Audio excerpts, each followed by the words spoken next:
And we back. New faces on this motherfucker. A new face. Let me not say new faces. A new face on this motherfucker. Uh, you don't know this, but I've been taught to introduce myself and the other people like they can't read. You know, so I'm your host, Judah the Shooter. My boy LA is back again. Yes, sir. And then now we got the new face in the new place with the Atlanta Falcons blanket on. Stunner Man. It's the What's bro going on, man man? What's stunner. going on, man? What's going What kind of on, stunner man? is you? You Stone Cold Stunner? You Stunner Birdman Stunner? What? Hey, man, every type, man. You know what I'm saying? Every type, you know what I'm saying? From all angles. You feel me? I'm very versatile. I'm very versatile. I feel it, man. I Yeah, feel it. I me. feel it, man. How y'all doing today? Y'all good? Yeah, man. Everything fine, everything fine. Yeah, feeling good, man. Ready to pop. Feeling good. I feel it. So same way I start every show.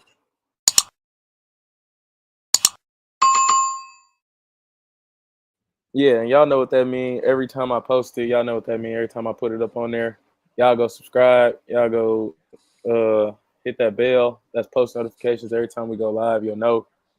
So we can all start working. That's pretty much it.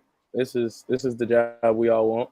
So y'all fuck with us on that one. But today is the mailbag pie. Anybody that don't know what a mailbag is, essentially it is everybody asks questions and we answer them wholeheartedly. It could be barbershop talk, it could be real shit, it could be life shit. All of these today happen to be sports, so that's what we're gonna go on. But you know, mailbag pod, nice little way to start the day. If y'all want to get straight into it, we can, unless y'all got something y'all want to start with. I just want to say, rise up, man. You feel me? Football season on the way.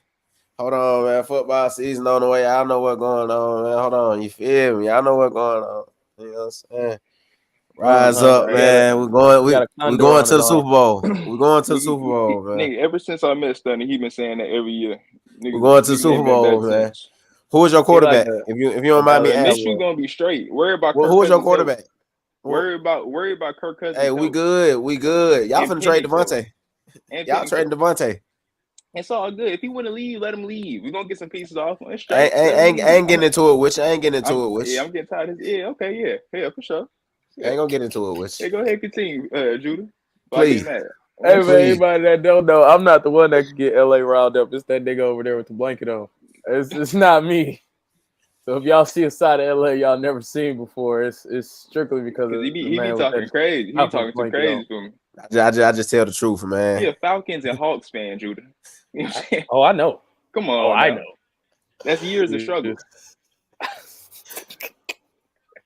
Bro, the they got Raiders niggas been that good give them since, hope. since have the Raiders been good since Oh, we've that's been the only team alive, that you bro. gonna talk about. That's the only team you gonna talk about is them. You, That's the only team you can talk about is them. Go ahead, though. Take your shot. do your thing. Do your thing. Go ahead, Jude. I ain't getting into it with him. Go ahead. All right, man. All right, man. A beautiful start to the show. All right, we just gonna get straight into it. Man, where's my phone? So I typically like to shout out to people that ask these questions. I can't find his right now. Oh, Chris the Wizard said, Atlanta bias aside, I don't know exactly who or why Atlanta bias is being interjected anyway. Can you see Jalen Brown making the NBA top 100 list? I'll go first. Absolutely.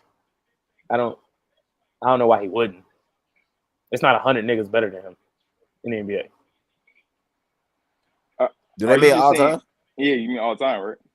Oh, is that what you talking about? I Like would hope Yeah. the so. same way as 75 lists, Yeah, the 100 list. I Oh, would hope he talk about all time.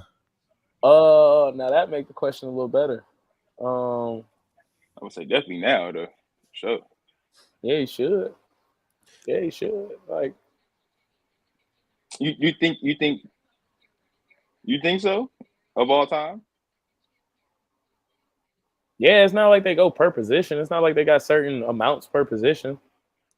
Well, I was gonna say if you ain't got no left hand, nigga, you shouldn't make the list. But that nigga Bob I Cousy ain't. didn't have one. You know what I So do got on my left hand? A ring. Something that some of these niggas on this list don't got. Nobody You know what I cares do got about on that this ring, hand? though, bro. You I'm know gonna what I just do keep it got on 100. this You know what I'm hand? saying? All right. You know we had this conversation last time, bro. We don't disrespect championships no matter how they come. You We right. don't respect their ring. There's a Walt Disney ring with your name on it that we may or may not need to speak on. Hello. You saying something? Hello. I'm just saying. Hello. Hey, when the last time the Hawks won the ring? Hey, 1958, baby. We coming back 5 seconds. Don't worry about it. We coming back for another one, baby. Don't worry about it. Don't, you know what I'm saying? He knew the date off rip is crazy.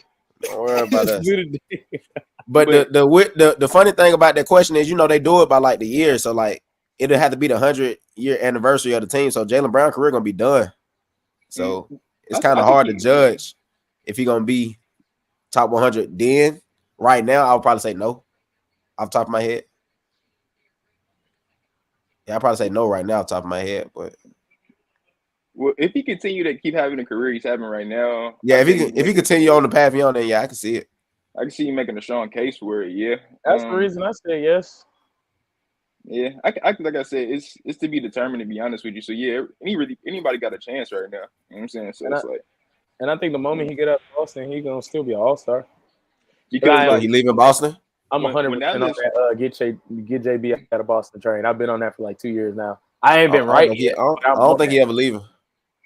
I think he is. You can see it in his nature. He want to be a one. He want to be the number one option, and I don't think that's ever gonna happen there. Shit, yeah, he already got the Finals MVP. He cool. Which he didn't deserve. So now it's time. Who deserved the Finals MVP? You didn't see the stats compared next to each other with Jason Tatum and Jaylen Brown? I'm just saying, Jason Tatum shot like 35% from the field, bro. He's from Atlanta, bro. I feel you. He led in all categories, though. He's from Marietta. That is true. He went to Willard. He was a Willard Wildcat. Y'all like that. My apologies. It's all good. It's all good, man. They not like 100% a Willard Wildcat. I don't know, man. Safe to say. But yeah, I can see Jaylen making it. I can see it too, though, because I think he'll have multi all stars, probably multi all NBAs by then. Maybe another ring, maybe another one. Oh yeah, they finna go back to back. Make it this go around. Got to go on. When the 100 come around, like Clay didn't make it. PG probably gonna end up making it. Dwight gonna end up making it. You know what I mean? People. I don't know if Dwight ever get that respect. Dwight cooked. Like as far as NBA play, he can't make his case no better than it already is. So unless they like I said, be disrespectful though. No, I agree. I'm saying unless they like, oh, we made a mistake and put him on, I don't think like Dwight can ever make his case.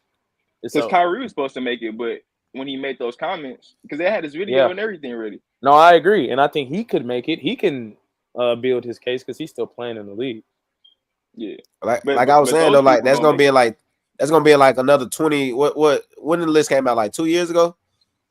So we got another 23 years. So you don't know who gonna be in the NBA by that time. Like Ja Morant could make the list. Luka gonna make the list. Luka's definitely Tatum gonna add. It's gonna be a lot of more plays. I got a question for y'all. Do y'all think some people are gonna get kicked out of the top 100 list like in 23 years when they make it? Bob Cousy has to go immediately. That's what I'm trying to figure out. Is that how it goes? Do they kick people out, or are you forever in there? I have no clue. Like, was the niggas that was in the top 50 in the top 75 just off rip, and we added 25 more niggas off this 25 years? No, that's a good question. If it's not built like that, they need to do it like that. Because I'm gonna keep it. I'm gonna just keep it. Why is Bob Cousy on this list? That's my big. And he got the nerve to talk about Kyrie. Every Celtic is probably gonna be on that list. Nigga. Every Celtic from the Bob Cousy was nice from the 40s on is probably gonna be on that list. Dribble like this. You versus Bob Cousy 1-on-1 to 3 dribbles. 3 dribbles. To put him on 350. You know what I'm saying? What Shannon say? This is mac and cheese. I got greens, ribs. It gets food. Is that his catfish? Come on now. Yams. Come on, nigga. You could beat him. I'll put money on you. I'm nice. What you mean? Hey, for the viewers out there, do not let him lie to you. He is not. Cut it out. Cut it out. I'm nice, bro. Don't get on here and start lying, son. I just got a little bit out of shape. We ain't gonna bring up the football field. We ain't gonna bring it up. Exactly. Yes, when I scored on you. Hey, tell the audience how I did you on that field. It was great. It was great coverage. You know, better ball. Better ball. Shout out to Berto. Shout out to Berto. It was a great throw. You know what I'm saying? You let a soccer player dot you up. Hey. I'm cool. Nah. All right, Judah, listen. This is what happened, Judah. So you know I'm 5'7". LA is 6'4". He ran a. I'm with him step for step. He ran a comeback route, and I just didn't turn around for the ball. That's all. He's not nice. He has no speed, he hit no route running. Dude, Stunner has no lateral movement, bro. I'm trying to tell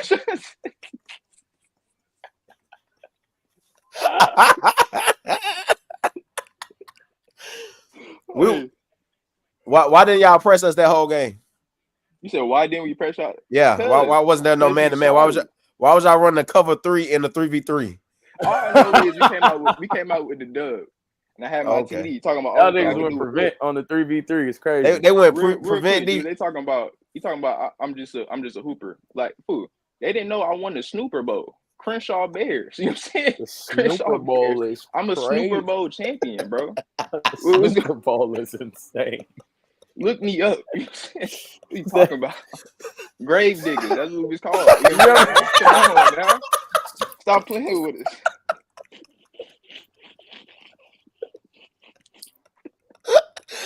Hey, ironically enough, the next question is a football question. The best wide receiver of the last 2 years. Is that a question? Julio Jones, Quintavious. I'm gonna have to agree with him. Quintorius Jones, man. Quintorius Lopez Jones, man. I'm gonna have to agree. It's Julio Jones. I think y'all answered too fast. Can y'all give it some thought? It wasn't even no need. You see the blanket. Maybe Antonio Brown second. Yeah, like close second. But let's not trip. Shout out to Giants legend Sterling Shepard. You know what I'm saying? Chill out. What did he say? Chill out. Sterling Shepard. You know what I'm saying? Giants legend. He's a locker room legend. That nigga, chill out. He said Sterling Shepard. Nigga, please. I just want to show some love to the Giants, man. That's it. I mean, Odell, nigga. Do that. Is Burt on this call or something? Odell, and we got fucking Malik Neighbors now. Fuck both of y'all. You don't have no quarterback. And your quarterback got a new Achilles. I got two. I got two quarterbacks. Your other quarterback, they try to replace Michael Vick. You got Michael Vick who can't run. I'm not trying to talk to y'all. He can throw. Right. And he will do right. He will do rags. Hey, who's your quarterback though? Who's my quarterback? Yeah. Jesus. Nigga, Daniel Jones is his name, nigga. Daniel Jones is your quarterback. Why are you talking about my squad? He is a 71 overall in Madden. You're absolutely right. You're absolutely right about that. He is a 71 overall in Madden. You're right about that. We won't be picking the Giants this year. Don't worry about it. No, we won't. But me neither. But definitely though, man. I say that probably maybe I'll probably go AB. Maybe Julio Jones. You gotta throw in names like Devontae Adams and DeAndre Hopkins too, though. They both had runs in the last 10 years. Justin Jefferson. Whew. Over this last. If we talking about everybody at the peak, my top 5 would probably be Julio, AB, Justin Jefferson, Devontae Adams, and Tyreek Hill. Well, you put JJ over Devontae? Yeah. Oh wait! In the past 10 years, body of I'm saying everybody in the last 10 years at their peak. At their peak. At their peak. When you had Aaron Rodgers, you tripping. Yeah. He you know 1 year he dropped one ball. But I ain't gonna lie, I do like he was the most targeted receiver in the league. You do know Justin Jefferson didn't have Aaron Rodgers, right? I was gonna say Justin Jefferson a little different, bro. I don't want to hear that. I don't want to hear that because talk to DeAndre Hopkins because you disrespecting him. How many quarterbacks did he have? Justin didn't have that many quarterbacks, and he still put up numbers. He ain't better than DeAndre Hopkins. Justin Jefferson did have elite quarterback Kirk Cousins. You know what I'm saying? Bro, so you're saying the past 10 years body of work, JJ better than DeAndre Hopkins. Hall of what? No, I'm not saying I'm not basing it off body of work. I'm saying everybody at their best. At their prime. At their best. Give me Justin Jefferson over DeAndre Hopkins. Yeah. Y'all tweaking. Because imagine the numbers, bro. He had 1,800 yards with Kirk. Like, imagine the yards he get with a real elite quarterback. Like, he came back. He played 10 games last year, had 1,000 yards? Yeah. Like, who? DeAndre Hopkins had whose name? Who's that guy? Schubert? Schaub. Yeah. I don't even know bro name. Be respect the Atlanta legend, please and thank you. Please and thank you. Respect the Yeah, Matt manufacturer position. Schaub. Matt Schaub's Breathe. not as bad as people think though. Like Matt Schaub wasn't like Matt Schaub was getting- decent. He I had was gonna 4,000 say, yards he in the was league. decent. Kirk- Like is Matt Kirk Cousins Schaub better than wasn't him? getting booted out the league. Like, Yeah, Kirk Cousins better than him, but that's not the point. You acting like Matt Schaub was just terrible though. Matt he Schaub threw wasn't for 4,000 trash. yards And you one gotta year. think about back then. Back then, they wasn't throwing the ball as much as they throw it now. So my point is, if DeAndre Hopkins was putting up those numbers with that terrible quarterback, I don't care what y'all talking Not about. terrible, You bro. can call He's him terrible. It's crazy. You don't watch ball. Just because You he's not don't watch elite, ball. just because he's not a top Okay. 10 quarterback of all time, don't make Okay. him garbage. You're a Raiders You know what? fan. You know bad You know- quarterback play when Yeah, you see it. You exactly. do. Exactly. You know what I'm saying? Exactly. So please, Schaub would've- let's be Schaub would've been respectful. a bright spot for y'all. Wait, Matt Schaub might be the best quarterback y'all had Come since the and 90s. what happened to that flying Hawaiian you had? Hey, listen. Hey, that is the listen. flying Hawaiian is crazy. Would Matt Schaub be our best quarterback since the 70s? He's called this nigga No. Hawaiian roll. Derek Carr. That Who? year he almost won MVP. He got hurt though. Little minor injury. He's a bum. Derek Carr, when he almost won MVP, minor injury. Little meniscus tear. It's all good though. Came back a little terrible, but that year definitely that's the best quarterback we had in years. Yeah, I know. Yeah, I know. That's cap. Y'all just have No, a it's not piss poor cap, franchise history. I was about to say it's not cap, but he's not. I can compare Matt Schaub's career to Derek Carr. The fuck? Bro, You can. But Derek Carr better than him though, for sure. A little bit. But that's what I'm saying though. Is Kirk Cousins How? better than Matt? Nigga, how? Is he better than him? You compare How? shits to farts, brother. I was finna say, nigga, what? It's back to the original question. I'm going Devontae and DeAndre Hopkins over JJ for sure. I don't know about that. I don't know if I can do that. I don't know. I'm not putting either one of those two over Tyreek Hill. Man, we didn't even mention him. Tyreek Hill. I like Tyreek Hill, AB, Julio. Nah, I gotta go Devontae. Shit. He's a better route runner than Tyreek. When was Calvin Johnson? Tyreek catch done? with his body. I'm straight. Calvin Johnson was like 2009 to 2018, 2017, 2018, 2008. He came in the league in what, 07, 08? Was he a little bit before Stafford, right? Yeah, he came in the year before Stafford, I think, because that's the year the Raiders took Jamarcus Russell number 1 overall. I don't know if LA remember that or not. Calvin Johnson went number 2, like right behind him. I don't know if LA remember that. Yeah, in 2007. I ain't here to defend Jamarcus. That you're not finna do like From 7 to 15. Yeah, from 7 to 15, I'm throwing Calvin Johnson in there too. Oh no, he said the last 10 though. So that mean he. See, the last 10 started in hell 2014. Hell no, I'm tripping. That's my bad. I'm tripping. I start thinking about it as like 10-year runs. I'm trying to think how long the run was. I start thinking about that. Ooh, it's cold. So Calvin Johnson. Last 10 years. Yeah, AB, Julio, Tyreek, AB, Julio. Tyreek. Gotta say Devontae. Gotta say DeAndre. Who else could we throw in there? Mike Evans been consistent the whole time. Yeah, Mike Evans was some honorable mention shit. Yeah. And you know what's funny? I'm glad you. He never had less than 1,000. And you're right, Mike Evans. He never had less than 1,000 for sure. Yeah, bro. Evans been consistent the whole time. That was a good one, right? I forgot about Mike. Damn, Josh Gordon name's supposed to be up there, man. It's sad what happened to him, man. Well, He was the one. Can't stay off that shit. He was the one, man. Shit sad. Can't stay off that shit. I'm going Odell honorable mention too, bro. I'm not. Gotta throw in Michael Thomas in there. You know what I'm saying? He had a year. He had a good three. He had a good 3-4 year run. More like 2 to me. That nigga was running 5 yards. Slant man. I ain't. Yes, sir. You gotta respect the offense player. You want offense player of the year, man. You gotta respect it. Because Drew Brees had a noodle with noodle arm back he there. was running 5-yard routes, bro. Yeah, he had noodle arm back there, so that's the only route he could throw, and that's the best route that he could run. So yeah, I'm cool off that. That's all that was. I'm throwing Odell in there, and especially I'm if you're gonna say something about Michael Thomas. You gonna say something about Michael Thomas? I'm 100% throwing Odell in there. Yeah, Odell only had like a good 2. Odell only had a 3-year run. Yeah, 3-year run in New York. And then he went to, if you want to, all right, we could bypass Cleveland, but then in LA, he was cold too. Cold? No, In no, I LA, don't know if that's the he word. down there the reason they won a Super Bowl. I don't know if I would say that. Chill They out. had Aaron Donald on the team. Yeah, I would say Odell is the reason at all. Yeah, Aaron Donald. We've seen Aaron Donald in the Super Bowl with no Cooper offense. Cup. We've seen him They in had the Super Bowl with no offense. That nigga triple crown winner, nigga. They had Yeah, Cup. 100%. But when niggas get to double teaming, who you gonna Didn't pass the ball to? Didn't Odell like Taz ACL in the Super Bowl? You're not passing the ball to Cooper, but it didn't happen like that. We talking hypotheticals versus what actually happened. Odell tore his ACL in the Super Bowl. You absolutely right, but up until that point, and he already scored by the time he tore his ACL. We ain't gonna act like Odell. We ain't gonna act like Odell just put the team on his back. Now I don't think he did that. I ain't saying that. Ain't how I remember it. I'm not saying that. I'm just saying you said he was damn near the reason. Well, yeah, because if we triple team one nigga, who else we gonna throw the ball to? Who else you putting over there?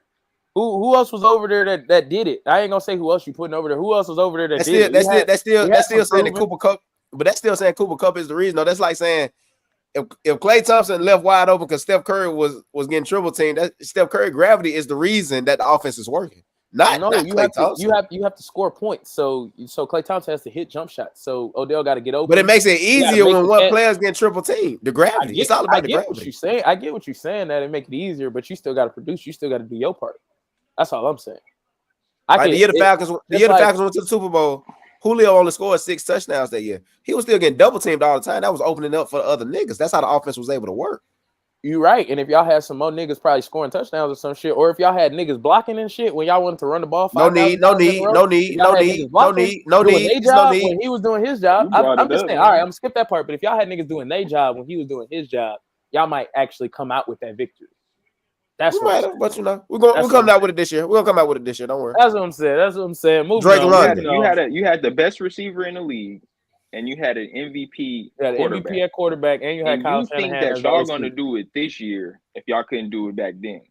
Drake London, best receiver in the last 10 years. And next question, all right, moving on. It's a baseball question, man. I don't know how frequent y'all know baseball. Boy, Jazz Chisholm went to New York, went to the Yankees. I don't know if y'all know about that. Yes, sir. What do I think about it? From what I know, he's been going crazy since he got there. Yeah. So I think it's working. That's all I got for real. I'm not really too in tune with baseball, so I'll pass this over to y'all. But yeah, from what I know, since it's happened and since they got him, they've been going crazy. He's been going crazy. So I think it's working in their favor. I think Jazz personality and his marketability fit the New York, like the media out there better than it did in Miami, because the Miami who was he playing with? The Marlins. They don't really get they don't really get too much publicity like that. You know what I'm saying? Right. They suck. So yeah, when you put him in that lineup with Judge and Stanton and Soto and Gleyber Torres and the Yankees got a lot of bats. I think the Yankees and the Dodgers would be a good series if they would make it to the World Series, because that's a lot of firepower on both sides and shit. Definitely. I like how Jazz. Well, it seemed like every time a baseball player get traded, he started off hot. But I like that. You know what I mean. He started off hot as soon as he got there, and like Stunner just said, his personality fits with him perfectly. You know what I mean. It's a big market for him. Actually, people can see him play, and also too. What I also like is how their lineup is. I think their lineup is it go.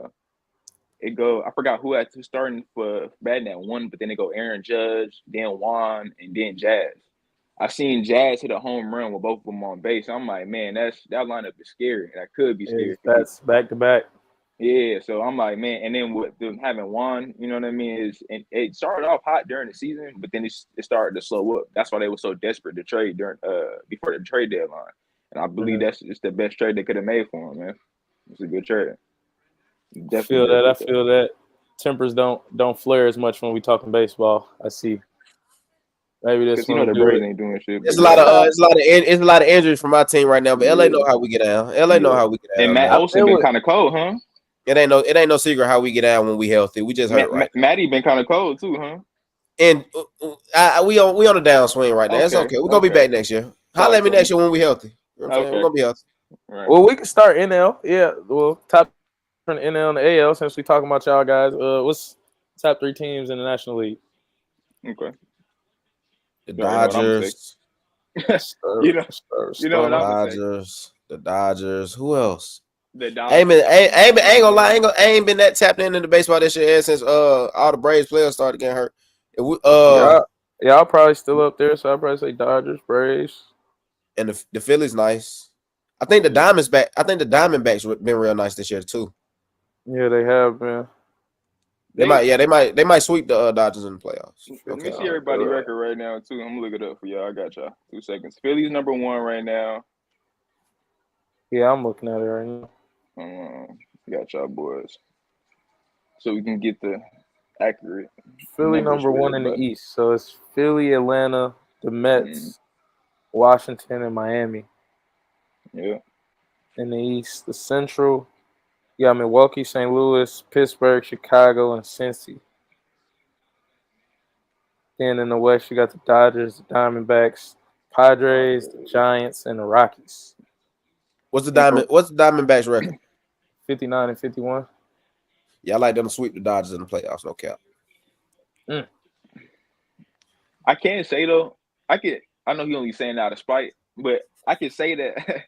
You know, I'm trying to be professional. You know what I mean?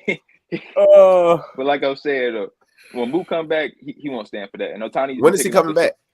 I want to say right before the playoffs. I think he got like another month out. But Otani been holding it down since he's been out, which I really like. Will Smith has been getting it together, which I love to see as well. But right now, out of the NL, I'm just taking a quick glance. I say the top teams will be the Dodgers. I'm gonna have to agree with him when it comes to Arizona. And I got a soft spot for the Braves, regardless of Stunner's controversial comments about the Dodgers. I say probably Philly, but I won't count the Braves out because I seen what they did without Ronald Acuna when they won the World Series, even though he's the reigning MVP and he's also out. But I won't count them out just yet. But yeah, that's just in my opinion. So I say the Braves honorable mention, looking at like that 4th spot. I'm gonna give a Diamondbacks honorable mention just because y'all said so. To be honest, Yeah, Diamondbacks. The little baseball I do watch, I don't watch Diamondbacks. I don't. They got this one player named Corbin Carroll. I think that's his name. He's nice as hell. Okay. And I would have said the Brewers too, but I probably go Philly. Yeah, Philly, Atlanta, and the Dodgers. I probably go them as my top 3 in the NL. That's your order though, like 1, 2, 3. No, there's no order. No, it's no order. I have no order. Okay. The Phillies been cold as hell lately too. Like they ain't been able to hit for like the last. I don't know if it's still going on, but like the last game I watched of theirs, they was like 3 or 4 games, and like they hadn't been hitting real good. So I don't know what they had going on. So, like their whole lineup was in a slump. They just played a series against the Yankees, I believe, too, not too long ago, right? Yeah.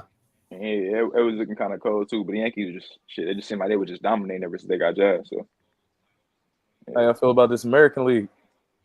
I can run it first. I can run it down for you again. Yeah, run it down. In the East, you got Baltimore, the Yankees, Boston.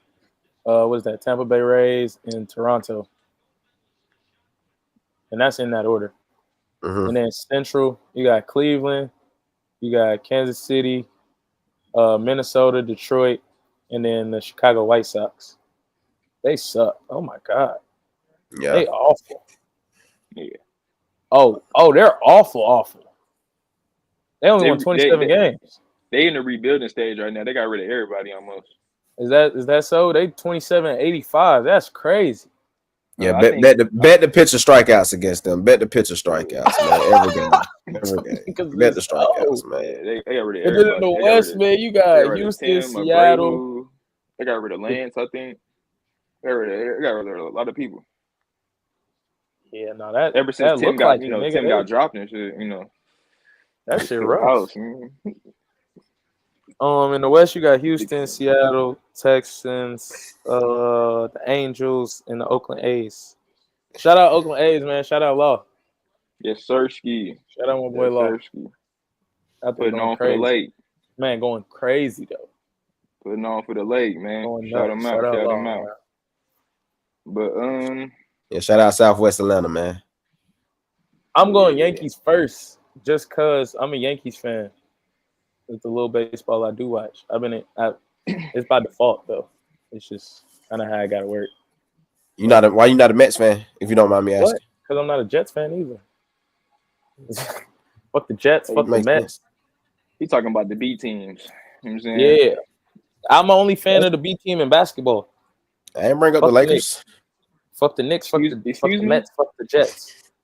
Hey, watch your tongue when you speaking about them boys. You know what I'm saying? Watch I'm yourself. just saying, brother. It's obvious y'all want to get to the basketball, man. Give me y'all answers so we can move on. Most of these next questions is basketball. AL, I will go. I like Seattle. I like the Yankees. Yeah. Okay. And I would probably go Baltimore.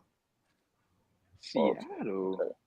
Orioles. We got a little Oriole love in them. That's what I'm saying. You said Baltimore? They first in the East. Yeah, them They boys tied going with the Yankees. stupid. You know what I'm saying? I like Gunnar Henderson. Yeah, man. Yeah. He He got his first home run like a couple days ago, didn't he? Now Gunnar Henderson got like 27 home runs this year. 27?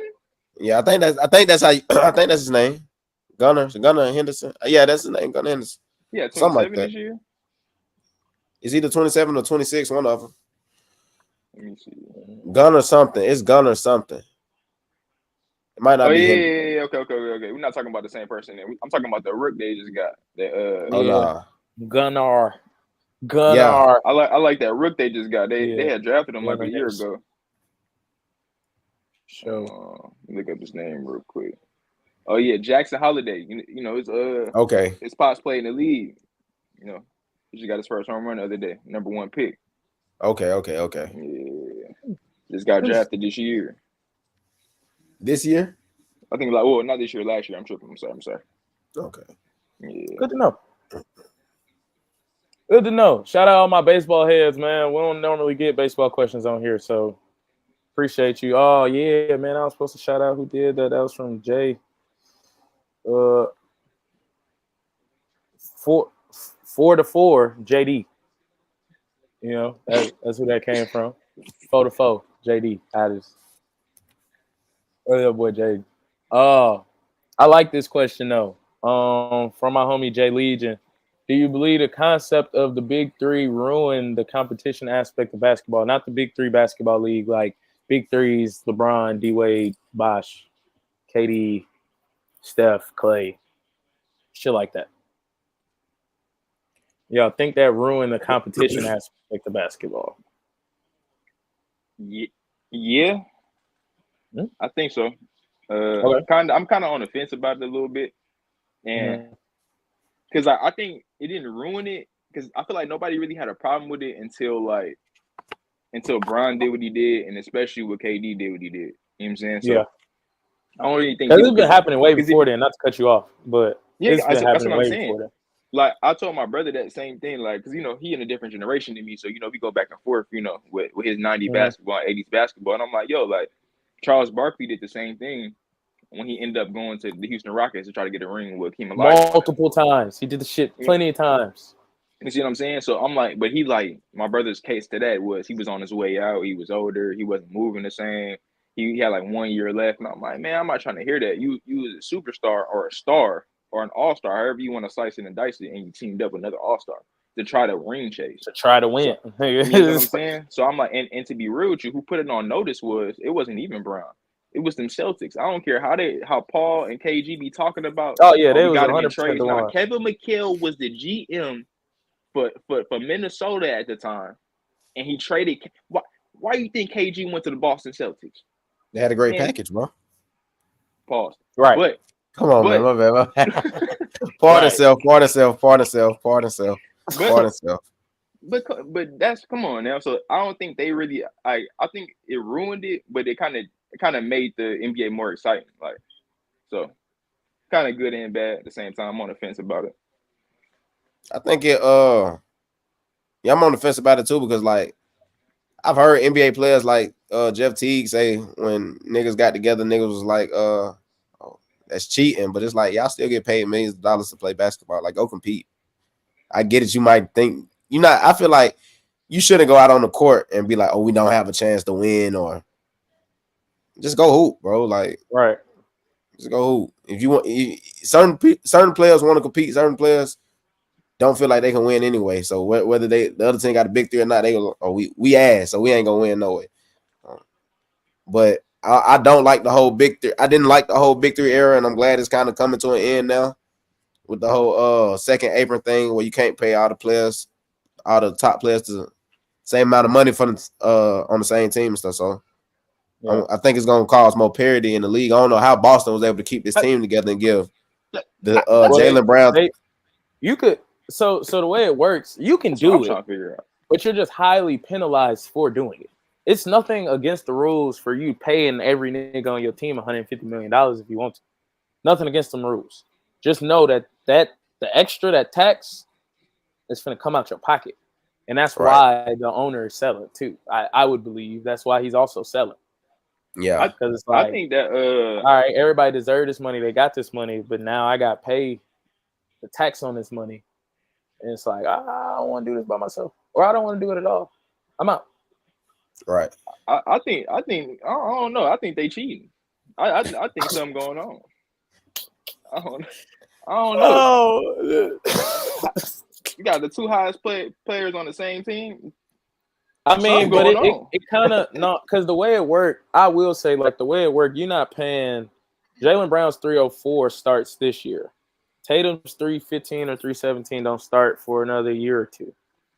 Like, you just when paid, you just extended Drew Holiday, and you gave Derek White that money. Where all this dough coming from? Right, but you got to understand when these extras start to kick in. So I was already gonna pay you 20, 25, but you making 50 don't start for another 2 years. That's too much numbers for me. I'm trying to get down. I'm just saying. That's kind of how that's how it worked though. Like, the way the contracts are structured, these are extensions, not just contracts. So extensions, where you have to finish your first one before you get to your second one. So shit, if I got 2 years left on my contract and then I get 315, it's like, all right, I'm not gonna be making 60 million, 70 million a year until 2026. Like, right now I'm still making whatever I'm making. It makes sense. Them numbers just be ridiculous, man. That's what I'm saying. No, them numbers hell. They got like $900 million invested into their starting five. No funny shit. Stephen A. like snitching. He need to snitch on them. He need to call the office. This is out of for real. Like, bro, something must be done. It's get a little out of hand. Something must be done. The Hawks will never win a championship with this madness. I don't think money mattered. Anyway. Who y'all just drafted again at number one? Zachary Ricochet. Okay. My fault. I don't need to get off subject. I would love your take on that. How's it working out? French KD, you know. Okay. Time out. All right. Pick another person. You know how I don't know if you know how I feel, but LA knows how I feel about anybody being compared to Kevin Durant. Just pick a different person. Pick a what you gonna say? An elite Chris Middleton or something. Go do something else. Don't do that. You said pick another person. Pick another person. French Rudy Gay, you know. Okay. French Rudy. Okay. Rudy. Rudy was like cold, that. but okay. I like that. Yeah, Rudy was cold, but all right. I like that. No bullshit. You put a prime. I don't think next to Trae Young, you might be all right. I don't think. I feel like I don't think the Hawks thought he was the best player in the draft, but they took him because the best player in the draft was a point guard. So they can't draft the point guard number one. Who was the best player in the draft to you? Reed Shepard. Well, not to me. That's what the Hawks said. The Hawks compared him to Patrick Mahomes. Oh wow. Yeah. Wow. Okay. The Hawks compared him to the basketball version of Patrick Mahomes. I know he didn't want to be there, but why y'all ain't take him? We got some comments too, by the way. They didn't. From what I heard, because you know I'm tapped in. You know, I run things right. Rudy. We're gonna ignore that guy. They didn't take Sarr because they want Sarr to play the 5 and he wants to play the 4. So copy. It's like, okay. I thought it's because he said I don't want to be here. I thought they would actually. If he wanted to play the 5, they would have took him regardless. Okay. Wait, they wanted Sarr to play the 5.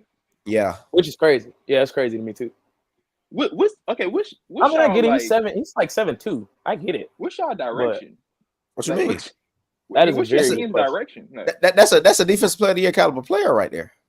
He needs to be at the 5. Yes. No bullshit. He's gonna be crazy on bullshit. defense. He's gonna be crazy on His defense. defense is gonna translate immediately. His offense not gonna translate. Even the games he had 0 points, he still had 3 blocks. But at the 3-4 blocks, though, like it's. I say how many centers are dominating the NBA right now besides like Jokic and Embiid? Who else is gonna give you offense? Wemby about to dominate soon. And they said the same thing about Wemby last year. Oh, he might have to play the 4 because he's too skinny. Yeah, I thought they was That's gonna what throw I'm Zach saying. Collins. Why not put Sarr at the 4? Why y'all trying to run him at the 5 for what? You asking the wrong person. Especially, I thought you was the voice of the. I thought you was the voice of for Atlanta teams. Clint on the trade block. Don't worry about it. Clint on the trade block. I'm saying Clint on the trade block. As long as you got him for right now, I probably would have still drafted him and ran him at the 4 or 5. He out of here. And plus, we got Jalen Johnson. Big O. We got Jalen Johnson running the 4, so that 4 spot is taken. And they don't believe Jalen Johnson is a 3. They don't think he learn how to shoot. They don't think he can play the 3. Oh, he shot 36% from 3. He shot 36% from 3 last year. I don't mean stand there and line it up and get the laces right, and I mean shoot the ball. I don't mean do all that. I don't mean sit there and 36 is above average, bro. That nigga. You know, I must say my comment. I don't be disrespectful to these players. That above might average, above average when it's 8. When the next person closest to you is 8 feet away. Jalen Johnson is a future All-Star. That's what we must. When I see him behind the 3-point line, this is please be respectful. He 22, 10, and 5 in the league. Bro, next year. He's another John Collins. What are we speaking about? He plays nothing like John Collins. Bro, he can jump out the gym and he has an occasional 3. That's what he can dribble the ball. He can bring it up off the rebound. He can pass the ball. Get out. Bro, Jalen Johnson, if he put it together, he'll be all right. He was 16, 9, and 4 last year. He's gonna be 22, 10, and 5. How many players can we say that if they put it together, that'd be nice? He put it together last year. What you mean? He would have won most of the not very many. We could be like, oh, they there. He another OB Toppin. No, he is not. He plays nothing like these. You don't watch ball. That's the problem. You don't watch ball. I don't watch Atlanta Hawks ball. He's a ball. Specifically, I don't watch. He handles Jalen Johnson hoop. He handles the ball. He handles the ball. He's a ball handler. Bro, he's not. Bro, I'm trying to tell you guys. And he can pass. He can pass. I was about to say one day. I'm assuming they hope that he can. Give me 2 minutes. They hope that he was 16, 9, and 4 last year. I got you right now. Hold on. Let me see. You don't have to check the stats. I'm a Hawks fan. I watched every game. No, I understand. I understand what you're saying. Ain't nothing like that. I understand everything you're saying. Side note, I don't know if y'all got that notification. Tyreek Hill got a contract restructure. That's what's up. He's the highest paid receiver in the league. 90 million over 3 years. That includes 65 guaranteed. Dang. That brings the 4-year total of fully guaranteed money to 106.5. You think it was because he just won that number 1? Won that number 1? That's what I was thinking. Shout out to the 4 Quarter Sportscast for putting some truth into the chat, man. You know what I'm saying? He's nothing like John Collins at all.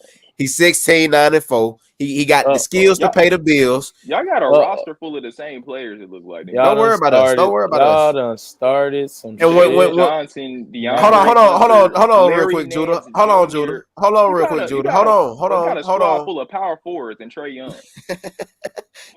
I'm not even going to tell y'all what y'all started. Y'all will see it in a minute. Hold on. Y'all have fun. When LeBron, because you know we got the Lakers first round pick this year, so I'm praying on the injury for somebody. You hear me? When LeBron and AD twist that ankle, Ace Bailey will be a Hawk. You know what I'm saying? In the near future. Oh, you can have him. Because I want Cooper Flag. Ace Bailey's better than Cooper Flag. Ace Bailey is better than Cooper Flag. 100%. You're crazy. 100%. No, you're crazy. And I watched them. And I watched them both play in person. I watched them both play in person. You're crazy as hell. 100%. Ace Bailey is better than Cooper Flag. You're crazy as hell. Cooper Flag is souped up Andre Karolinko. Stop acting like he's gonna be a superstar in the league because he's not. But he looked the most NBA ready out of everybody though, right? He got the highest floor. He got the highest floors. Ace Bailey has a higher ceiling. 100%. 100%. It's not. That might be Atlanta Cooper is not gonna be able to create his own shot in the NBA. That's not gonna happen. How do you especially say that when he? Bro, he a 6'10" power forward. What are you talking about? Come on, bro. He's creating his own shots at Team USA. What are you talking about? Y'all saw 2 or 3 highlights. I ain't gonna cap. I've literally watched them both play in person too. So I ain't even gonna lie. I've watched them both play in person 100%, and I ain't watched Cooper Flag play in person. Thoroughly more impressed with Cooper. You should be. He bigger than everybody he playing against. But Ace Bailey's gonna be better in the league. Trust me. Not anybody. True. Give me the player who's bigger than everybody he's playing against. Because why is Ace Bailey not bigger than everybody he's playing against? He's just skinny. He's also 6'10". Cooper Flag is bigger than Cooper. They both 6'9", 6'10". Ace Bailey's not 6'10". What is he? 6'8"? 6'8". What you going? 6'7", 6'8". 6'7", 6'8". Hey, listen. 6'7", 6'8". Okay, so 6'8" in comparison to 6'9". You just said Cooper was 6'10". 6'9", 6'10". Bro, it's don't take an inch away. Once we get past, don't take an inch away. 6'6", it don't matter. Once we get past 6'6", all these niggas tall. All these niggas tall. But it matters. It matters. And it matters depending on position, bro. They both played a 4. Ace is going to be a 4. He's going to be a 3. He's going to be a 3. Okay. Cooper's going to be a 4. Y'all sleep on what's the name, son, too? Who? Boozer. He not in this class. Dylan Harper. No, he cold. Dylan Harper. Yeah. He about to team up with Ace. That fool is. Yeah, they gonna be cold at Rutgers. Hey man, y'all done started some shit. Like I said, y'all started this shit, man. Introducing JC, host of 4 Quarter Sports Podcast. They was just in here commenting, and now they on the screen. This has by far been the most eventful pod we've had. Another Hawks fan. Another one. I'm just from the city. I ain't really too much pushing the Hawks for real, but I do keep up with Jalen Johnson. Ain't nothing like Collins. He gonna be he a nice around Trey. I wouldn't say like he the first focal point on the team, but like Bruh said, he definitely can be like 25, 10 type shit, and he be working out with Bron all the time, so he gonna be this shit finna get serious, man. I'm supposed to be excited because this shit finna get serious, man. He working out with Bron. 22, 10, and 5 this year. 22, 10, and 5 this year. Trust me. Nigga, hold on. You didn't just hear y'all roster? I just named 22, 10, and 5. I named off 6 power forwards to you. You did it. No, you did it. Larry Nance is a 5. Trust the process. Trust the process. Trust the process. Oh man. Onyeka Okongwu is the man in the middle. That's what I said. I would have still drafted Star if I had Big O. I'd probably still draft. I would have drafted him too, but I'm not. I have to ask you too. Is what's his name? Nice dude's son that you got traded. He traded to the Rockets. What's his name again? AJ Griffin. AJ Griffin. There we go. He can score, but he can't like defend. Or he got a scoring back for sure. I seen him back in the G League again. I didn't see him create his own shot. Summer League. I thought he was more of a shooter, catch and shoot. He got like a little 1-2 pull up, or you know what I'm saying, a little pivot. You know what I'm saying, get to the. But he ain't gonna go out there and just give you 25 every night. Nah, I ain't gonna count. Bro, the Hawks drafted though. He was looking right in Summer League, but Alex Sarr, he was looking like shit. Alex Sarr looked like shit every game. No, that first game, Alex Sarr gonna be straight. Sarr looked good against Ricochet. That first game, he looked good. Alex Sarr gonna be straight. Man, it's because he gonna be that shit inappropriate, bro. You 7 feet. He a defensive specialist for sure. I do agree with JC on that, bro. You can't be 7 feet tall and don't score. Like nigga, you in a G League game. And you better learn how to get his shots off. You can't be 7 messing with. He was getting them off. Nigga, make a layup. Well, he better start scoring because JP and Kyle Kuzma yakking him. You know what I'm saying? It don't matter where they at, they gonna shoot that ball. So you better get it where you live. That's 100%. I ain't gonna count though. The Hawks, if they end up being like super sorry at the deadline, they might as well just go ahead and send Trey by his way. Yeah, we need to send them to San Antonio to get our picks back. We're not sending them to the Lakers. We're not sending them to y'all. Y'all don't have to worry about that. They're probably not gonna send them to the Lakers. They're not doing that. People don't like y'all. That's y'all don't understand. We're gonna send them to the Spurs to get our picks back. So we're gonna end up with Cooper. We're gonna end up with Cooper and Ace Bailey. You know what I'm saying? Oh my and God. put them around Jalen Johnson. That's the big 3. If you wanna meet a delusional fan, here y'all go. I promise you, he's a delusional Hawks. Name the Raiders quarterback if you don't mind. Bro, dude, Minshew. I told you he's gonna lead us to the promised land. You a Raiders fan? Delusional? Yes, proudly too. Why? They haven't been good your whole life. Y'all get Dak next year. You said y'all have made the play. Y'all have made the playoffs like two times since Hold on, you've don't been do born. that. Don't make that face when Gardner Minshew is your current quarterback. That's like me making that aren't face. you a Look, Giants fan, Dak's, bro? exactly, bro. Aren't And you I a know Dak. Giants fan, I know bro? Why Dak's are an we upgrade speaking? from Daniel Jones, bro. Don't make that face like Dak's not an upgrade from Gardner Minshew. Stop playing. Your quarterback's a goof. He falls at the 2-yard line. My quarterback has more playoff wins than your entire organization. Damn, bro. It's a lot of goofy quarterback play in the chat, man. It's a lot of goofball shit going on, right? It's a lot of goofy quarterback play in the chat. I can't relate. Y'all making Al Davis look bad. I can't relate to the goofy. I can't relate to the goofy. I can't relate to the goofy quarterback play because I got some serious quarterback play going on. We had the flying Hawaiian last year. What are we speaking about? That was 2 years ago. That was 2 years ago, Killer. Or 2 years ago, you had Desmond Ritter last year. And then y'all had Heineken. We're talking about this year. Let's talk about this year. Let's talk about this year. Last year is over. I ain't gonna cap. LA, you wouldn't take Dak over what y'all got right now? Yeah, of course I would, but I want to I would want to try my hand in the draft, to be honest. Yeah, for sure. I mean, I wouldn't seek out that like that. Shador. Yeah, you know what I'm saying? I Shador. My hand in the draft. Y'all might be up there. Y'all gonna be bad enough. Y'all gonna have the number one pick for sure. You feel me? Y'all gonna have bad enough. Shador. Y'all going 1-16, buddy. Drew, what they over under was that? That shit was like what, 5.5? The Raiders, I think they're 5.5 or 6.5. It was one of them. Hammer the under. Because I ain't even think about them being I'm a Chicago Bears fan this season, man. Hammer the under. I'm a Chicago Bears fan this season, man. The Raiders are going 2-15. They got they shit at 6.5. Shit, that kind of high. No, fuck no. I think we went the under. No, I think we went. You know what I'm saying? That's $1 million play right there. Hammer the under. Hammer the under. Oh my god. Hey JC, why they trying my team like that, bro? Hey, bro, everybody in this chat, everybody in this stream right now has been a fan of a poverty team for the past decades. For a while. Because you a poverty fan, ain't you? Poverty. Exactly. Poverty. So we all talking shit. Hey. I would say poverty, man. But the Falcons are the most poverty team in this chat. Just here. It's a Raiders fan in here. It's a Raiders fan. Yeah. I ain't gonna lie now. Hold on. I mean, the Raiders got relocated, so yeah, they down there.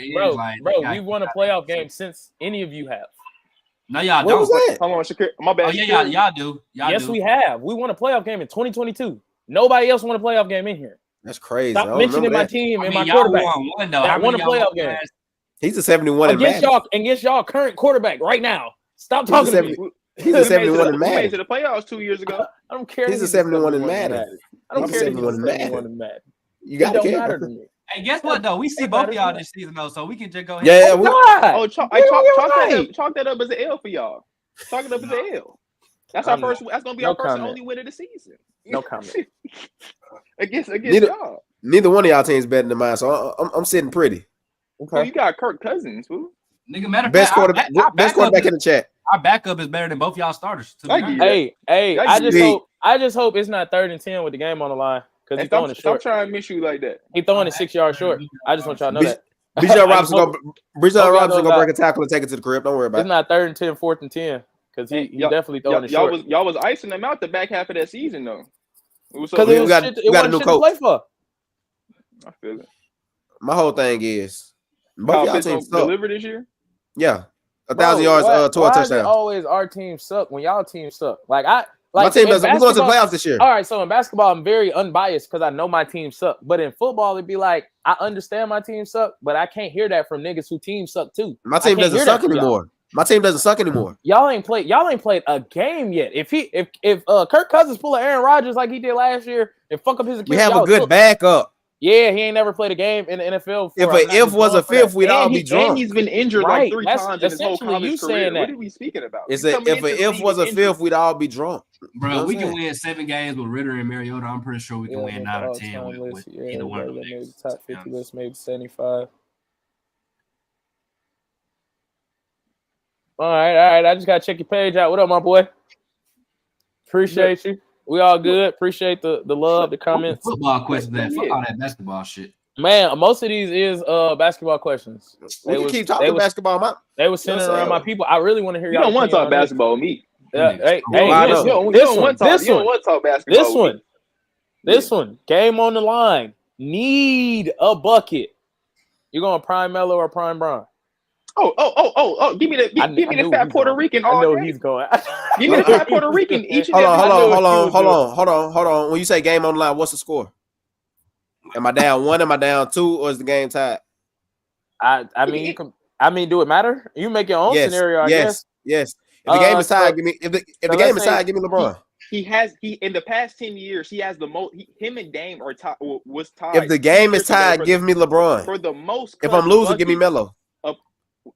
This is foolishness. I ain't gonna lie. I actually kind of like that answer. You know what I'm saying? If the game is tied, give me LeBron. Or if the game is tied or we down 1, I might like. You know what I'm saying? See if you can clip this up for me, Judah. We down 2 or more. Denver Nuggets Melo against Cavs LeBron. They go back and forth to end the game. Melo hits the last shot. Bron storms off the court crying. Crying is crazy. Who you taking? He was crying. He was for sure crying. Look it up. That's why I asked Judah to clip it. Because people ain't gonna believe me out there. I'm looking for it. I'm about to look for it. Melo had Bron crying. Putting his head down and everything. Even Prime though. You said what? What the fuck is LeBron Prime? Like Miami? I was about to say your best version of Bron. Bron had a very extended prime. That second year in Miami was my favorite. I ain't gonna say my favorite, but my favorite Bron was their first time. It was a young Bron in Cleveland, but I think the best Bron was the second year in Miami. And back to Cleveland, Bron kind of. I was finna say my favorite Bron is 2018 Bron by far. I ain't gonna lie, and I think Kobe Bryant the best basketball player ever. But I honestly think we'll get. If you don't mind me asking, I honestly would. Anyway, let me finish my point. But 2018 Bron, like as far as me not being super old, nigga, watching that might be the best basketball player I've ever seen on TV. Like I've ever seen. I'm giving it to 2012 Bron. Him in 2010 Kobe Bryant, like 2018 Bron and 2010 Kobe Bryant is like the best basketball players I've ever seen. Well, you got 2011 Jamal Crawford at. I go. What you say, nigga? Well, you got 2011 Jamal Crawford. Back to what we said. Back to what we said. You got 2. You got 20. I don't think he made the list, brother. You know what I'm saying? Well, you got 2017 Jeff Teague. You know what I'm saying? Ooh, on 520. That's where I got him. Let's talk some Hawks. That's where I got him. I got him on 520, nigga. That's where I got him. Be respectful, man. I definitely agree with Judah though, because I feel like honestly, when Bron came back for that second stint, like that's probably the most all around we've like seen Bron, like from like athletic standpoint, from his IQ to knowing how to control a basketball game. So yeah, for sure, I'm going 2018. I feel like he was probably the most feared when he played for the Heat. But when it came down to when he went back to the Cavs, you could just tell he was a smarter basketball player. So I'm going 2018 Bron. Give me 2012. Give me 2012 Bron over any Bron, man, for sure. He just imposed his will on people at 2012. Yeah, that's all I need you to do. That's all I need you to do. You 6'8", 265. Yeah. That's why I think score matters. Because I literally was watching the game the other day, him against Gilbert Arenas, when he had like 45, Gilbert had 43 or something like that. And he hit the game winner. It was a layup. They was down 1. He forced his way to the basket, and I'm gonna make this layup. Like it just depends. To me, you know, when I used to hoop, that's what they used to compare me to, Gilbert Arenas and shit. You know what I'm saying? Hey, but I'm taking Melo though. I'm taking the big three situation. I'm taking Prime Bron. You see the big three, Gilbert Arenas. That's it. No. I'm Prime Washington D.C. Chocolate City, baby. You know what I'm saying? Chocolate City, baby. Washington D.C. Gilbert. You know what I'm saying? Right before he brought the pistols to practice. Man. I'm right. You know what I'm saying? Hey, shut up, bro. LA done seen me and King of the court 3 dribbles, bro. He know how I get when I get to that. He know how I get when I get to that floater from the free throw line. LA knows. From the free throw is nasty. Yeah. Real Brian Scalabrine type shit. Man. Definitely. Gotta get a red mamba.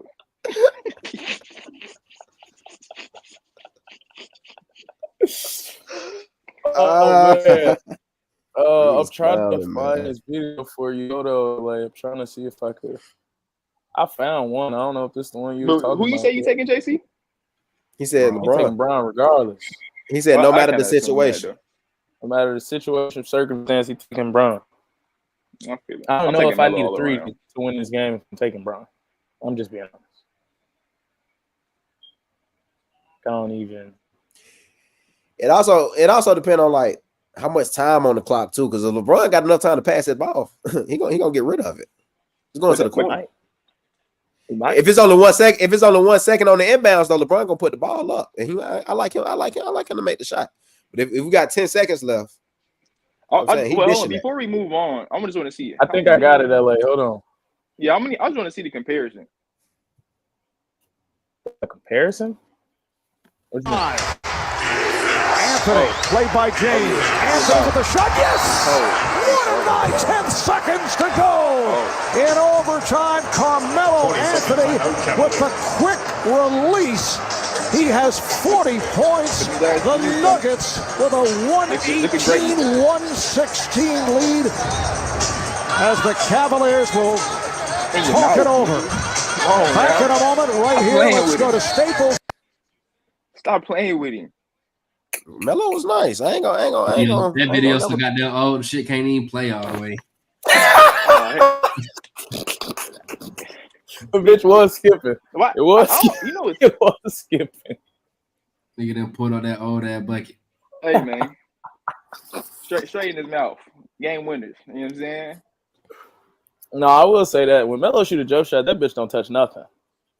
That bitch be draws. Hold on, Judah. You said you're not a Knicks fan? No.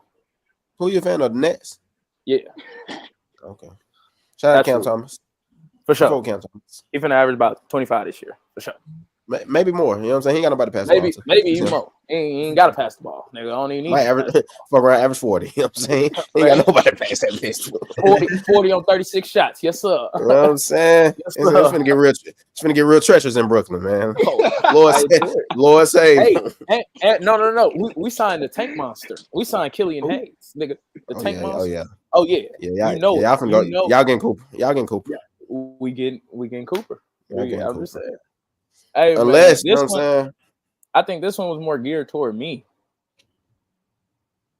But I'm a KD fan. KD my second favorite player of all time. Or third. Oh, okay. I'm interested to see what they say. If KD never gets hurt, how many rings would he have? We could start by saying 3. They don't lose to Toronto. Without a doubt. They don't lose to Toronto. So we can start by saying 3. I don't know if he still move on. So I'm going to just, without including like too many hypotheticals, I'm going to say 3. 3. Let's say him and Draymond still don't get over whatever they own and he still leave. Like, I'm still going 3. I agree. Yeah, he at least need one more. Too. Yeah, he at least got one more for sure. Because the way, even when he came back and like dropped that, when he came back, he was cooking. Yeah, he was cooking before he got hurt. They only won that game. Don't quote me, but no more than 5 points. So it's like if he don't drop that 18, they don't even win that game. So it's like, you know what I mean. So you can see the immediate impact as soon as he got back. So yeah, I say 3. Bro. Hey, I got a crazy KD hypothetical that I always play in my mind whenever I think about it. All right. Mm-hmm. So when he left OKC to go to Golden State, they was in a I think they might have already did the Serge Ibaka for Oladipo trade. Mm-hmm. So if he resigns in OKC, and let's just say they fuck around and lose to the Warriors again in the conference finals or something, do y'all think they still would have been able to make that trade for Paul George and put Paul George at the 2 next to KD and Russ? Mm-mm. I don't know. You mean you said next to KD and Russ, right? Yeah, because they traded Oladipo and Sabonis for Paul George. You know what's funny? I think me and my brother had the same thing. I think if KD stays and Victor signs still goes there, I think they beat the Warriors going into that next season. That was Fat Vic though. I ain't gonna lie. I remember them days. That was Fat. They just needed somebody who could do anything on offense at the 2, bro.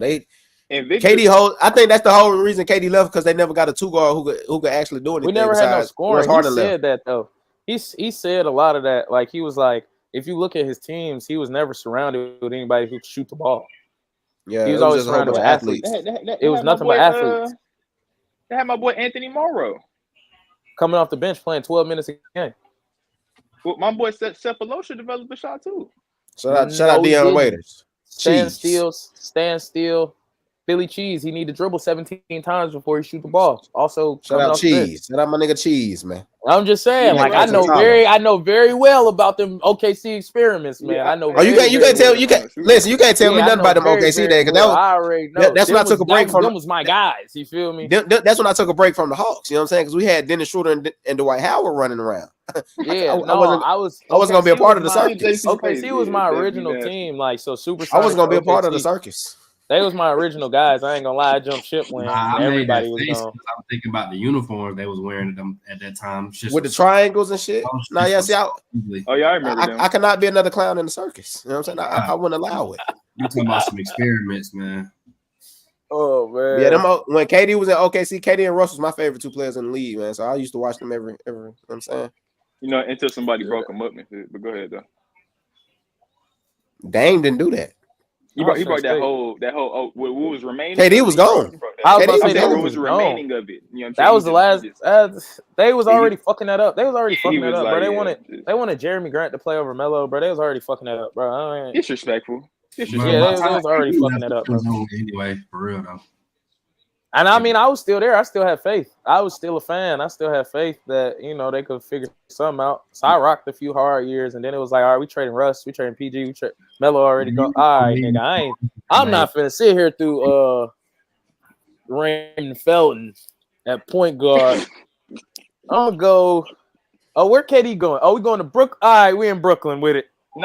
Y'all was low key nice when y'all had Shea though and CP. That little Shea and CP. I wasn't there no more. I was no longer there. I had already aborted ship. It was already gone for me. I was done. But move on. This is an interesting question, kind of science fiction sort of. Who would be the best superhero for each sport? Take it like, huh? Flash. The Flash? Yeah, for sure. Name a sport that speed don't kill in. Well, in that case, I ain't trying to be like no nerd or nothing, but be Superman, though, obviously. I was thinking like Superman, nigga. No, Flash, man. Flash. He could fly as fast as the Flash. So No, okay. I mean, Batman would be useless because that nigga really ain't got no powers. Yeah, ain't shit you can do for me out here. Who did the Superman alive? Nobody catching over him.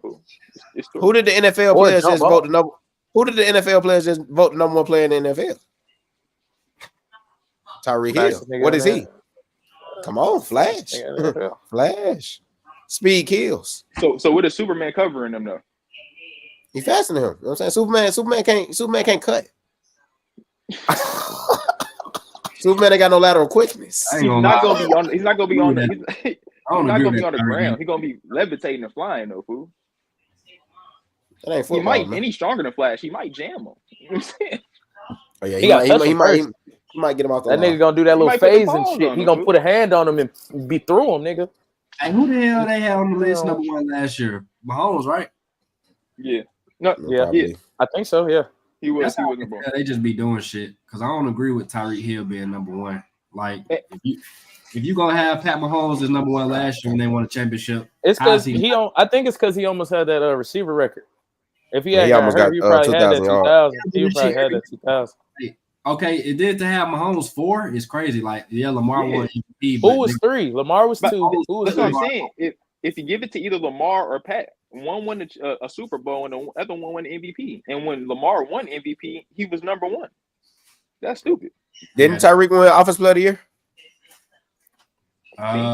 Or no, I thought it was Lamar. McCaffrey might have won that shit. Oh, it was McCaffrey. McCaffrey might have been 3 then. Yeah, maybe. He was. I don't know who won. Who was 3? It was McCaffrey. I feel like the list just be capped to me. Because I wonder how they get it like that. Like everybody vote, but then it's like you probably vote on 100 niggas. Like who got the most? I know they only have them right down like 20 names. So I don't know how they even compile a list how of 100 they get niggas. To 100, right? That'd be. They only have each player right now 20 names. Hey, Judah, who was number 10?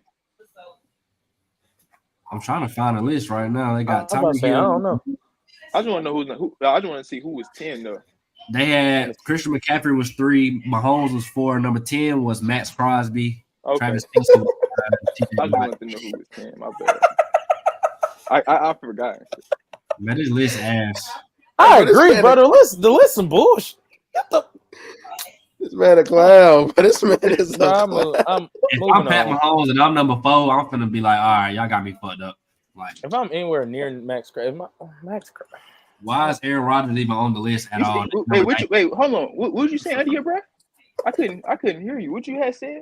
Under my breath? No, nigga, I said it out loud. Why is Max Crosby top 10? Top. You said why? Nigga, maybe you got earwax. Maybe you just not listening. Is any Giants top for 20? what reason? Is any Giants top 30? I don't even know if any Giants made this at all. Let me see. Dexter Lawrence probably made the list. I don't know if Andrew Thomas made the list. He was hurt. Maybe Saquon, but he's no longer a Giant. He's made the list. Okay, Brian Burns number 55, but he wasn't on y'all last year. He was on the goddamn. He was on a Panther. It's probably Dexter Lawrence though. That'd probably be it. I ain't gonna cut to y'all. Y'all don't have nobody on the list. Yeah, I don't even know why you even addressing the player on my squad. Did the Falcons player? What did the Falcons player make it?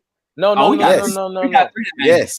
No. Jesse Bates. No. Jesse. I want to know. Big J. I want to know if you think y'all niggas is gonna be good, because you talking real spicy for a nigga who team been trashed since you was born. You ain't seen them niggas win the Fiesta Bowl, nigga, and you want to talk about everybody else's teams. And at least their team made a Super Bowl. I just want to know. I'm a Chicago Bears fan. Now you're a Chicago Bears fan. I'm rocking with Caleb in there. They not shit either. They ain't won nothing either. LA, what happened in the Super Bowl, man? What happened in the Super Bowl? Oh, man, please bring it back. I'm a Super Bowl champ. Save 2 Please bring it back to 2006. If when you was in your watching this in the LA area who grew up on Crenshaw and Slauson, y'all know Grave Diggers, Crenshaw. Right before we went to the Crenshaw Coach, I'm a Super Bowl champion. Played in the Home Depot Center. Saved 2 touchdowns. You know what I'm saying? Look me up. You know what I'm saying? Come on. Wait, you play safety? Safety, and I play wide receiver. I played both sides of the ball. I was like that. Hey, bet money in your prime, Joe would have routed you up. Who? Joseph Markham? Yes. No. I played with Joe at Santown. I played with Joe at Santown. Joe was like that. Yeah, no. That's. I played with Joe at Santown. But he ain't play. He didn't play. Look, they moved him from where I was at, and they moved him to Atlanta, where it was less competition. Now, if he would have played in the Snooper Bowl with me and them boys, with the Grave Diggers, he played in a French T-Bowl. Like, don't say that either. Don't say that. I really want him to come back and defend himself, but don't say that. Because nigga, what we really had the SEC of youth sports. I heard about y'all Sandtown people and all them. I'm not even talking about Sandtown, nigga. I'm talking about Ben Hill. I'm talking about Ben Hill. When Joe played for Ben Hill, it's probably the same time this nigga played for the Snooper Bowl or whatever. And I'm telling you, Joe is gonna give you the business or whatever. You ain't see. I'm telling you, I like Joe over you. I like Joe over you. Hey, you ain't see you look. Did you see Ben Hill on TV shows? No, you seen Snoop's on TV shows, bro. Yes, I was a partner and I was a champion, bro. Look me up, champion, real life champion. I don't care about you and your Friday night tights, nigga. Send them the link, LA. What is we speaking about? Send them the link, LA. I like my co-host over you. Please send me the link. Just being biased right now. Send me the link. No, send the link, LA. I'm not saying biased. Hey, I'll leave it out of my hands. Send me the link. No, you call Uncle Snoop and tell him to reach in the archives and give you the footage. Get the footage. Tell Snoop to give you the footage. I'm gonna go to get the footage from and we're gonna compare them side to side. We just gonna compare them side to side. That's it. That's it. I'm gonna send this part. You know how I do, bro. I'm gonna cut this part out. I'm gonna put it on Instagram. I'm gonna put your clips and I'm gonna put Joe clips up there, and we're gonna let the people decide. I don't gotta decide on shit. I like send the link, LA. And then after I won the Super Bowl, I was like, you know what? I'm done with this, right? Then I took my talents to El Segundo. You know what I'm saying? El Segundo Eagles. You know what I'm saying? You know what I'm saying? I was the type of kid in any sport I played except for baseball. Wasn't like that. Was not. I'm gonna keep it real. Was not like that in baseball. I can catch though. Eagles. But basketball and football though, I was playing for multiple teams. Did you play for the Rancho Cucamonga Ravens, nigga? Did you play for them? I'm just saying that. But I just want to know that was the one. You played for the El Salvador Eagles. Did you play for the Rancho Cucamonga Ravens? Oh, I would have shook you out your boots. I would have shook you out your boots for sure. Shook you out your boots. You ain't touching me. You crazy as hell. That's the craziest part. I pick you up and slam you on your. That's the craziest. You part. wouldn't have touched me. That's the craziest part. That's also crazy. I was like a young Barry Sanders. That's also crazy. Come on, bro. You know. Come on. You know my body of work. You know. Don't have the feet. You don't LA, do it. you don't have the feet. Don't do it. First off, are we? I don't know. I don't know. I already told you. Well, you don't have side to side nor lateral. Who gassed you up this morning? Your hip. You got a bad hip. Who gassed you up this morning?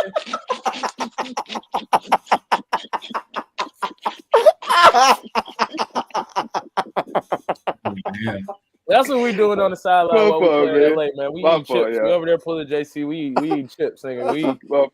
Oh, this nigga on the field. Yeah, we all right. We all right, coach. He with us. Yeah. All right. We can just answer this yes or no. I like to get through all the questions so nobody feel left out. Do y'all believe USA will win the gold? I ain't gonna lie. I need an answer if y'all say no. Man, and I got it twice. Definitely. I'm gonna keep saying you got to get some niggas from the moon to beat us. That's what that is. Yeah, that's true.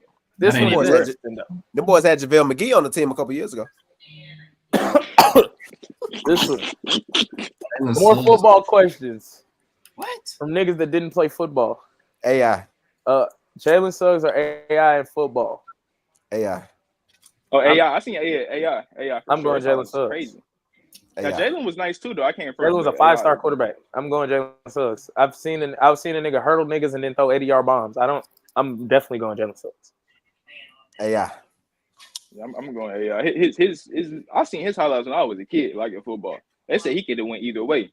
It didn't matter. But I heard Jalen Suggs easily could have went either way. He was a 5-star in both. Hey, pause. All right. Okay, my fault. A little crazy. Just a little bit. Yeah, no. I just don't know no super cold. I just don't know no super cold football players from Minnesota. So I'm gonna take the nigga from the South. That's simple. I'm taking the nigga from the South who was in them trenches. I was in them projects. He had to get it out the mud. You know what I'm saying? Feed his family. Shit, I feel a 5-star is a 5-star. I'll take Brown over both of them though. Hell no. You seen Brown high school highlights of football? Nigga hit LeBron in the leg is over with, bro. No, I'm not taking Brown. I done seen Brown probably was like an all-state tight end or some shit. I'm not taking. No, nigga, he was taking an all-state wide receiver. Yeah, I'm still taking that 6'3", 200-pound quarterback that can run past everybody, fly, and throw the ball 80 yards. I ain't gonna count the Jalen Suggs. I didn't even know he was cold at football. Did he play in college? No, he was cold as hell for sure. He play in college? No. He declined playing in college so he could play. Where you go to Gonzaga? Gonzaga ain't got a football team, do they? They might not. That's what I'm saying. Yeah, they do. It's not D1, I don't think. That was his choice. Like, that was him choosing Gonzaga for basketball was his choice. Like, yeah, nigga, I'm not playing football at all. Actually, don't do nothing. Good financial decision, man. He would have hated to see a nigga like me on the football field for sure. They had me at quarterback spot. It would have got bad for him quick. Nigga, he seeing you, nigga. It's Christmas. Man. End zone, nigga. Niggas like you might be the reason. I ain't gonna lie, man. I'm like a mix between like this shit. Curry comes so athletic. You know what I'm saying? So like on the basketball court, I'm like Gilbert Arenas. On the football field, I'm like, sheesh, what y'all want? Offense or defense? Like, what we looking for? You like prime? What we looking for? You do both. No, Travis. Shout out Travis Hunter, man. Like that's who they was. You know what I'm saying? That's who I come on, man. You was Travis before Travis. Apple, nigga. I was Travis before Travis. I played offense and defense in 9th grade. You know what I'm saying? At the illustrious North Springs Charter High School. You know what I'm saying? You feel me? I played offense and defense at the illustrious North Springs High School. Yeah, they wasn't shit either. Yeah. I started on offense and defense for the freshman team. You know what I'm saying? That's what I'm saying. Hey. Before I got kicked off the team and during the 4th game of the season, shit happens. You know what I'm saying? You was that bad, or you had you brought the Gilbert Arenas to the. I got into it with the offensive line coach because I was a wide receiver and he was trying to talk to me. I said, "You're not Bill Belichick. Please get out my face. Kick me out the team. It's life. You know? That was the end of my career." Who is the coach? Because y'all know I went there my senior year. Who was the coach? I definitely don't remember his name. I don't remember his name. Was it a white man? It was a black man. He was an off-duty police officer though, for sure. Off-duty police. Off-duty police officer. I'll try to figure out if it was the basketball coach, because the basketball coach also coached football. They was like, I told him, me and him could have shot the one if he wanted to, and they was like, we really not supposed to let you ride the bus back to the school because you have threatened one of our coaches. I got suspended. I got banned from ever playing at Riverwood again. Hey, that's crazy. Oh, that's crazy. Hey, I just wanted to know if it was the same guy. It was Parks. I didn't know if it was Coach Parks or not. I got banned from playing at Riverwood ever again. Coach Parks was the gym teacher, wasn't he? Yep. He coached the basketball team and he coached football. Yeah, so when I was a freshman up there, he used to do like the stats and stuff, and he used to be like, "Man, I can tell whenever you get mad because you throw a little temper tantrum whenever you don't get the football." I said, "I need the ball. Feed me, man." And he would say he say shit like that. Me and him used to get into it all the time. Hey, yeah, I got in trouble in gym class for throwing up gang signs, and he seen me. No bullshit. It's all true. It's all true, man. It's all true. Me and him got into it one day, nigga, because he called the play, right? This is the first game of the year. He called the play. I run the play that he called. Bro, he called timeout, started yelling and shit, talking about I ran the play wrong. And me and him going back and forth. No, I didn't, nigga. That's the play you called. You called this. I ran it this way. Bro, the nigga texted me later that night. Oh, I watched the film. You was right. No, nigga, I want you to apologize just as loud as you was cussing me out in this goddamn huddle. I want you to be out here apologizing. Like the eyebrow, he had the funny eyebrows. Yeah, the eyebrows, the devil horn eyebrows. Man, me and him got into it so many times during the year. He started to cut my PT and some more shit during the year. Like, you guys script, bro. This all true, bro. Because he would say some stupid shit, and I'd be like, "Coach, that's not gonna work." And he'd be like, "Run it," and I'd be like, "That's not gonna work." And he'd be like, "Run it anyway," and it don't work. I'd be like, "Nigga, it didn't work." Coach Parson, my nigga. Come sit down. Sorry, Coach Parson, man. Come sit down. But I wasn't even one of them. LA, you know that, bro. Playing out West, I wasn't even one of them. If you actually make some sense, bro, I'm gonna do it. But you can't. I can't make more sense than you. That's true. But like it don't even make sense. Nigga, whatever, nigga, JC is fucking that fool. Yeah, he fucking up nigga. Whatever he. nigga, that nigga moved out the frame like 6 times. Taco man, that's enough, man. Moving on. Is LeBron, Michael Jordan, Bo Jackson, Deion Sanders, or Usain Bolt the greatest athlete of all time? Michael Jackson. I said Michael Jackson? No, you said Michael Jordan or Bo Jackson. Okay. I was making sure, man. I was just saying, damn, that motherfucker do. We talking about just from a pure athleticism standpoint? We're talking about from, I guess, however you feel. Which one's the greatest athlete of all time? You said Deion too? Yeah, Deion in there. It's Wilt Chamberlain. You know what I'm saying?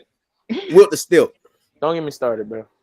Please don't. He was 7 foot tall. On and off the court, though. He was 7 foot tall and ran a 4.5.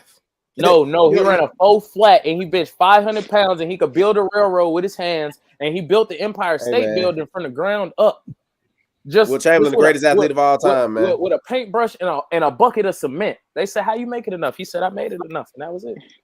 Wilt Chamberlain, he had waves in the 50s. You know what I'm saying? You don't make it like that every day. That's when niggas ain't even have lineups back then. Please don't get me started. I ain't gonna lie. Please don't. He scored 100 points in the NBA game. No, he didn't. You know what I'm saying? No, he didn't. He averaged 25 rebounds in a season. Hey, because he was missing them and putting them back. His field goal he was no. 30. This is where 40, I got some pushback at. Because Wilt was cold and all, but he playing against uncoordinated white boys. He was uncoordinated. No, I don't know. So you saying so Wilt wasn't dominating the NBA today? He wasn't averaging 25 rebounds just strictly off the I'm talking about all centers list. It's nigga Shaq would kill him. Cap. Who else? Cap. They made this nigga seem like he John Henry, bro. He's a stilt. He a super nigga, bro. Nigga, the Big Shaq Diesel would give him work. Like it's not this Wilt the stilt. stilt. This Wilt the stilt. This Wilt the stilt, fool. But I don't want to get out. I don't get off track, but have you ever seen my take on Will Chamberlain? He tripping. Yeah, he is tripping. A lot of people, right? A lot of people think he never existed. I just think it's cap. Because his story, it seemed like a myth and a legend. We wasn't there to see. Did you see his playoff numbers? We wasn't there to see it, and nobody else was there to see it. 57, 15, and 20. Bro, yeah. What is these numbers? It's easy. Nah, fool. I'm gonna go Bo Jackson for this question though, for sure. Bo, I'll probably go Deion. Because they was both nice at football. I think Bo was more athletic than Deion. I ain't gonna lie. Exactly. Just because he was bigger and just as fast. Yeah. I'm gonna go Bo. I don't know. I still like Deion for that one.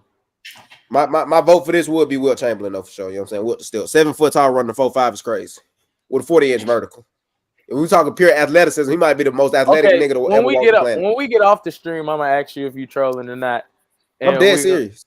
I'm dead serious. Bro. I don't even want to have this conversation. JC, can you make your pick, please, so we can move on? I don't want to have this conversation. What the still? I ain't gonna stilt his ass somewhere else. Why are you disrespecting the stilt? I'm not disrespecting nobody. You going who? He going whatever he eating. I'm really trying to figure out why the fuck is Usain Bolt on the list. Yeah, for sure. I forgot about you said that. Like, why is he on the list? Hold on now. I mean, out of everybody on here, he like the most one-dimensional nigga on the list, though. I'm about to say, Bron only plays one sport. LeBron also only plays one sport. Like you must ain't seen Bron football highlights. That's high school. I don't give a fuck. You must not see Usain Bolt play soccer, nigga. What? I don't care. That's one person I believe. What'd you make your career in? Whatever Bron chose to play, that's what he was going to succeed in. That's cap. He wasn't playing baseball. Ooh, he ambidextrous. No, he not. Hey, baseball. No. Baseball takes left hand. Baseball is hard. He's a switch hitter. Yeah, but a nigga going to play baseball and you sorry, that don't count to me. He a bigger Aussie. A nigga going to play baseball and he's sorry? Yeah, that don't count, but neither one of them niggas was sorry. The other two niggas in this conversation? Michael Jordan was straight at baseball. Michael Jordan? I forgot about him. He wasn't in my answer anyway. You're about to say, you know how I feel about MJ, but he was in baseball. Right. Yeah, he had over 30 stolen bases. You know what I'm saying? That ain't because he can run. I was about to say, nigga, that made him fast. That didn't make him good at baseball. You got to get on base. You have to get on base. His hitting average. There are pinch runners. 70. That nigga was trash. I ain't gonna lie. He hit over 200. You know what I'm saying? In the minor leagues. That's not easy to do. In the minor leagues? That's not easy to do.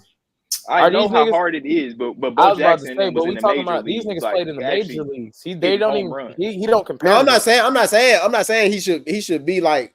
I'm just saying it's not easy to hit 200 now. I don't care where you at.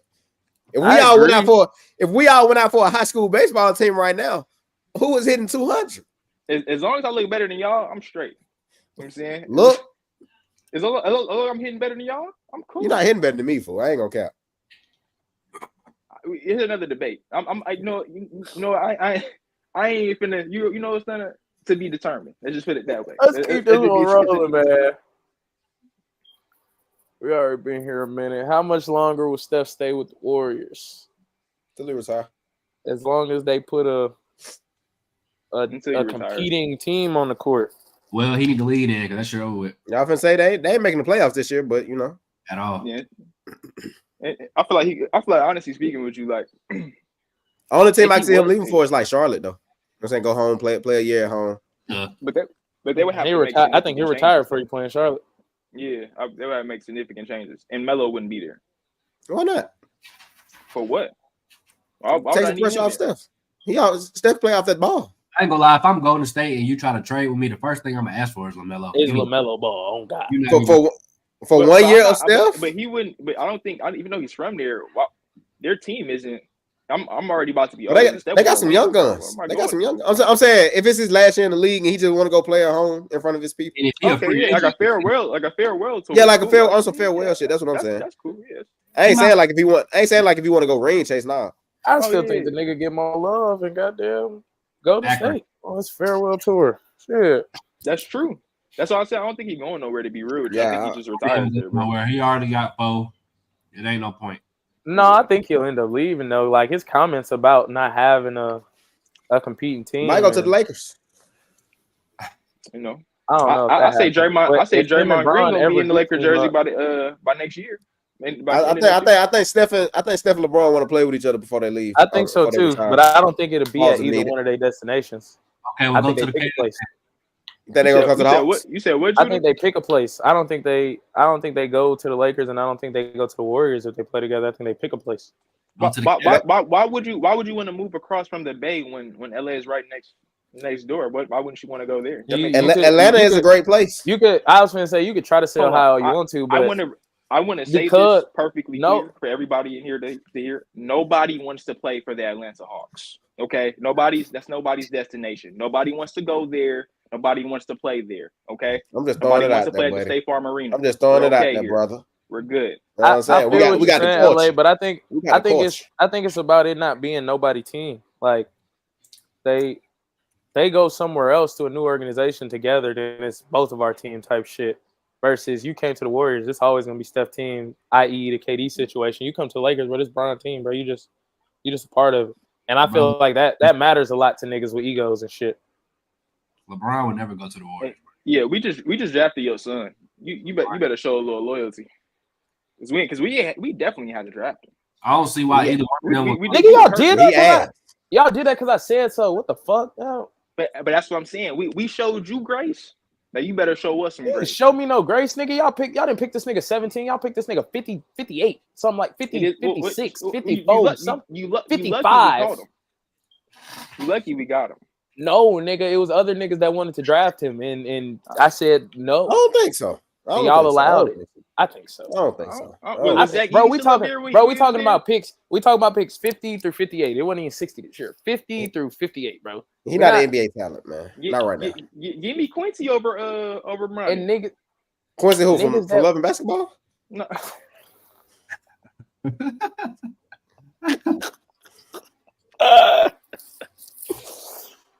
No, nigga. Hey, but give me. Honestly speaking, with you, like, we didn't really have to draft Bronny. So even I think Bron finished his career with us or Cleveland. He ain't going nowhere else. Yes, y'all didn't have to draft Bronny, but everybody else y'all drafted wasn't going to play anyway. So why not? That's why I say the thing about 50 through 58. It was like shit. Everybody else we're gonna draft probably gonna be in the G League anyway. Why not take a shot on arguably the best player ever, kid? Like Bronny, regardless, but that shit was written on the wall since that nigga was coming into the NBA. I was gonna say, they was gonna get him damn near regardless because nobody was gonna take him first round, and you weren't gonna take him high second round. It's probably because he talents overseas, nigga. I don't see why Steph would lead the Warriors. I don't see why LeBron would lead the Lakers. Like, it's no point. They already solidified. They not like KD, and he trying to still prove some shit. Like, them two niggas already. Disclaimer. They ain't got nothing to prove. Trying to prove shit. I'm about to say, what KD He's not proving shit. KD ain't got nothing to prove. He's not trying to prove shit, but he going team to team every year trying to win some shit. He just want to play good ball. He just want to play good ball. What is y'all estimation of this? Like, what do y'all think this nigga play a year and then acts out? No, he don't. If he not gonna say it, regardless, the narrative around him is always gonna be, can he win without Golden State? That's gonna be his narrative. So then I'm gonna make my own narrative. Can LeBron James win without another Hall of Fame player? I said this on the last pod, nigga. It's not niggas that win without other niggas on their team, bro. LeBron, though. That's not the narrative. LeBron. You know that. Right, yeah, because he has the star player. KD had to get away from March. He has the star power to not have to leave his situation. He just brings niggas. It's the same shit. Like, it's the same. If you Michael Jordan, then you call fucking Larry Bird and Magic Johnson to come play with you. It's the same thing as you being Michael Jordan and saying, "Hey, I'm gonna go play for the Lakers." Like, it's the same shit. There is no difference. People hold so much weight in the fact that he uprooted himself and versus calling niggas. Been calling niggas since mid-season to come here, like begging niggas since mid-season to come here. This nigga LeBron willing to take $100 million. Nigga LeBron willing to take $100 million pay cut at 40 to get niggas like DeMar DeRozan, and we talking about KD leading teams and switching teams, chasing rings, trying to listen. Well, LeBron has to prove some shit.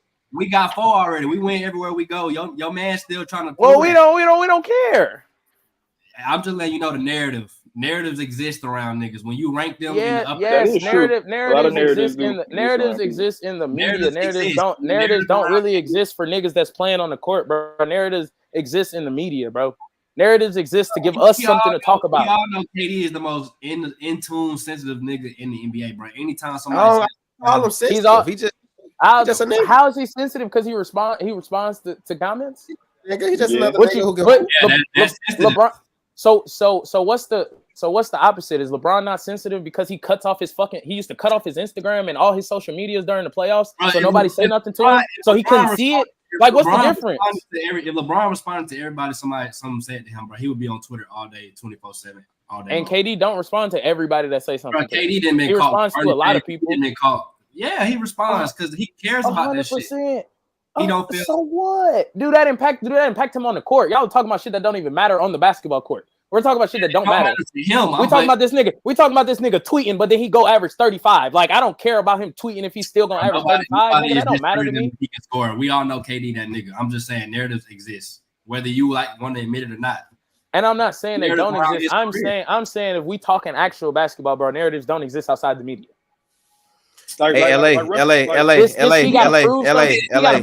Nobody else really believes that he has to prove anything. It's 50% of the sports world now, bro. It's sports. But I'm saying how many actual basketball players do you think he has to?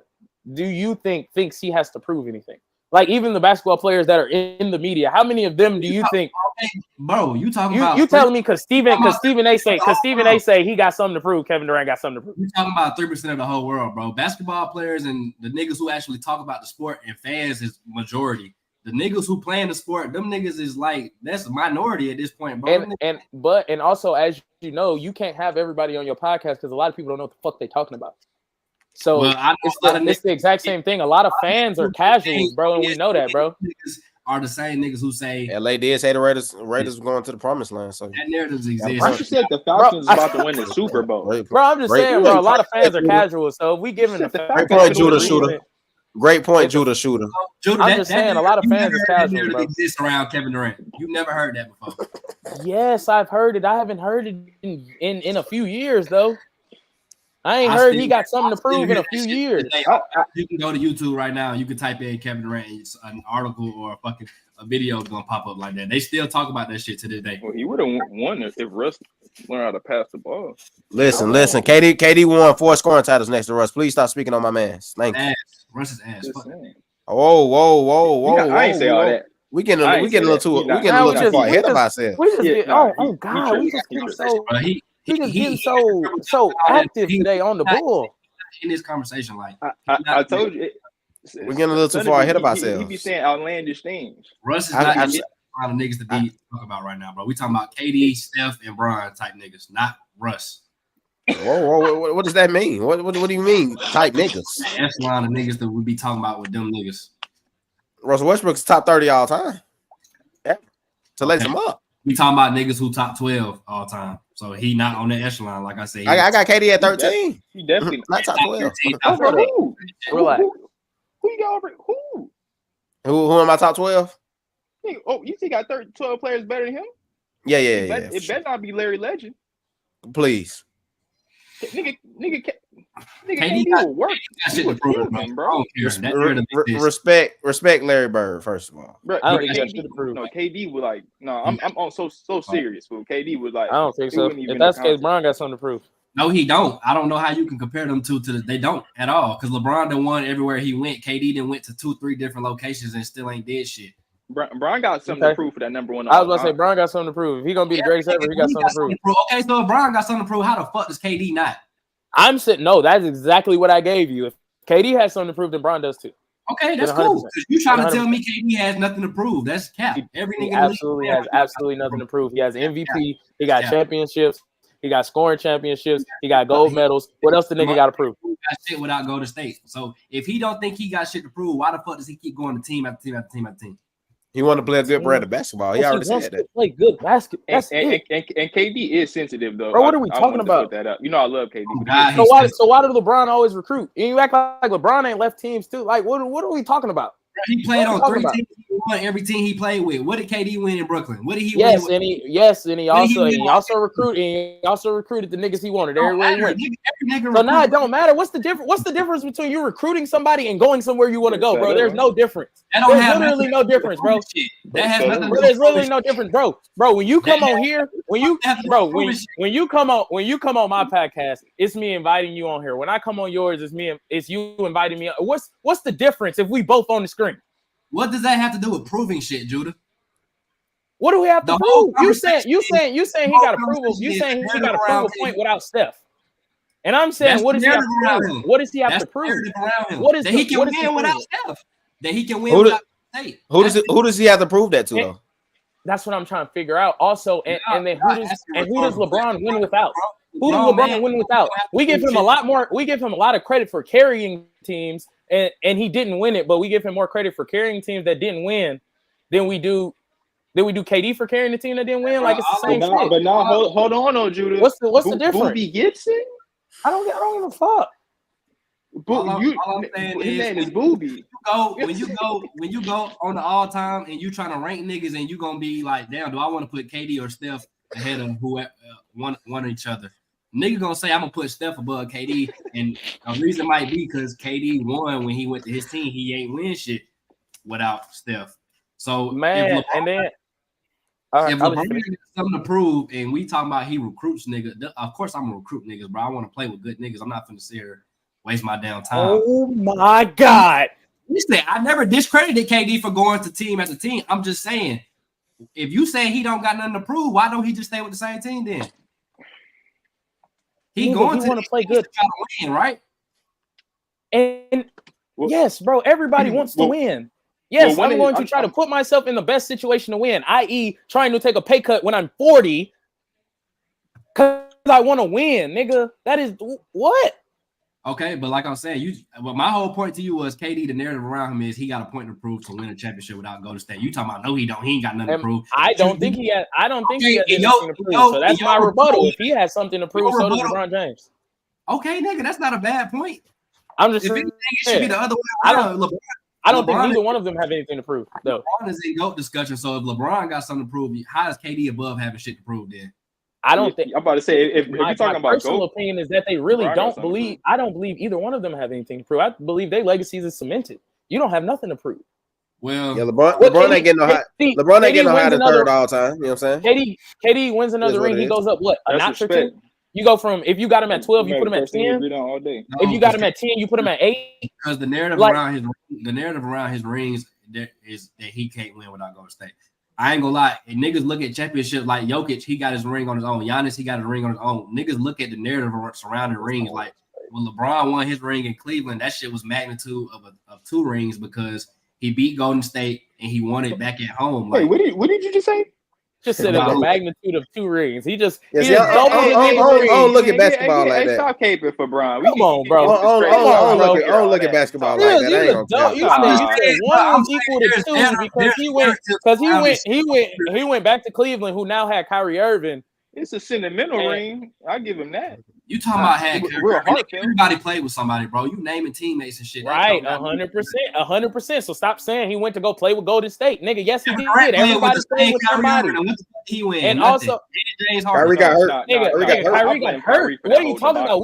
Kyrie and Harden was hurt. Other team said they was gonna lose that series if Kyrie didn't get hurt. Come on now, bro. Niggas on the team, and he still had 49, 17, and 12, and it was a toe away from winning the game. Bro, I'm not trying to hear that.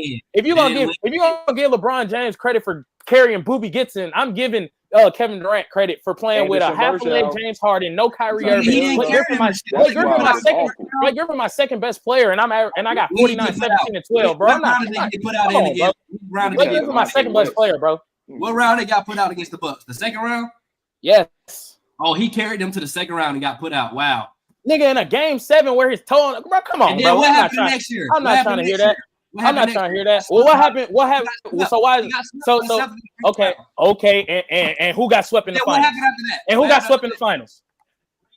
That's cool. Who got swept and then the gentleman swept in the finals? Who got 4 and who got 2? LeBron James. So what are we talking about? What are we talking about? What are we talking about? What are we talking about? It's the same thing. As your second option is crazy. Now, who you get swept by and why you get swept matters. Who ain't got shit by Steph? Who ain't versus you just getting swept. Like I said, the narrative. You got swept. You an all-time great and you got swept. It don't matter. You couldn't get one. You an all-time great and you couldn't get one. Didn't KD just get swept this year? Yep. You're absolutely right. Nigga didn't got swept 2 times in the first round at that. Cool. Twice. You talking about a few times. That's cool. We didn't see that nigga in the finals. We said that nigga home to his mama. Rondon got swept in the finals twice. What are we talking about? In the finals. That's what we did. Wait, Brian got swept in the finals twice? In 2000, yes, twice. The Spurs and the Warriors twice. No, the Spurs. No, the Warriors ain't sweep. No, swept. The Warriors did sweep them. No, Gentlemen sweep, I think. No, 4-1 and 4-0. No, they ain't 4-0. They 4-0 them. I could have swore Brian won one game. Oh no, JR messed up. I forgot. Yeah, he might have got swept. Look that up. The Warriors won 108-85 to sweep the series. Durant named Finals MVP. You can just look it up on Google, nigga. For the second year straight, Durant received 7 out of 11 votes, with Curry receiving the other 4. I forgot. He does 6. I'm just saying. Here we go. I'm just saying, bro. I'm just saying, bro. Come on, bro. KD did get on Brian's ass. KD did get on Brian's ass. And you can also, bro. No. I got you. Hold on. Because you can also go look this up. Kevin Durant, every time he's played LeBron James in a finals game, he averaged 32 plus points. Again, what are we talking about? No, I got some pushback. for you. But nigga guarding him. What you mean? No, I got some pushback for you, JC. We're not gonna act like the Cavs wasn't deep. They had Kyrie, they had K-Love, and they had 2 interchangeable guards. Come on, Iman Shumpert and J.R. Smith, plus a Kevin Love. Bro, when they played the Warriors, either Kyrie or Tristan Thompson. And Tristan Thompson, leading rebounder that year in the playoff series. That was 1 year. They was deep enough to fuck with the Warriors, though. No, bro. The reason this Hampton boat thing even happened, the Hampton 5 thing even happened, is because the Cavs beat the Warriors. Who came calling? Because Harrison Barnes wasn't going to. What are we talking about? Who came calling, nigga? They came calling. I might even give you that. I'll give you that. They not beating. I give you that. They not beating LeBron James and the Cavs. That's what this whole conversation about is about narrative. Okay. I feel like every player has literally a narrative on them. Like every player in the league got a narrative on them. Right. So why, when we talk about niggas' favorite players, does it get to a whole dialogue afterwards? I just said I don't think he has nothing to prove, and I was telling you why. Those are all my reasons why I don't believe he has anything to prove. He's not going to prove shit at this point because, like you say, whatever he done did is already solidified. And like you say, if he win another ring, what's that? Another notch up? But my point is the narrative around his ring exists, bro. Whether you like the shit or not, it exists. Okay, that's cool. I ain't gonna lie. It literally, like, every player has a narrative. Whether somebody pulling out of nowhere, whether analysts making it up, whether we hear it on first take. I'm just trying to understand where a narrative on every player. Why is niggas not like they've never heard KD narrative with his rings? Like, I've heard that before, but that don't make it true. Look at Kwame Brown. You heard it before. That don't make it true. It's true because all right. What the Lakers ring in 2020 was a bubblegum ring, and that was the easiest ring in the world. But guess what? You don't find that to be true, right? Because you shook your head immediately when I said it. You don't find it to be true. But it's a narrative. Have a ring. We still have one. You're missing the point. You're missing the point now. What's the narrative? What was the narrative in that situation? That's what you said, right? What's the narrative in that situation? Narrative, but what's the fact and what's the real? What's the fact? Exactly. What's the narrative and what's the fact? The narrative is that KD has something to prove. The fact is that he don't. The narrative is that y'all ring was the easiest ring to win in NBA history because it wasn't no fans, it wasn't no nothing there. It was just some FX sound. It was some 2K sound. Your own narrative about what I said. That wasn't my narrative around KD. My narrative around him was his 2 rings around with Golden State are gonna be looked at like he can't get a ring on his own. So his shit, like, so he had. You said he had something to prove, right? Every nigga in the league got something to prove, right? As long as you said that's the narrative. You said that's the narrative that he can't win without Golden State, so he has something to prove. Nah, he ain't got shit to prove because, like, it's over with, bro. He's not gonna win another ring. My narrative was that his 2 rings are gonna be looked at as shunned upon by most niggas because in the manner he got them. That's no. Okay. I have to push back for you again though. I feel like that narrative only happens with the older generation. Like Like they don't respect. I ain't here to decipher who's saying it and who not saying it. But I agree with you. You're right. It's definitely a narrative on those 2 rings. I'm not going to sit here and say it's not. Around the league, it's a narrative. Like, bro, you went to the best team, they beat you. You had the chance to beat them. You guys were up, and it's kind of lame. It's the third. I don't hold it against me personally, but it's definitely a narrative around those 2 rings, and it's definitely a narrative each and every time he goes into the NBA season expecting him to win, being the caliber of player that he is. But Is it fair? No. I don't think it's fair either. Should they respect it? They should. It's 2 rings. And he beat a Hall of Fame player to get it. That's the only point. Arguably the best player. But yeah, it's a narrative.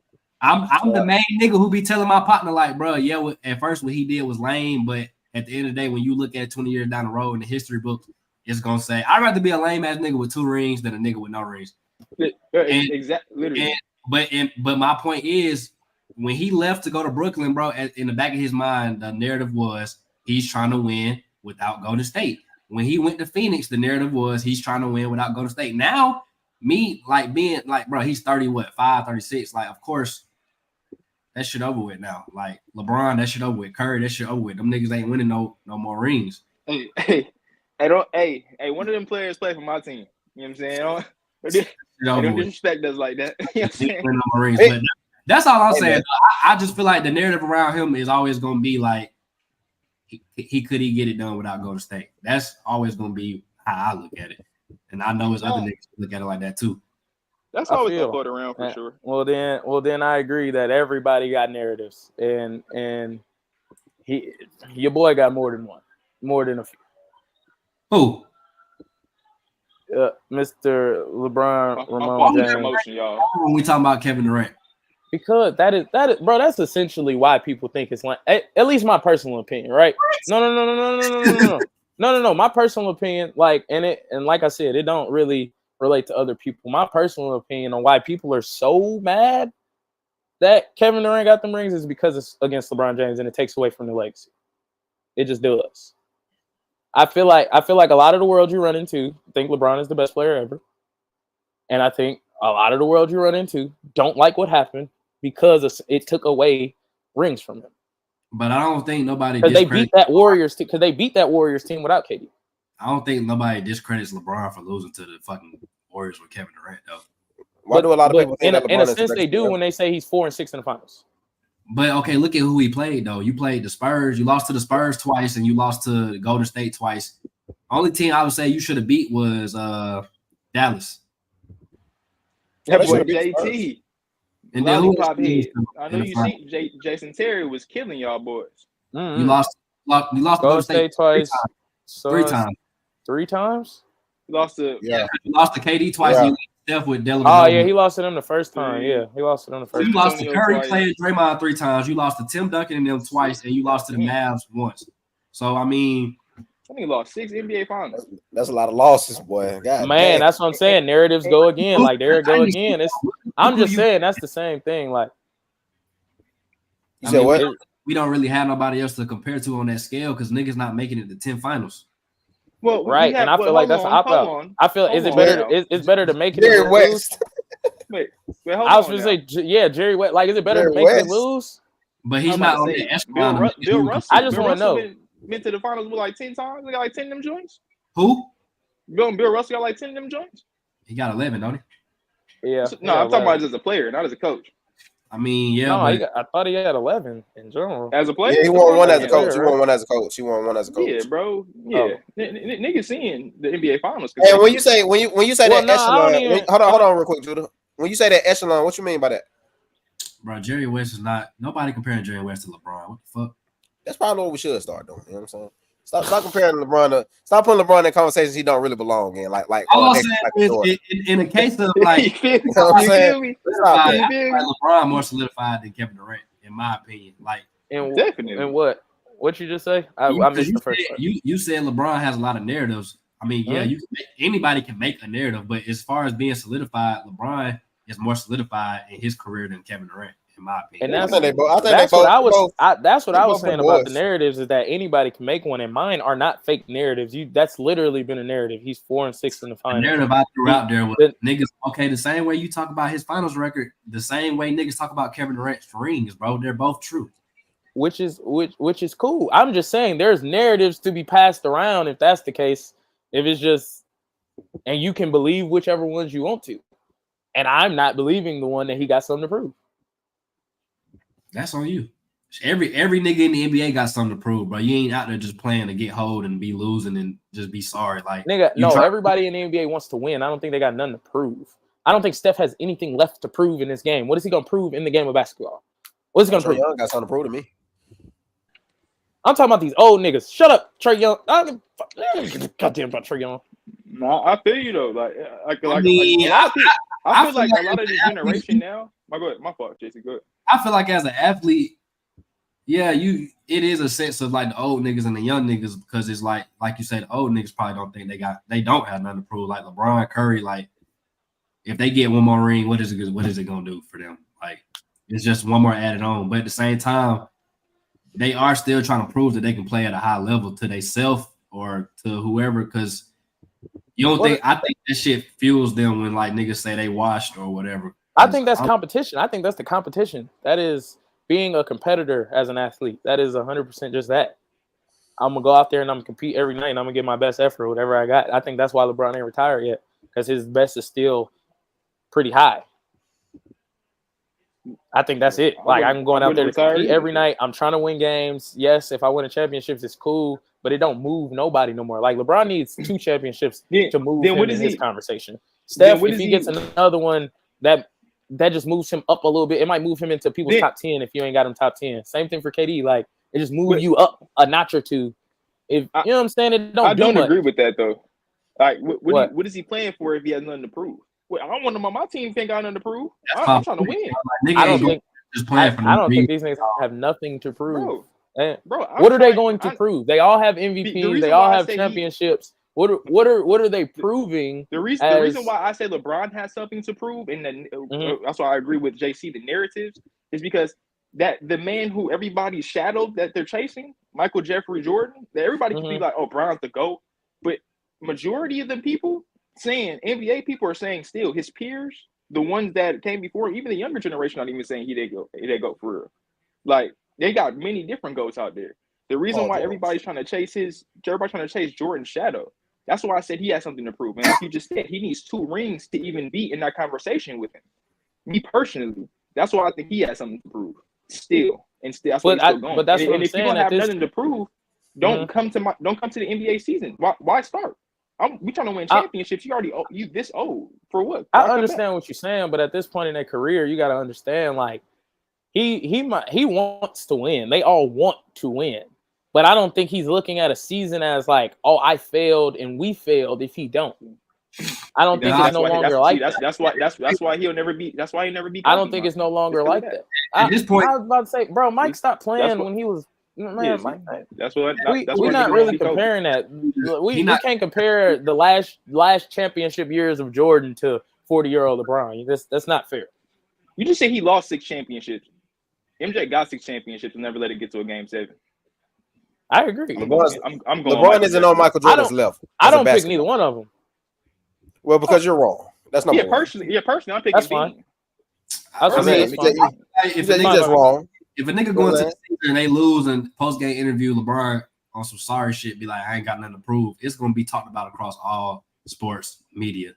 But that's what I'm saying. At the same time, his seasons ain't determined. Like, they not determining him by wins a lot. Like, last year, he lost in the playoffs. Nobody gave a fuck. They talked about it for the next couple weeks, but right, because he no longer has anything to prove, though. Like, I don't have to prove to y'all that I can win an NBA championship. I've done it. I'm not saying you're going to hear it out their mouth. I don't think none of them is going to say, and they might, depending on the question that's asked. You know what I'm saying? But I feel like we'll stop all this king and chosen madness. I feel like you stop all that talk. Then I don't want to hear it. Then if you got nothing to prove, not on my squad. If you I don't know what I'm proving.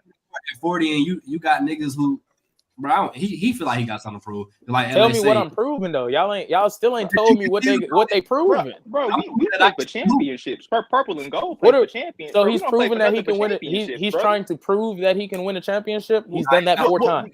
Well, brother, retire then. Why we draft your son? I don't want to hear all the chosen. He's done that 4 times. I'm just saying. I'm saying y'all talking from fan perspective. Y'all gotta think as athletes though. Think as athletes, what they kind of accolades, like how many, you know what I'm saying? Think about it as an athlete, not as a GM or owner, and this being, oh, you're on my team, I want you to do this. As an athlete, bro, in their position, bro, you don't have nothing to prove. Every time you go out there, you're going out there just to compete. It really go both ways. Because when Tom Brady was still playing, when he was old as fuck, that nigga still was trying to win. Like that's what I'm saying. What are you still playing for? I agree with you on that. LeBron trying to win, but he don't have nothing to prove because he's already done proven it all. But he's improving it. So LeBron has nothing else to prove in basketball. When Tom Brady lost, when the Bucks lost, what was it, first round or whatever to the Eagles, whoever they played, I think it was the Eagles. Oh no, it was Dak and the Cowboys. Nobody cared. Or you have seven championships. Nobody cares. We walking a thin line. Y'all thinking like I'm not saying he has anything to prove whether his career. I'm not saying none of that. But I don't want you to come in with that mindset that you ain't got nothing quote unquote prove. We can use a better word. LeBron just coming in at this point to hoop. He just coming in to hoop, bro. This ain't the epicenter. This ain't LA Fitness. Ain't 24 Fitness, fool. We trying to hoop and win the NBA championship. I don't come in here. Of course, he want to win a championship. But LeBron is not losing. LeBron is not losing sleep. Exactly. He's not losing no sleep. I am. Because like Judah said, you look from a fan perspective. You're thinking like a fan. You're not thinking like them, bro. He go home to Savannah, drink his wine, and rub his feet together in the middle of the night, bro, and go to sleep. What Candace Mason and say? Well, maybe we can take you to the trenches then. Maybe you can just spend a couple weeks with us. You know what I'm saying? Come down here with us with the comment, folks. Yeah, I ain't gonna count though. I feel like when they get to the playoffs though, you got to think you do got niggas on your team like AD who he trying to get another one. So LeBron gonna get in that mode regardless, because of course. You said AD trying to do what? He trying to win another one. I ain't see AD play hard since they won that championship. I ain't seen him play passionately hard since that championship. He hooped in the playoffs. He hooped last year. And he been hooping. He got better last year with his injuries. He's definitely gotten better. But I need that fire. I ain't seen that fire since I don't know. It just seems like he was more dominant on that championship run. Yeah, and I haven't seen that dominance in him since that run. Playing the 5, he don't want to do that shit. Yeah, bro. But you a hooper at the end of the day, like. I need you to hoop, and you one of the best hoopers in the world. Like I just kind of feel like we've been stagnant ever since that run. We're gonna give you 25, 12 easily though. 3 blocks. You know what I'm saying? How many games? Well, last year, like I said, I don't want to harp on the past. Last year, he definitely was more healthy than he's been in the past. But brother, like you know what I'm saying? Brian is getting older. We can't have he falling into that. He falling into that category where his stats don't matter. Yeah, bro, that's what I'm saying. Like, bro, I literally every play, like, no joke, on a serious note, like, we all watch Laker basketball because it's on at every station. So I'm up in this here and just be like, I'm a Laker fan.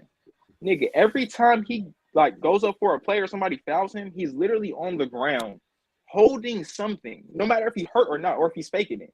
He's literally on the ground like this. Like, I'm like, bro. Got to do a hooping, though. But yes, it do got something to do with hooping. What? Soft. You see every play that you come on. Maybe because we were winning, but I didn't see this side of AD when we won a championship. I didn't see it. You also had 6 months off when you won a championship.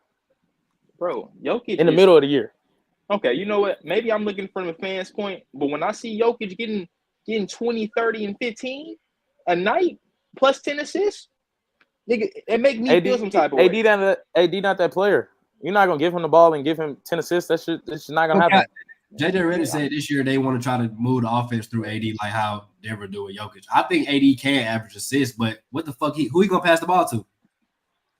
D'Lo? Yeah, the Hawks gonna get a high lottery pick. I appreciate JJ. Well, we need to get ready. I appreciate JJ. I appreciate JJ for that.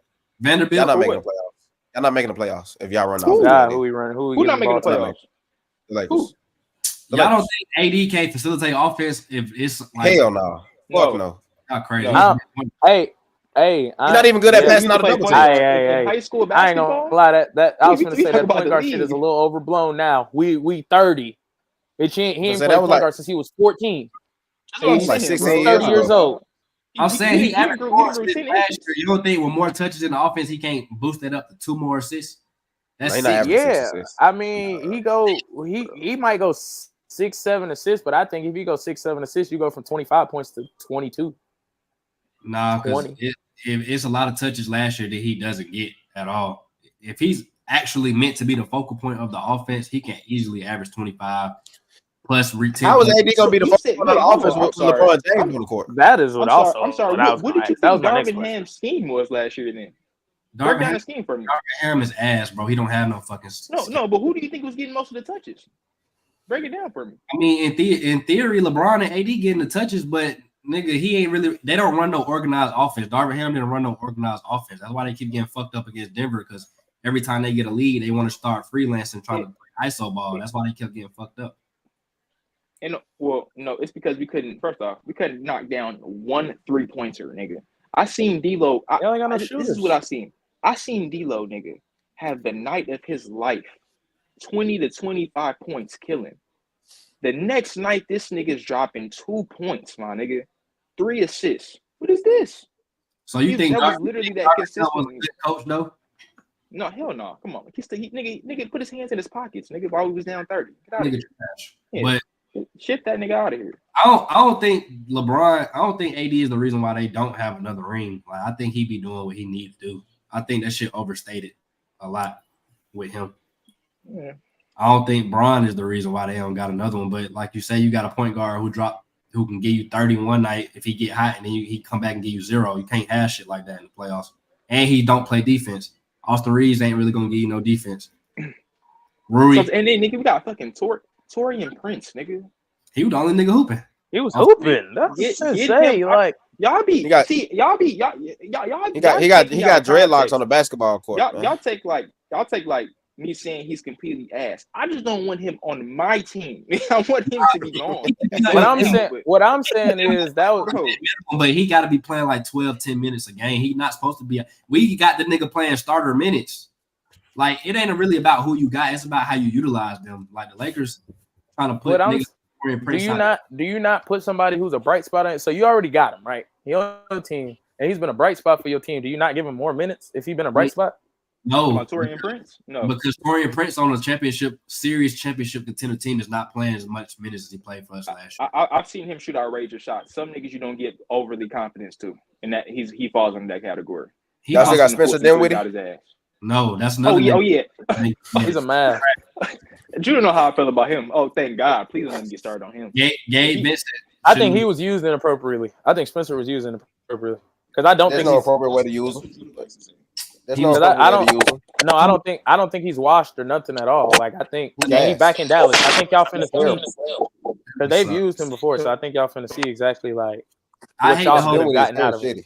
That's another narrative I hate, that niggas can't hoop on the Lakers. Like, nigga, either you can hoop or you can't. All that bright lights playing with LeBron shit. No, you just a bitch. I didn't say that.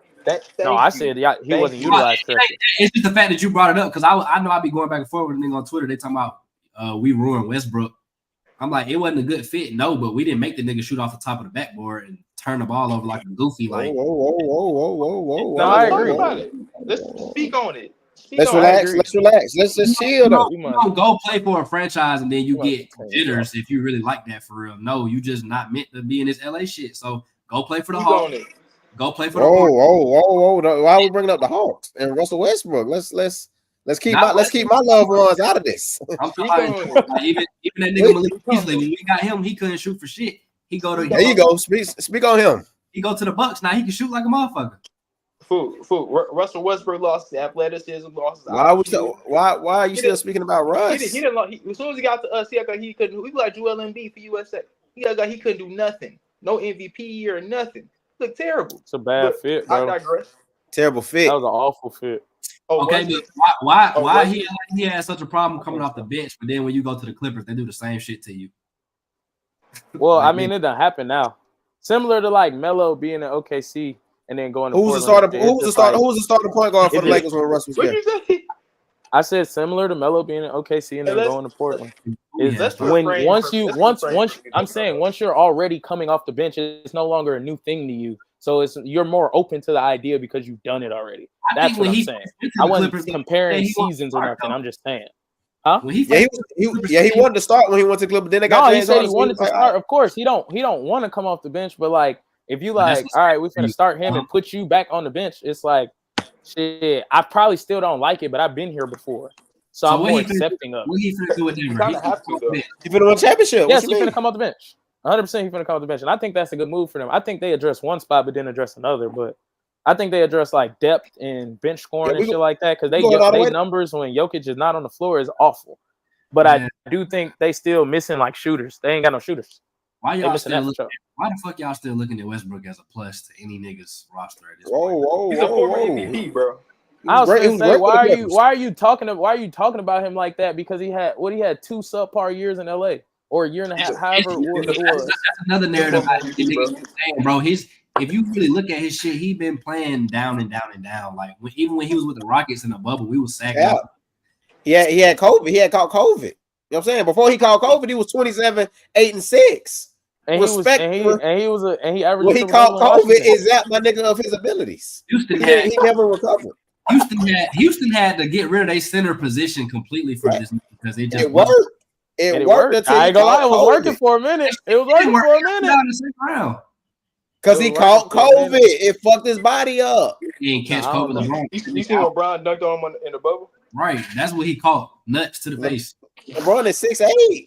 Talking about him dunking on the point guard. That's what the fuck he caught. LeBron's been dunked on before. I've seen it. I've seen the footage. And then he went to Washington. He was doing his thing on, but I mean, that's the Wizards, nigga. That shit ain't equating to no winning in basketball. That dunk was didn't they make the playoffs that year? Yes. Him and Brad Beal made the playoffs that year. What round they get put out? Don't matter. Probably the first. They didn't make it. They didn't make it without. They ain't made it since then. They made it before or after. Like it's just. Watch how we speak on my goat. They got Kyle Kuzma. Let's watch how we speak on my goat.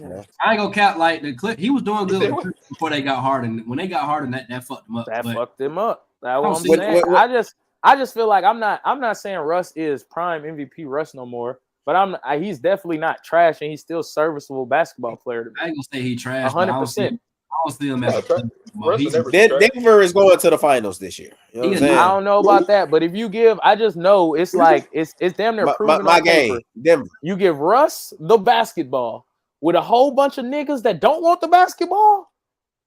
Something gonna happen. Something good gonna happen. Nah, it ain't guaranteed. I don't know about good, but something gonna happen. Right, something gonna happen. Something good is gonna happen. It might be good. Y'all relax. Y'all can't name nobody else in Washington besides Bradley Beal that year. Something good happened. We talking about 7+ years, like almost 7 years. Something good happened. Can I name somebody from Washington that year? The Rockets. Something good happened. But I can't. No. Semi good. I mean, the best they was gonna get. I ain't gonna lie. That team, the best they was gonna do. The best fit for him is the Nuggets, though. I like that for him, bro. Because I'm telling you, who is he coming off the bench with? You have to put shooting around him. Who the fuck is coming off the Nuggets bench? He don't necessarily need shooting. He just need niggas that are willing to shoot open. Bro, I seen him in OKC with Andre Roberson and Steven Adams and what the fuck is his name? No, not even Seth Losha. It's a white guy. I forgot his name. Anyway, he's from overseas. I seen these niggas just Anthony Morrow and niggas like that. I've seen him play with niggas like that and be okay. And still make an 8 seed in. I think he was a 6 seed in the West that year. Like, and that's prime like, Westbrook for sure. This roster looking real depressing, bro. I'm not even gonna lie to you. Like, who, the Lakers? No, the Hawks, the fucking Nuggets. I can't. Can I make it bigger? Before. Yeah, I don't think I can make it no bigger. I don't think you can, but like, what the fuck is this? 6'9". What is this? Full screen layout? Maybe that. Is that a little better? Yeah, like who he coming off the bench? Justin Holiday, he can shoot. We got Christian Braun probably come off the bench. Oh, he might start because they lost KCP. We seen niggas leave him wide open last year in the playoffs. He might start though. I know it'll be him and Peyton. Him and Peyton to come off the bench. Who gonna start, Braun? Oh, Westbrook? Yeah, probably. Yeah, Christian Braun will probably start in spot of KCP. Shakur just lost. This shit ain't looking good. Who just lost? Shakur. Who? Shakur Richardson. Okay, I bet against her. This you know what I'm saying? I bet against her. There we go. What she run for? What she run? I don't even know. It's the 4x4 400 relay. I just got the notification on my damn self. What number she ran though? I bet her to run over a 10-8-1. I don't even know. I'm looking right now. I'm trying to see right now, but the girl who won from goddamn Saint something. She walking like a straight nigga. She walking like a straight dude. She might be. Hey, LA, if me and you race, who winning? Who? If me and you race, who winning? I'm 6'3". I got the long strides. You know what I'm saying? You are slow. You slow as dirt though, fool. You said what? You slow as dirt though. Like, you ain't got no explosion. Basketball court? You ain't got no explosion. I'm slow. I got a second gear once I hit half court. You tripping? You tripping? Well, I got a second gear. Bro, you need to get the 2K simulation going on, bro. Hey, chat. Niggas think I can just hoop. I'm all around everything. I can play baseball, that was one of the questions. Football, When is the 2K simulation? We trying to see this smoke, bro. If I could find, I gotta find a way to do it where we can actually be on there. I'm trying to include some viewer experience in this motherfucker, not just let them watch a basketball game as it goes. So they gonna watch the basketball between the team LA. I really know how you can do it, but it might not be best quality for real. If you get on StreamYard the same way you send us the link and then live streaming from your game to the YouTube, and then you would have to share the screen right here and go to the YouTube stream. And just put whoever's supposed to be going in, like say my team versus JC, have both of us sit in. Yeah, just have and watch the game. So we can we can commentate. That's what I was on our team and shit. Yeah. My team finna put. I just gotta figure it out because it's another thing, and I hope this shit don't cut off when I say this. It's another service called OBS, and I've been hearing about OBS, and it's cool, and they got like you can set up your own layout, however you want to. Well, it's gonna cut you off if you mention them. No, I was just bullshit. Oh, I was just they own it. I was just bullshit, but that one, and this one might have it if I decide to pay for it, but that one free, just in general. Yeah, because I got a text from Stunner too talking about what's up with my draft. It was just the order, but my team. He thought you had Dr. J at point guard. I thought you drafted Dr. J first. You must not have seen LeBron Raymond James on there. Raymond, fool. That's even worse. Oh, I thought it was Raymond. What's that? Raymond. Oh man. But I just know on the PlayStation though they do let you stream to Twitch and YouTube first. I don't really know what else they let you stream to though. So I don't even know how to do that. I don't know how to do that either. You don't know how to start a stream? Hell no. Once you on the game, you gotta click the little not the button to the left of the little pad, I believe. But you gotta be playing the game. Like just click a app already, and then it should say start stream or something like that. Start new recording, broadcast. Okay, broadcast. The ass. Yeah, broadcast. Broadcast. Can't broadcast. Start broadcast and start playing the game first, and then try again. I gotta start playing first. Is what it says. What number she ran for? Say that, huh? I don't know what the number was, but it say she third. I'm gonna see if they pop it up with it. She in the finals tonight. We'll talk about that part offline, JC. All right. I want to ask y'all: have y'all been tuning in the Olympics and stuff like that before we, ended the thing? I've just been gambling on it. You know what I'm saying? Not watching it at all. Okay. Yeah, I ain't been watching too many. I watched some swimming. I watched. Man, they got. I don't know what kind of game this is. It's like a soccer goal, but they got a little ball in their hand. They got 3-point line. They be bouncing that bitch off the ground. Handball. Is that what that is? Handball. So, yeah, I watched a little bit of that. That looked a little crazy. Yeah, I probably could have made it in that. I could have made it in that for sure. I see that though. I think you would have been all right in that. I think you would have been okay in that. You would have been all right in that. I'm all around athlete, man. All around athlete. Yeah, you're an Olympian. Yes, sir. A freak. Pause. Pause. My bad. Okay, I'm a nigga. I'm watching straight hoops. I ain't watching the rest of that bullshit. The 3v3 basketball, I'm thinking I ass kicked in that. Don't get me wrong. I watched it because it was on. I didn't look for it. I'm It not was talking. on. Oh my god, swimming is on. Yeah, I'm not. No, it was already on. I bet on the swimming today. Let me watch. Hey, I might watch that soccer though. That girls soccer. That Team USA girls soccer. I might watch that next time. I don't watch fencing. I don't watch rugby. I don't watch. Katie Ledecky going for her 10th gold medal. Come on, what you know about Katie? You don't know about Katie Ledecky going for a gold. Tough. I done put the money on her. Let's go get that record. Come on, Simone got 10 today. I will tap into Simone. I will tap into Simone doing all the flips and shit. You see your teammate Jordan? Who? Well, you need to. I don't pay attention. Oh, You said okay. she said, look at. Okay. She easy on the eyes. I only know. Now. You did. I just seen. I only know just one seen person. some of them women Like, that's Terrence not Crawford gonna put them paws on in certain respected sports. Man. Hey.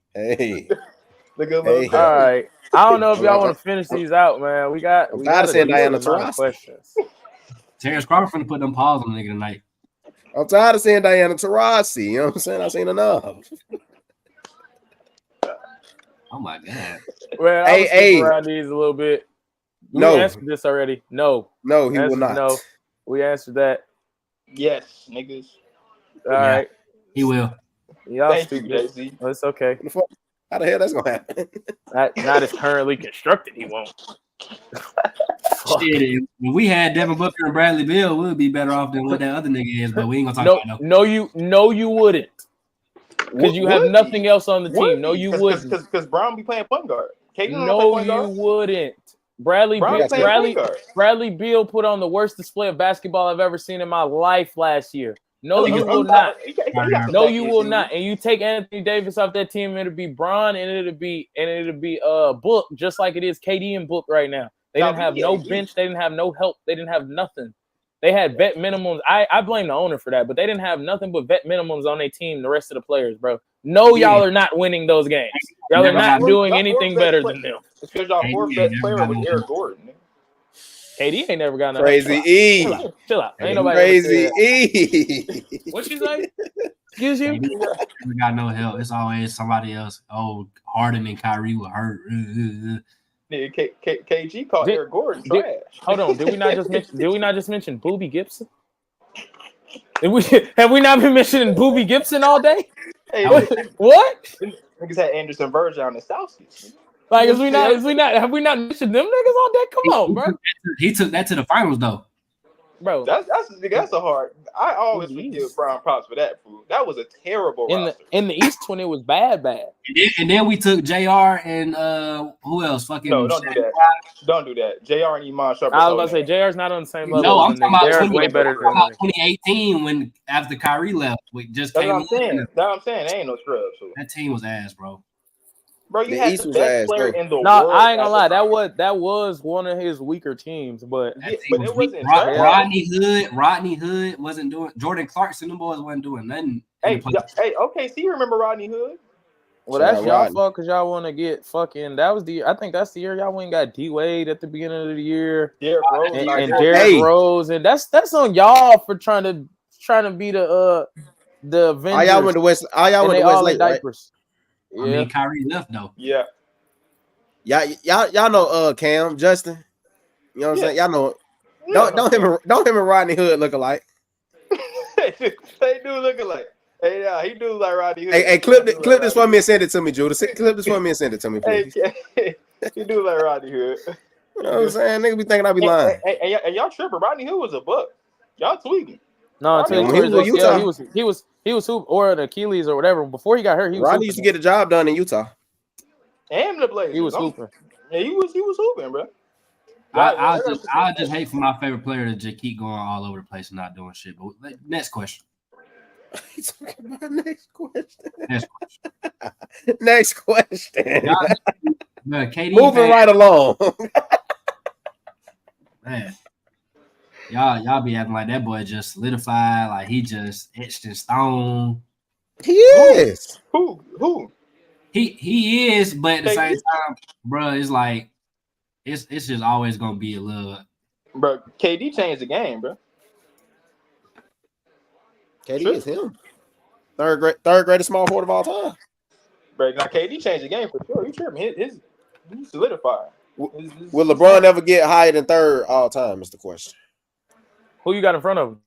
It don't matter if he third to you because he's still gonna be higher than what you got KD. So it really don't matter. MJ and Kobe. Here he go again. I was off that. I ain't talking about you. I'm talking about Stunner. I was off that, bro. Okay, KD not my favorite player. Chill out. Show ain't better than Jeffrey.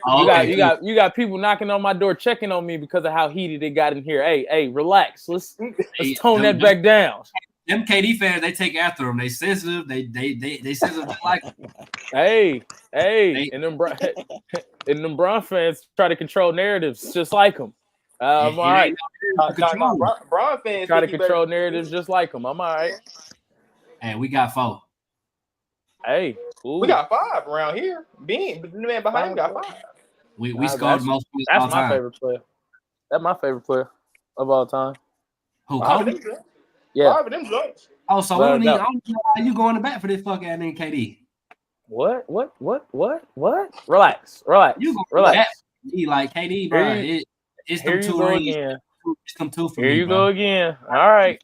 All right, Walt Disney ring. You just stop talking to me. That's how you know niggas got something to prove. Because yes, sir. Now you're not just bringing him. Yes, sir. No. This don't even involve. No, it don't involve you. You being quiet. You being quiet. It's the one down there with the dreadlocks. Why is LeBron being brought up when we talking about KD 2 rings and what he got to prove? But I get to talking about the Hawks. Who was bringing it up? I just know that's your favorite player. It could have been whoever your favorite player was. There's a narrative for him too. You can't fight KD points with LeBron points because them 2 different situations. Bring back Dominique Wilkins. Just relax. Why? Please, for the love of God. Them 2. Talk about KD. For the love of God. Why are you bringing up another nigga to talk about? I was talking about KD. But I was giving you an example. I was giving you an example for how your narrative just they spew everywhere. And what better example to hit home than your favorite player? Solidify. You just said it. He ain't got nothing left to prove, bro. He's 40. And neither do KD. So that's your opinion. Right. In my opinion, he still need to goddamn win some shit because them 2 rings ain't holding set for me. Yeah. Well, LeBron not even in the greatest player alive discussion there. We might as well not even never talk that then. I don't know nigga on earth that. We're not gonna talk it then.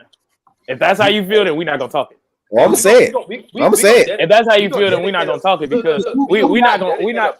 I'm just saying we're not gonna talk it if that's how you feel about the KD situation. We're not gonna talk it then. Because he done lost more finals. He's lost the same amount of finals that this nigga won. There's plenty of other niggas in the world who think the same shit. And then let's get to a game 7. That's cool. What about Timmy? What about Tim Duncan? They ain't got more rings than him either. Or Tony Parker. Fuck Michael Jordan. Let's go to them. Who got the most rings than Bill Russell to go? Not once. You ever seen a Bill Russell game on TV? It don't matter. You ever watched the Bill Russell game? I'm talking about rings. Not ever have I once. You ever watched the Bill Russell game? Because he got more rings. But that's what you thought. Okay, well then, all right, then I'll fully comply with that then. I'll fully comply with that because you started it with rings. The narrative around. I'm just saying because you started it with rings. So shit, if we're gonna do that, then it's the manner in which he got no 2. I don't care that's what involves me when it comes to the GOAT. Everything has to align. You can't have one more. You can't have a whole bunch of rings. You just said like what if you hit the lottery? If you hit a lottery, do it matter if you play the scratch off or do it matter if you order the money, bro? Like you bringing up other shit when we talking about sports. It has nothing to do with that. I'm trying to give you examples. That's it. I'm trying to give you real life examples. Example doesn't equate to what we're talking about because you talking Why about don't it? Why don't it? Because that's not the same shit at all. Because you just how is it not the same? If I give a real life example for a basketball example, what makes it different? If 2 niggas win a ring, are they not going to be discussed in the manner in which they both won a ring? Yes or no? Or is every ring the same? Hey, a ring is a ring to me. Okay, cool. So that's your opinion. In my opinion, all the rings have. I said that on my last. That's how I always felt about it too. On the last pod that me and LA was on, a ring is a ring. You can discredit somebody for winning, but there's plenty of niggas that ain't won shit. So you could discredit him for winning all you want to, but it's plenty of niggas that ain't won shit. We're gonna talk about the manner in which you got a ring and who you beat and who you and all. Carmelo Anthony ain't win nothing. Ain't win nothing. Same thing with him. Ain't win nothing. That nigga ain't even really in the conversation there. If you ain't won shit, you got to have to actually win. But some shit. No. When it comes to GOAT, that's how I look at it when it comes to GOAT. When it comes to GOAT, your rings has to match your stats. Your stats have to match your rings. So when I look at Robert Horry, I'm like, yeah, nigga, you won them rings, but you wasn't in. You know what I'm saying? You big shot Bob. You played your part. That's cool. Bill Russell, same thing. You played your part instead of third, but your stats don't match your rings. Will Chamberlain, his stats don't match his rings. You know what I'm saying? Like when I look at Jordan, his stats match his rings. When I look at Bron, his stats match his ring. When I look at Kobe, his stats match his ring. So those are the only 3 that I can really be like, that's really a part of this GOAT conversation. Everybody else stats only match your I don't think it's a conversation at all. You know what I'm saying? I don't think it's a conversation. Exactly. Bron third. The conversation starts at 2. You know what I'm saying? Sure. And the only reason I got Kobe above, Kobe above LeBron is because he's just more skilled at basketball. I just think he's better at sport. Bron that 3 though for sure. It's only them 3. It's only 3 people that we can argue with them 3 that have all of that in one. Like I don't argue with people that be like Wilt Chamberlain to go Kareem. I don't want like Kareem. Maybe you could put Kareem in there, but I wasn't around enough to even see that. His stats match his rings. You know what I'm saying? Like that matches. Let's go together. I'm not gonna praise you for having mad stats and then no rings like that. I don't know. I think we need a like a guide on the GOAT debate. We need requirements. GOAT debate really pointless because that shit is never gonna be. That's why I said I think you need requirements to be able to figure it out.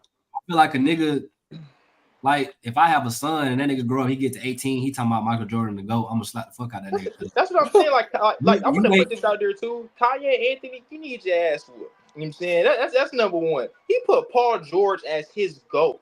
But as his GOAT. It's crazy. Not the only one. The niggas like 12, bro. This generation is crazy. A young nigga shouldn't be saying Michael Jordan to go, in my opinion, though, because like, bro, you never seen that nigga dribble a ball a day in your life. But that's cool. That's cool though. Like my nephew, right? He got like I understand your GOAT is your GOAT the greatest of all time is gonna vary. We grew up in a Kobe LeBron era. That's the era we grew up in, and that's the 2 that stood out with all of us. You know what I mean? But my nephew, he grown up in the Steph era. His GOAT is Steph. I can respect that. You know what I'm saying? Like that's his GOAT. Like Steph is my GOAT. I don't care what nobody's saying or nobody talking about. He my GOAT. So I can't really argue with him. So I'm like, bro, you by the time you knew what basketball was for real, Kobe's last game was when you start knowing basketball for real. So I'm like, I can't really say that. You know what I mean? Like I can't really be like, or you could say Bron, but Bron in his later years, they didn't see Bron dominate like when he was young or them Heat days against Boston. So I get it though. It's gonna vary. By the time we gone, it's gonna probably be Steph. Yeah, I mean, somebody. I don't know, but I don't know the ring shit. I don't even equate that as to the GOAT. Like if you got, I look at all type of shit. Stats. Well, I start counting rings once you got nothing left to compare. But that's what I'm saying though. It'd be like so if you be like, I'm saying compare though. Well, so I'm saying, so look, if you say Bron and Steph got the same amount of rings, then you go, all right, now we're going to stats or numbers or whatever you want to go by based off that now. That's what I'm saying. I mean, yeah, but Bron, fuck Steph. I'm saying when you comparing 2 niggas and you like, oh, well, I think they on the same level, shit, the last thing you can really go to is rings. Like, all right, who better? Who better on this? This is for all y'all. Who better? And I might leave because, laundry day. But look, who's better? Who's a better point guard? And not stand like being a true point guard. I mean, just who's better at this position? Stephen Curry or Magic Johnson? Both equal rings, around the same equal stats. I'm gonna say Steph because I ain't never seen Magic Johnson play. Magic Johnson, the greatest point guard of all time. I don't know. Man. I went on a rabbit hole with Magic Johnson. I ain't gonna cap. Even watching like the '78, the college, him versus Larry college. Like I did that once. I did that for like a month. I ain't gonna cap. Steph ain't even played point guard half his career, bro. Like, rabbit hole. He don't even be on the ball like that. That's what I'm saying. I'm just saying. Well, he's known as a point guard. Steph is a two guard. I don't want to put the true. That's why I said I don't want to put the true definition of point guard because if that's the case, then a true point guard, Magic will be there. Chris Paul will be over Steph. You know what I'm saying? And LeBron is a point guard, bro. Like LeBron is a point guard. He's run the offense his whole career. He's a point guard. But when that's not his primary position. When they put Steph into a category, they're gonna put him in the point guard category. They're gonna put him in point guard category, but he doesn't play point guard. I mean, no, he's just the smallest nigga on the team. That's his position. You can say that about all the point guards nowadays, though. Dame, you say that about Steph, Kyrie. Like they don't distribute the ball how John Stockton. Kyrie plays the 2. CP3 would, but now he plays the 2. His whole life he played the 1. That's the only reason he playing. I'm saying when Kyrie was in his prime, he was averaging like 7-8 assists a game. But still, though, like, that's not being a true. Just because you average 8 assists a game, that's not being a true point guard. I was gonna say some of these niggas is definitely shooting guards and point guards bodies. They lined up at the point because they're small. You can say the same thing, bro. Like so, I'm just saying like AI is a 2 guard. Even on paper, it say he a 2 guard. But he got moved to the 2 when Eric Snow got there. That's what I'm saying. But he's not a point guard though either. Yeah, AI not a point guard. That's true, bro. But I can't. But that's the thing, though. Like people be like, they're not a point guard. This on the third. But it's like due to the fact that they're hype, they're going to be labeled as this. They're going to have to be. Like, I say make him Steph is a point guard, a combo guard, if anything. You don't really. I like that better. Because you're not really facilitating this offense. You got the ball to make your own offense essentially. Like you're a scorer. You're just small, and we gotta do something about that. So we're gonna put you at point guard. So when you talk about the greatest point guards, you wouldn't put Steph as the greatest point guard or one of the greatest point guards. You wouldn't put him in that category. Well, no, for sure, I agree with you. But it's like number 2. That's why I just don't think he plays point guard. Where do niggas fall? Where do niggas like AI fall? Like, do they fall in the categories of point guard, or is he a shooting guard? AI 2 guard. I 100% think AI a 2 guard, but he's played 1, and like same thing with Kyrie. Like, is Kyrie a point guard or is he a 2? He a point guard, bro. He just got to the 2 last year or 2 years ago. No. When James Harden was in Brooklyn, he said James Harden a point guard. I'm the 2 guard. He said it. He really played the 2 guard. He's been doing it for a while. Even when Bron, when he was in Cleveland with Bron. Bron was in Cleveland. He played. I was gonna say when he was in Cleveland, Bron was the point guard. He just small, so we gotta say you're a point guard. That's what I'm saying. Like some of these niggas are shooting guards. I understand what you guys are saying, but my position on this paper says I am the point guard. Regardless of how we play and what styles we do, we vary that we interchange during the game, which is cool. I can bring up the ball first half. You can bring up the ball second half. That could be a thing. We talking about on a game in, game out basis. It's not just on paper. My shit say point guard because they point guard 6'5". I'm 6'3", so I'm probably gonna have to guard him because everybody else 6'6" and above. That is why on paper it says I'm a point guard. But LeBron is going to bring this ball down the court. He's going to initiate the offense. Every play that's going to get run is probably going to be ran through him. So why was everybody giving flack to D Book when he was a point guard? He's not a point guard. He's not the point guard. He's not the point guard. He's not a point guard at all. He's playing point guard. They ain't got because he doesn't have the mannerisms or makeup as a point guard. His position that they're putting down for him is the point guard. So regardless of, I understand what you're saying about Bron controlling the game, by Bron bringing the ball up and controlling. But still, though, do you know one of the when I understand, but when I retire, when I'm gone, Hall of Fame, they're gonna say who's the best point guard, and on my resume it says PG on it. That's what I'm going off of. I'm not going off of the gameplay. I'm going off of what they're gonna when I retire, when I'm done. What are they gonna label me as? The best point guards: Magic Johnson, Stephen Curry. These type of like the big O, those are point guards, right? Or am I wrong? You're right. So, what you mean? How are they not a point guard? I wasn't even more so talking Steph per se, but the rest of the people I named are shooting guards, but we consider them point guards because they're small, is what I'm saying. I wouldn't even put D Book in that category because that was a one-off last year. Just he's 100. And that's what I was about to say about them. Yeah, that's what I was about to. Like, do you know? Like, one of the things was their biggest complaint is that they didn't have a point guard. That's why they signed Isaiah Thomas at the end of the year because we don't have anybody to run this offense. Nobody to facilitate this offense. Kyrie, like he been playing with ball dominant niggas his whole career, damn near. Because LeBron, Luka, KD, but he's never been initiating the offense. Because, like you say, even when Harden came over there, niggas thought Harden couldn't pass, but they said off rip Harden was gonna be the point guard. So that's just like Kyrie role. But like you say, LA, when he retired, niggas gonna ask, oh, what position did he play? He played point guard. He just wasn't a passing point guard. So can you compare passing first point guards to bucket first point guards? Like that fair? But that's what I'm saying. That's what my thing is. Because like not saying like that, not trying to bring my own personal thing is, but people would be like, well, LA, you score a lot. You don't really distribute, you don't do anything like that. But does that take me out of my position due to the fact that I'm just scoring a lot, nigga? That's just not your game. That's not your game. That's my game.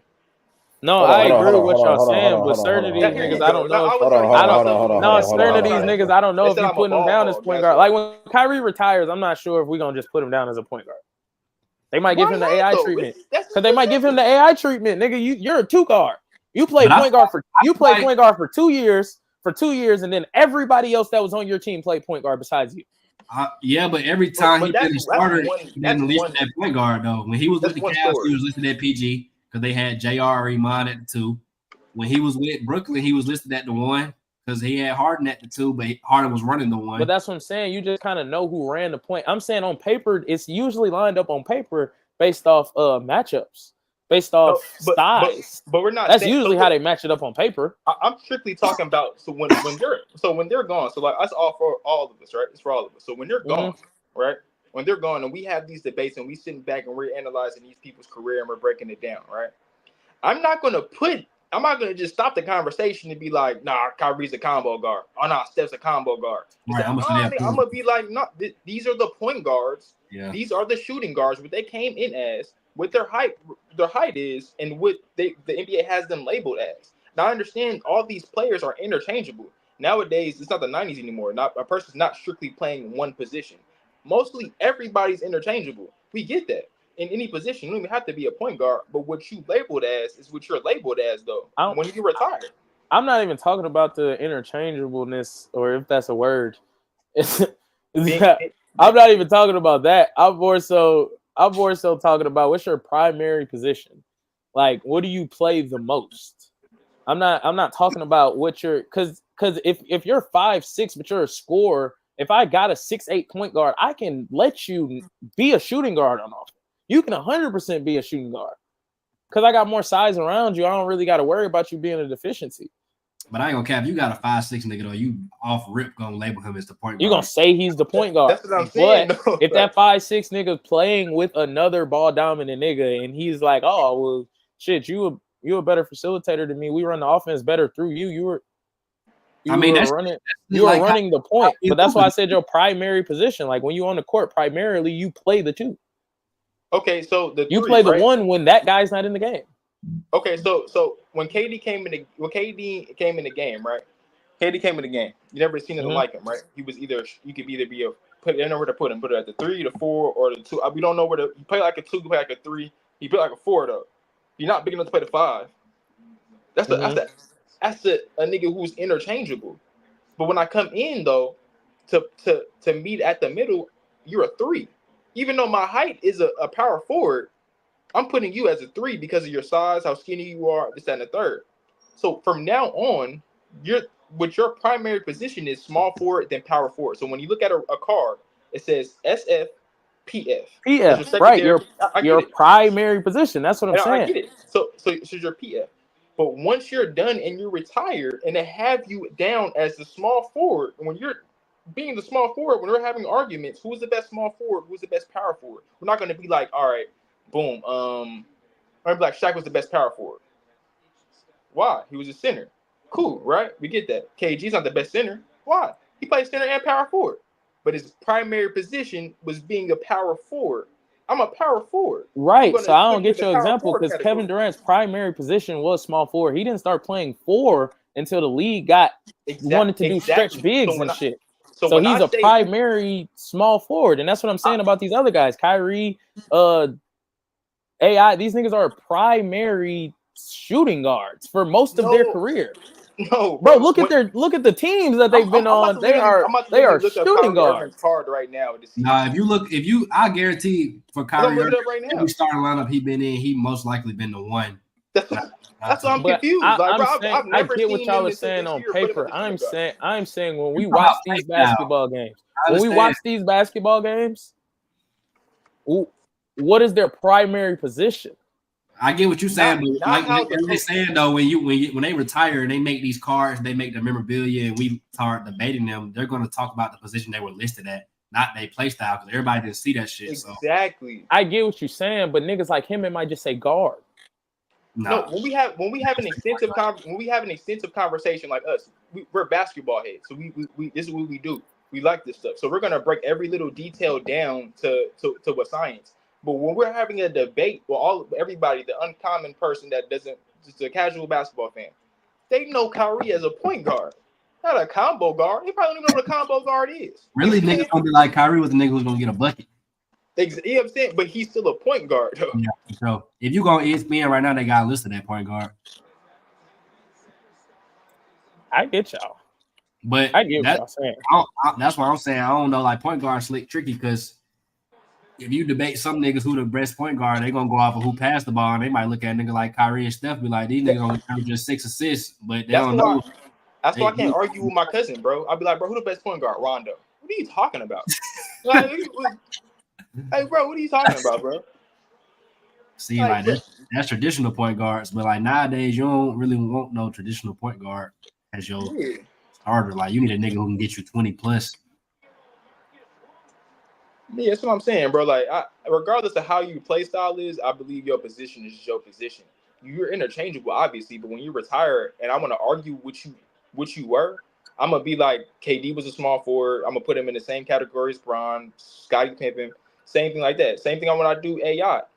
Even though AI was shorter, like you just said, he started out as a point guard, but they officially changed his position when Eric Snow got there. They was like, no, you're a shooting guard, which Kyrie's doing now. So maybe when Kyrie does retire or something like that, they'll have that. But right now, I'm like, he's in that point guard position. Same thing with Steph. Like, he shoots a lot, but that's just a style of play, in my opinion. So I don't know. I feel. Yeah, man.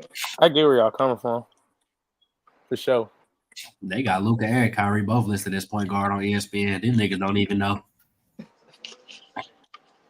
That's the point I was just trying to get to. Like, nigga, it's gonna be plenty of niggas that like we may, like you said, because we know ball, like we may sit here and debate the little stuff, and you're right, other people may not. He's just gonna be a point guard.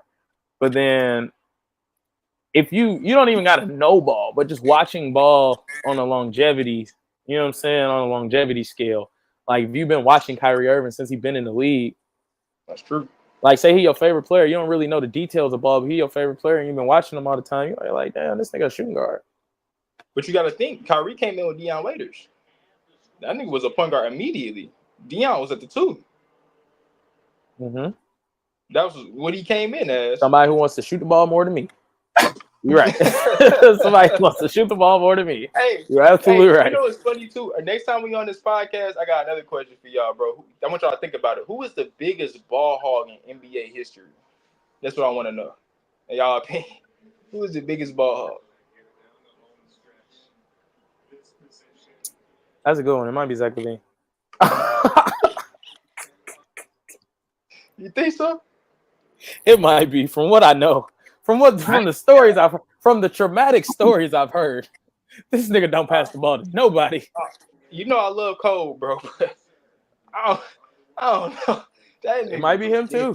Bro, Kobe was different, bro. Yeah, like, you're not getting this bitch. He wouldn't pass the ball to Shaq. So I don't know. When Harden was cooking with the Rockets, when he had that little 50, 40-point game, that streak going, that nigga went. He was getting his assists, but he tween, step back. Oh God, he was shooting. Harden was out there twinning the whole shot clock and stepped back in like 2 seconds left. Bro, oh God, he was yakking him. Nah, for real. But this was a good one though, fellas. Yeah, man, we didn't even make it to all the questions, but that's cool. That's usually that's kind of how I want it to work. How many more questions? God damn.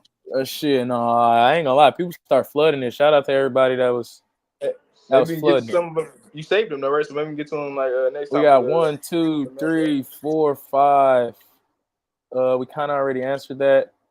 6, 7, 8. We got 8 more. Go ahead and lightning around them. Lightning around it. I'm gonna give you yes or no. Yep. I ain't give you no. One of these ain't no yes or no, but all right. All right.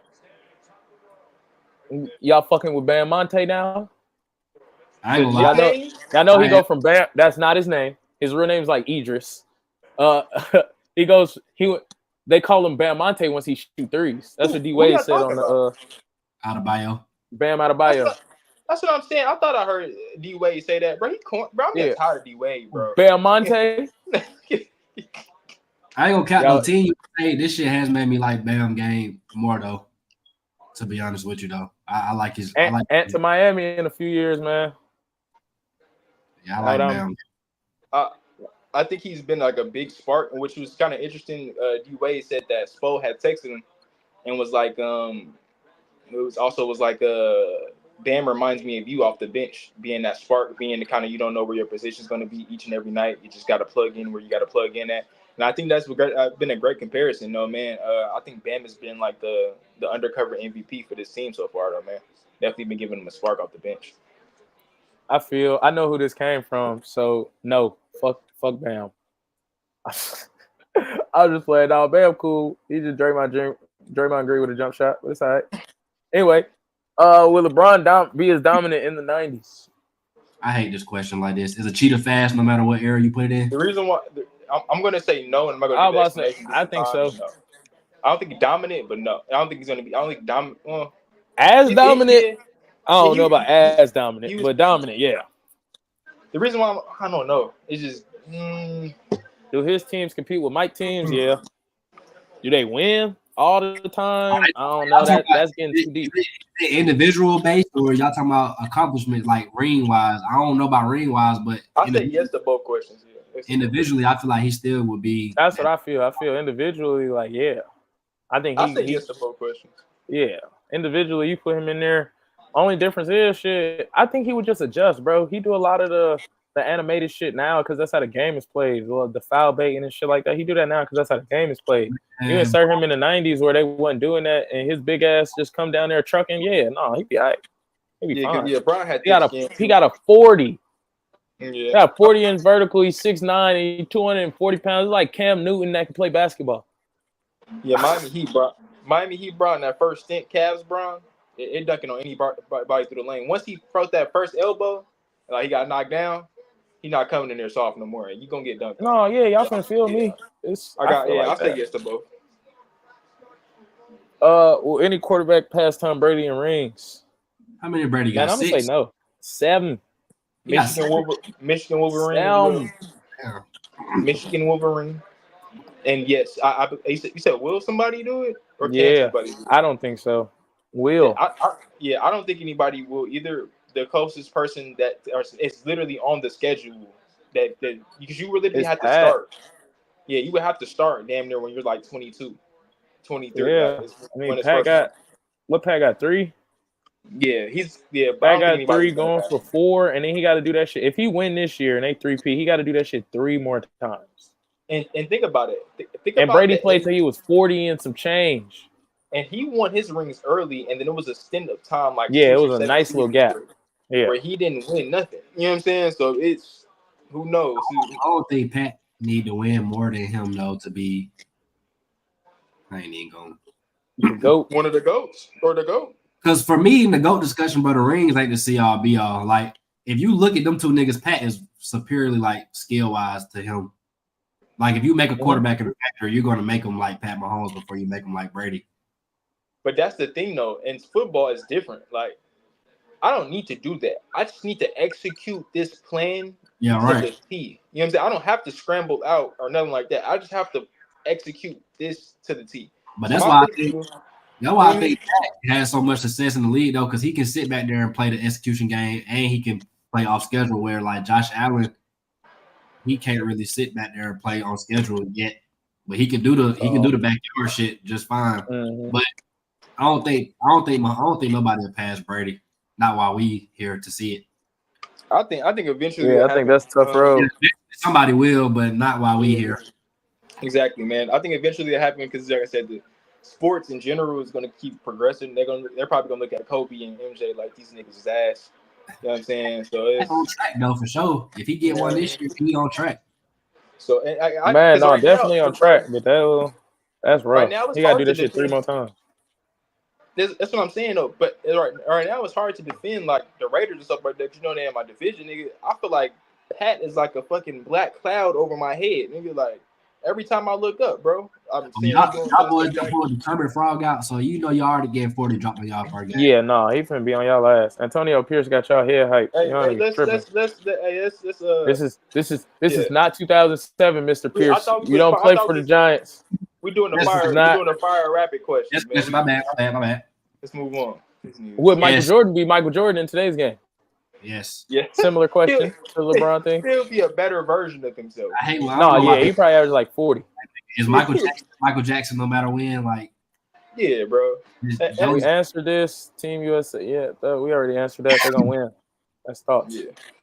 Man, I don't know how many of these people you know, LA. I don't know how many of these people you know, but this is a hell of a question. Me, Tyrese, Elias, Quincy, and Lee versus Wendell, Chris, Jamal, TJ, and Eli. I'm not in his lineup. You see what it say? FLA 5v5. You weren't there. Oh, okay. I'm not in his lineup. You weren't there. But You weren't there. I know, most of us did go to Elias, Westlake. Judah, Tyrese, Quincy. Who Quincy? Quincy, Lakers Quincy. Lee.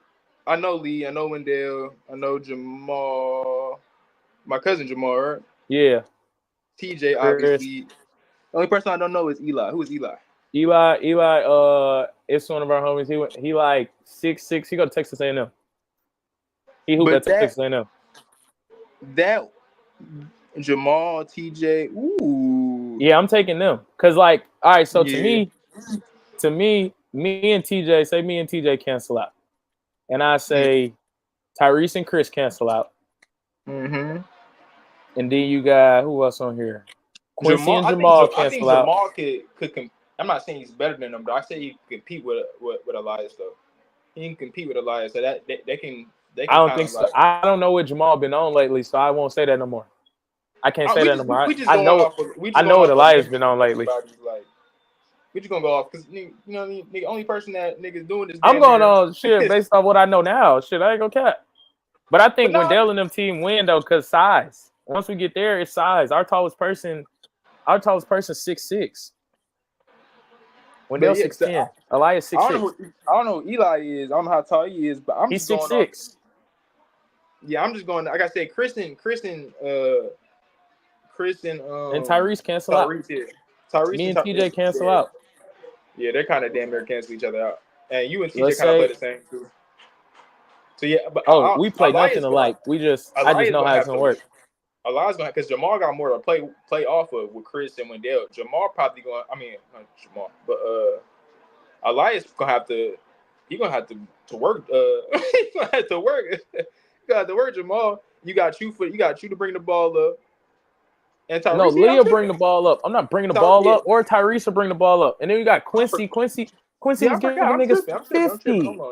Yeah, Quincy. I don't think the game's gonna be as blown out of proportion. If we get Wendell to shoot jump shots all game, and he could shoot, but like if we take away the size, take away the size factor, we might be all right. I'm gonna say that, and I'm gonna ask that question to the people that know. That's a good question. Because literally, I wouldn't even if I'm them, I wouldn't even shoot the ball. Nigga, literally come up to the ball. Oh yeah, put it in the post. It's nothing we can do about that, man. Literally, like bro, I wouldn't have to compete.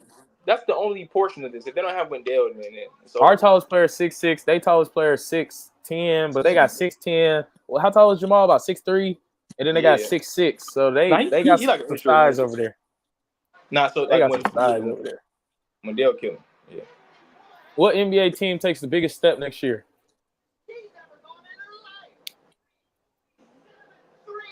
What's a big step though from like not missing the playoffs to I mean, however you feel, like you can go from first round exit to Eastern Conference Finals. I think that's a big step.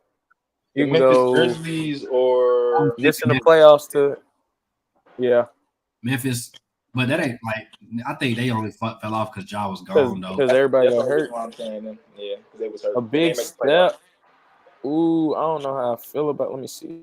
I told you if they plan on keeping Brandon Ingram, I'm telling you, the Pelicans is my dark horse. Since we were just talking about Wendell, I'm rocking out with the Magic. Magic took a nice step this year. I said they win a playoff series stuff because they almost got the Cavs. They almost got the Cavs up out of here, and I think it depends on matchups because it's always something surprising every year. So it depends on matchups. Mm-hmm.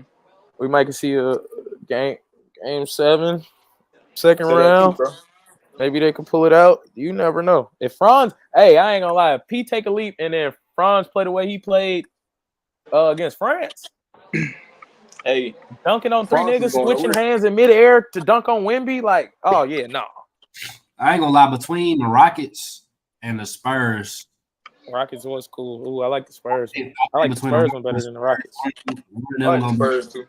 I like the Rockets too, though. Rockets nice too. That's a good pick. Yeah, one of them gonna be biting at the play-in. So that would be they was last. I like the Spurs one for sure. I do like that one. You tripping on it? You know who nice though? Sagoon. Sengun, yeah, I like Sengun. I be forgetting the Rockets got him. And mind you, though, you about to say you betting, boy, bet on Sagoon. that's some, bro. Bet on Sagoon. I like Sengun. Yes, every time. He a lot, bro. Him. What's that cat name that played for the Spurs? Collins. Zach Collins. Bro. Locks every time. Yeah, the West so nasty. The only team I can say really ain't got a shot is the Jazz and the Trailblazers. Yeah, them boys. Even I'm expecting the Kings to even do something. You know what I'm saying? With that DeMar DeRozan trade. You know what I mean? So yeah. I'm expecting a lot, bro. I told you, bro. Watch for the Pelicans. I could be wrong, but that's literally my dark horse, bro. I think they're gonna make a big. Brandon Ingram's not gonna be on that team, bro. All right, bro. If they foolish enough to trade him and not try to see how this experiment will work with him, DeJounte, CJ, Zion. I feel like that's too much ball. That's too much ball. Man, that's too much. You got Herb Jones and you got what's his name off the bench, but that's what I'm saying though. That's what I'm saying. When Zion come back, we know who the number one option is. Okay? We know who getting the ball, but then it'd be like, all right, well, who get the ball next, and then who get the ball after that, and who get the ball after that? It's only one basketball. CJ's gonna have to take a step back, brother. You're the oldest statesman in here. You're gonna plug. We need you down the stretch. I'm the older statesman, but I'm arguably the best bucket getter. Exactly. So third, we need you to sprinkle in what you need to sprinkle in. Third and fourth quarter, when we need to close out, that's where we need you to close out games. We need you to close it out. I was about to say, what about DeJounte? He wants to shoot that shot. But DeJounte, you're going to have to take a half a step back to be more of a distributor. How Rob Dillingham is learning how to be now, that's what you need to be right now. We're going to need you to distribute more. That's what we're going to need you to do. And Zion, you number one option, do what you do. And Brandon Ingram, score. Herb and dude number 25, I keep forgetting his name. Trey Murphy. Y'all plug and play with Jose. Y'all do y'all thing off the bench. I would try it at first because you ain't no better off without him than you are. Exactly. But you can trade him an All-Star break. People don't want to trade him for right now, but people are probably going to be desperate during the year, and who will make that trade for Brandon Ingram? He got one more year on his contract, right? I tried just because Zion stay hurt so much anyway. Shit, you probably fuck around and end up eating him anyway. Exactly. B.I. ain't the healthiest man in the world either. He was healthy last year, but two of them, you might have a healthy season like shit. One of them missed 15, the other one might be there. Shit, the other nigga come back miss 5. I got this other nigga, so if both of them out, I got CJ and DeJounte, so I might make it somewhere. Hope. I just don't see him making it through the whole year. I'm not saying y'all experiments won't work. I just don't see him being there the whole year. Especially considering they don't want to pay him that $212 and they're not gonna let him walk for nothing. Like I just think it's too. It's like one of those, like you said, experiments. It's like one of those. It's like I have to see how this looks. Like I at least have to try it to see how it looks. Like I can't get DeJounte. But then how I think that question depends on how much you're willing to try. Because I did, but listen, I damn near have a. They got rid of Valanciunas, right? Who they got at the 5 now? Yeah, they didn't get no 5. Not like nobody we know for real. I think they might have drafted one. Something. So for the first 4 positions, I have a legit starter for 4 positions. I got like a good. These are good quality 4. I got a good point guard who was an all-star. They all all-stars. Yeah, CJ was never or former all-stars. CJ never made an all-star team, but he should have. We know. Unfortunately, I watched a lot of Blazers games. He should have though. Yeah, definitely. But hell no, not over Clay and them boys. At that time, when he was going in with his run with Dame, that backcourt, they wasn't. No, Dame was barely making shit. Yeah, I know, but I'm saying that's because they pulling 4 niggas off one team. Yeah, that's what I'm saying. But I just also say if you look at individual numbers versus shit, this team won the most, and they got all right. Let's pull more people off them because they won the most. That's all I'm saying. That's what. Think about. You have most of the time teams are like, you know what? Maybe this person will work with this starting position. Maybe if I move him here, maybe if I move him there, move him there. Like, bro, I feel like me personally, that 4 is like, as a GM, I'm looking back like, dude, I don't have to pay Brandon right now, but I have to see at least how this goes. I ain't gonna count. Just look at their roster though. They slick need that nigga though, because that bench ain't talking about nothing besides them 3. And then, I mean, in the playoffs, you really only gonna go like 8, 9 deep. But and I like that. I like that 5. I like that 4 over the Kings. I like that 4 over Memphis. I like that 4, bro. And plus with Trey Murphy, like I said, Herb Jones off the bench. Herbert. They got a decent. They got a decent 6, 7 deep. But I wish they could have kept Valanciunas though. I know. Or got Hartenstein. That would have been cool for him. That would have been a fool ass 5 right there. They're not paying him $100 million. They don't want to pay Brandon. They're not going to pay BI. I'll give him to the All-Star break, like you said, though, because I don't think they're just going to be so bad with him. But I don't think so. I don't think they're going to be so bad, but I don't see how it works either. That's a lot of you saying, hey, take a step back real quick, blah, blah, blah, blah, blah. It'd be like, nah, nigga, I'm still him. Only way it's gonna work is Dejounte go back to playing primary point guard and he pick up on defense. And he not trying to shoot the ball for real. Dejounte play defense. Like I said, Zion gonna be straight. I don't care what people talking about this help. That's still Zion. He gonna be all right. He's the one we're not talking about. But yeah, but that's what I'm saying. So look, you got Brandon Ingram. You gonna need a person when CJ. I love CJ. I love CJ, but he is no longer enough or a threat to be your second option or to score for us to win. He's no longer that trailblazer CJ McCollum. That was like his peak. And I'm saying he cold. Don't get me wrong, he cold. But Brandon Ingram, a person who 2 years removed from the All-Star game, but DeJounte Murray, who was a former All-Star, they can pick up that slack while we need CJ down the stretch. And you're an older player. We need you down that third, fourth quarter when we kind of gas and you got the more championship experience or they're on me. We can give CJ can work out for those past 2, well, let's say like 3 to 4 or 4 minutes down the stretch. You can work that. That's how I'm looking at it as from like a GM standpoint. That's what I was going to say. I was talking from a player standpoint with their egos. Shit, you want me to take a step back? Nigga, I was with Trae Young and I mean, DeJounte should have no step back. Like, out of all them niggas, to be honest, because, bro, you came from the Spurs. Y'all was sorry. You left there to go to Atlanta. I mean, yeah, you showed that you can kind of put up more buckets, but that wasn't a good fit. So now you finna come over here and you back on ball. So your ego should be shut up because you get the ball now. You got ball handling responsibilities. There's no Trae Young. CJ McCollum should be happy because he's off ball now. Exactly. So he should be happy. Zion, we just need you to stay healthy. You know you're the number one nigga. We just need you to stay healthy. That's it. And we've been running BI at point guard for damn near 2 years now. Now what do we do? Ain't no success. So dial it back. That's what I'm saying. Everybody would have to make an adjustment. But these are their level of game, their style plays. Like I really feel like it can really match each other. Like DeJounte can really be a great point guard if he buys into that.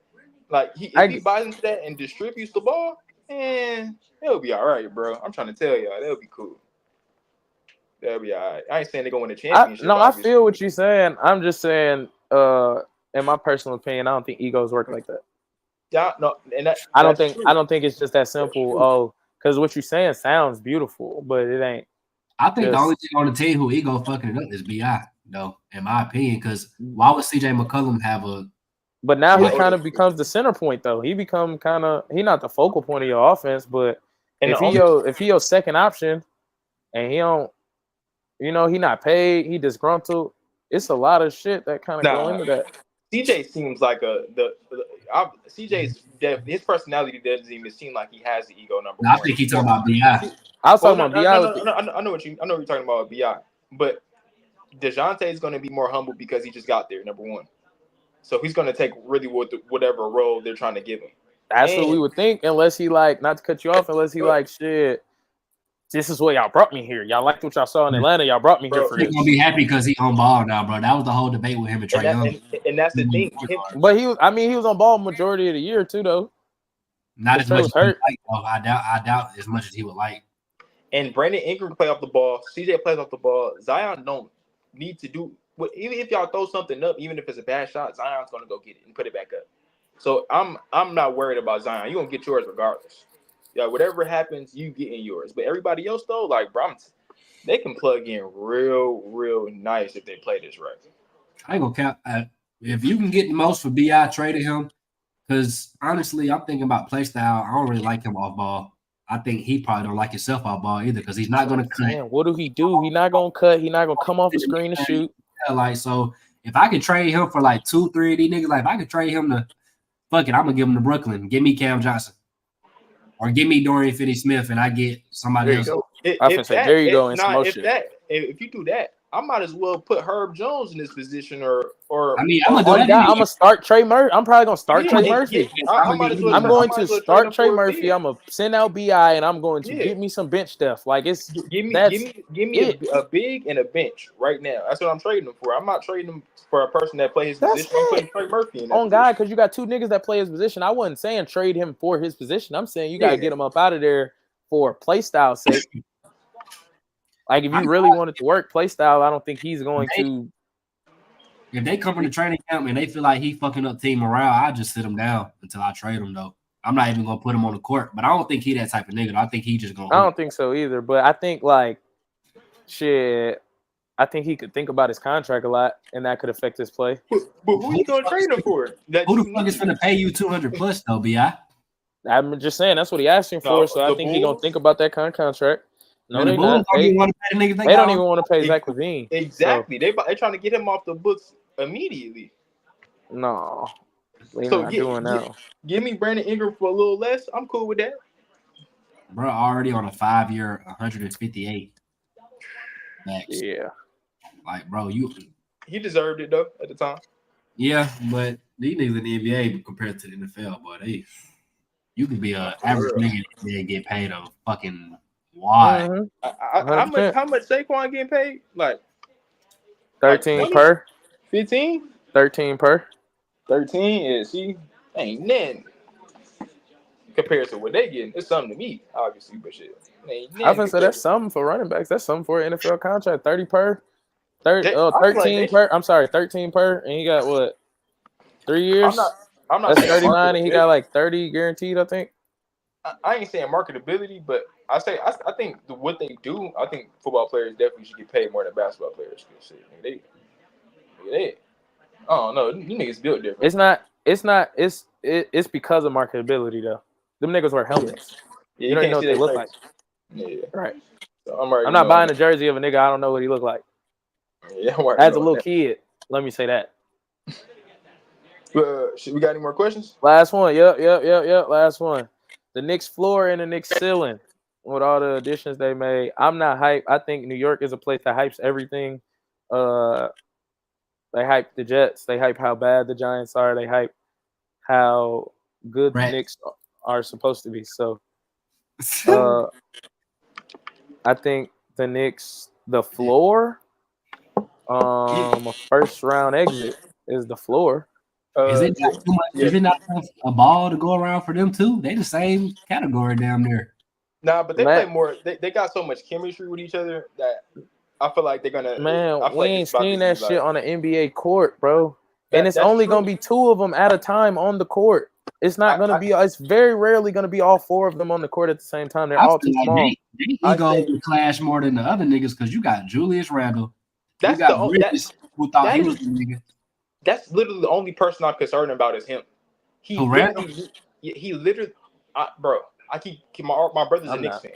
I argue with my brother each and every day. I'm like, bro, I've been before all this happened. When they got him, I said he's a black hole. He's an all-star. Yes, he's putting up numbers. Yes, has he gotten better? Yes, but him personally as a player, he has a ceiling. He can't play to be effective. He needs the ball in his hand. Number one, he takes outrageous shots. He makes dumb plays. His IQ was not there all the time. So when I put that person right there, and he's like a bull in a china shop. Like this player right here doesn't fit your team. Now, if he can make an adjustment, then their ceiling is going to be the Eastern Conference Finals. That's if they get past Philly. That's if they can meet Boston or meet Philly or get past one of them. That's granted they can get past one of them. That's granted they can get past one of those people. They mortgaged their future and gave up bread to a bunch of role players. But bro, they've been having the same picks for 10 years versus they got rid of Melo. How long you gonna keep the picks? How long you want them to keep the picks? What? These 2020, 2025, 26, 27, 28 have nothing to do with Melo. I thought you talking about the picks that they got 29 picks. No, I'm talking about the picks that they gave away for Mikal Bridges. Nah, they gave up 5 first rounders. Hold on, nah, you tripping? Those were some of the same. No, because they just got rid of. I don't know what picks was it for OG or something like that, but they just got rid of their picks that they've been holding on. They gave away second rounders for OG. I don't think they haven't spent the first rounder until they wanted Mikal, and they gave away 5 first rounders in a pick swap for him. And they paid OG and they paid OG 200 whatever $1 million. You just did that. You just mortgaged your future and did that. Yeah, you tweaking. Because Stephen A. just talked about that. He was like, I was wondering why. He's like, I advocate every year. Why do we hold on to the same picks? Get rid of the picks. I want to win now. That was literally what we saying. He had mad picks. They've been sitting on picks. They don't have those anymore. Is what I'm saying. You mortgaged your future for Mikal Bridges. But if you feel like you're winning, we're saying the same thing. And that's where the problem comes. I don't think they did that because they trying to get over the hump. I'm telling you, and y'all gonna, I'm telling you, it has nothing to do with me being a Brooklyn fan. I don't give a fuck because my team suck. I will say that till niggas' ears bleed. My team is trash. I have no bias when I talk basketball. I 100% believe that shit is overhyped. And that they think they at the hump, and they think doing what they did is going to get them over the hump, and I think it's going to set them back. I mean, that's what I'm saying. The NBA owner, though, you got to think. I'm putting this product on the floor. We just made it to the Eastern Conference Finals last year. In his mind, did not make the Eastern Conference Finals. You made it to the second round and you lost, and then you went to 6 or 7 with Philly, and their best player was on one leg and one eye. Yeah, the Knicks was kind of banged up too. The Knicks, dude. Okay, that is also what I'm saying about next year too. All these teams that were hurt this year, because they were hurt too as well. They were also hurt. Randall was out. And there were also teams that were hurt. Is what I'm saying, and these teams are not going to be hurt next year. You don't know that. That's what I'm saying. You don't know that. But I'm saying we going into a clear. Yes, Benedict Mathurin did not play. Their best scorer was not on the floor. They best score. Bro, come on, bro. Their best scorer wasn't on the floor. So he's more important than their all-star Julius Randle, and he's more important than OG Anunoby, right? Bro, he's more important than those two. That's what you're trying to tell me. If you want to talk about anything, he probably does a little bit more than OG Anunoby does on offense, for sure. And then you're talking about on defense. Okay, OG got him on defense, but he's not a slouch on defense. I mean, but injuries aside, though, every nigga be hurt every year, though, to be honest. So we really can't say such and such was hurt. Like you saying they're not gonna be hurt next year. We don't know that for a fact because there's never been a completely healthy slate playoffs. Cool, but that's like all I'm saying. As the owner, bro, you got to say like LA saying, why I'm holding on to these picks every year when I can go get somebody that can get me over the second round. What I'm saying, okay, for 5 first rounders in a pick swap, that's not the guy you go get. But the NBA different though. That's not the guy you go get. In the NFL, you would put 5 first rounders for a nigga of like Tyreek Hill caliber. In the NBA, we'll give you 3 second rounds for a Mikal Bridges or 3. You start saying second rounds. No, 5 first rounders and a first round pick swap. You are 6 of my picks now belong to you. But they roster's already pretty much set though. Who are they gonna draft? I get what you're saying, but if it don't work out and then you have to move off some of these niggas eventually, you start to bank on. That's when niggas bank on the future. That's what the future is for. That's what the future picks are for. But Judah, hold on. I'm talking. Okay, look, my brother is a diehard Knicks fan. I don't know why. I don't know. He's born way before me. He's been a Knicks fan since the 90s, brother. He's the same thing with him. They literally got on their GMs by saying, why are you holding these picks? We need people now. So when they finally do it and they get somebody of that caliber, they're not going to get every superstar player. They're not going to get KD. They're not going to get Kevin Love. Due to the fact that nobody wants to play for Dolan because he's a dumb owner. So nobody wants to play for him, number one. Number 2 is every time they're about to get a superstar, they always drop the ball. Number 3 is if I got people saying that, why am I holding on to these picks to get a caliber player or these caliber players? Why would I continue to keep holding on to them every year? And when I finally do, it's dumb. We just had the most success we had since Melo. I think you're telling me it's missing dumb? my point. It's not the fact that we mortgaged our future in general. It's the fact that who you mortgaged it on. You mortgaged your future thinking this player is going to get you over the hump. And I can speak from watching him play every game that is not the move you make. He was the number one option on your team. You're not asking him to be the number one option on your squad. You're asking him to play defense and hit occasional threes. Yeah, you just brought a 20-point nigga in as your damn near third, fourth, fifth. Okay, we'll revisit this. We'll revisit this once the season happens. But for y'all to think that first of all he's worth 6 first-round picks is crazy. That's first things first. For y'all to say he's worth that, I don't care pretty much what team he's going to. It's not really a team you could put him on that I say he's worth 6 round picks, 6 first-round picks. It's just because they offer some more stuff too, right? It's just not that, and they had to give up players, right? They had to give up people too to make salaries. Who they get rid of? Nothing that affected them. Nothing that affected them because we didn't keep none of them. Anyway, they end up being shipped out again. They sent Bojan Bogdanovic to Brooklyn.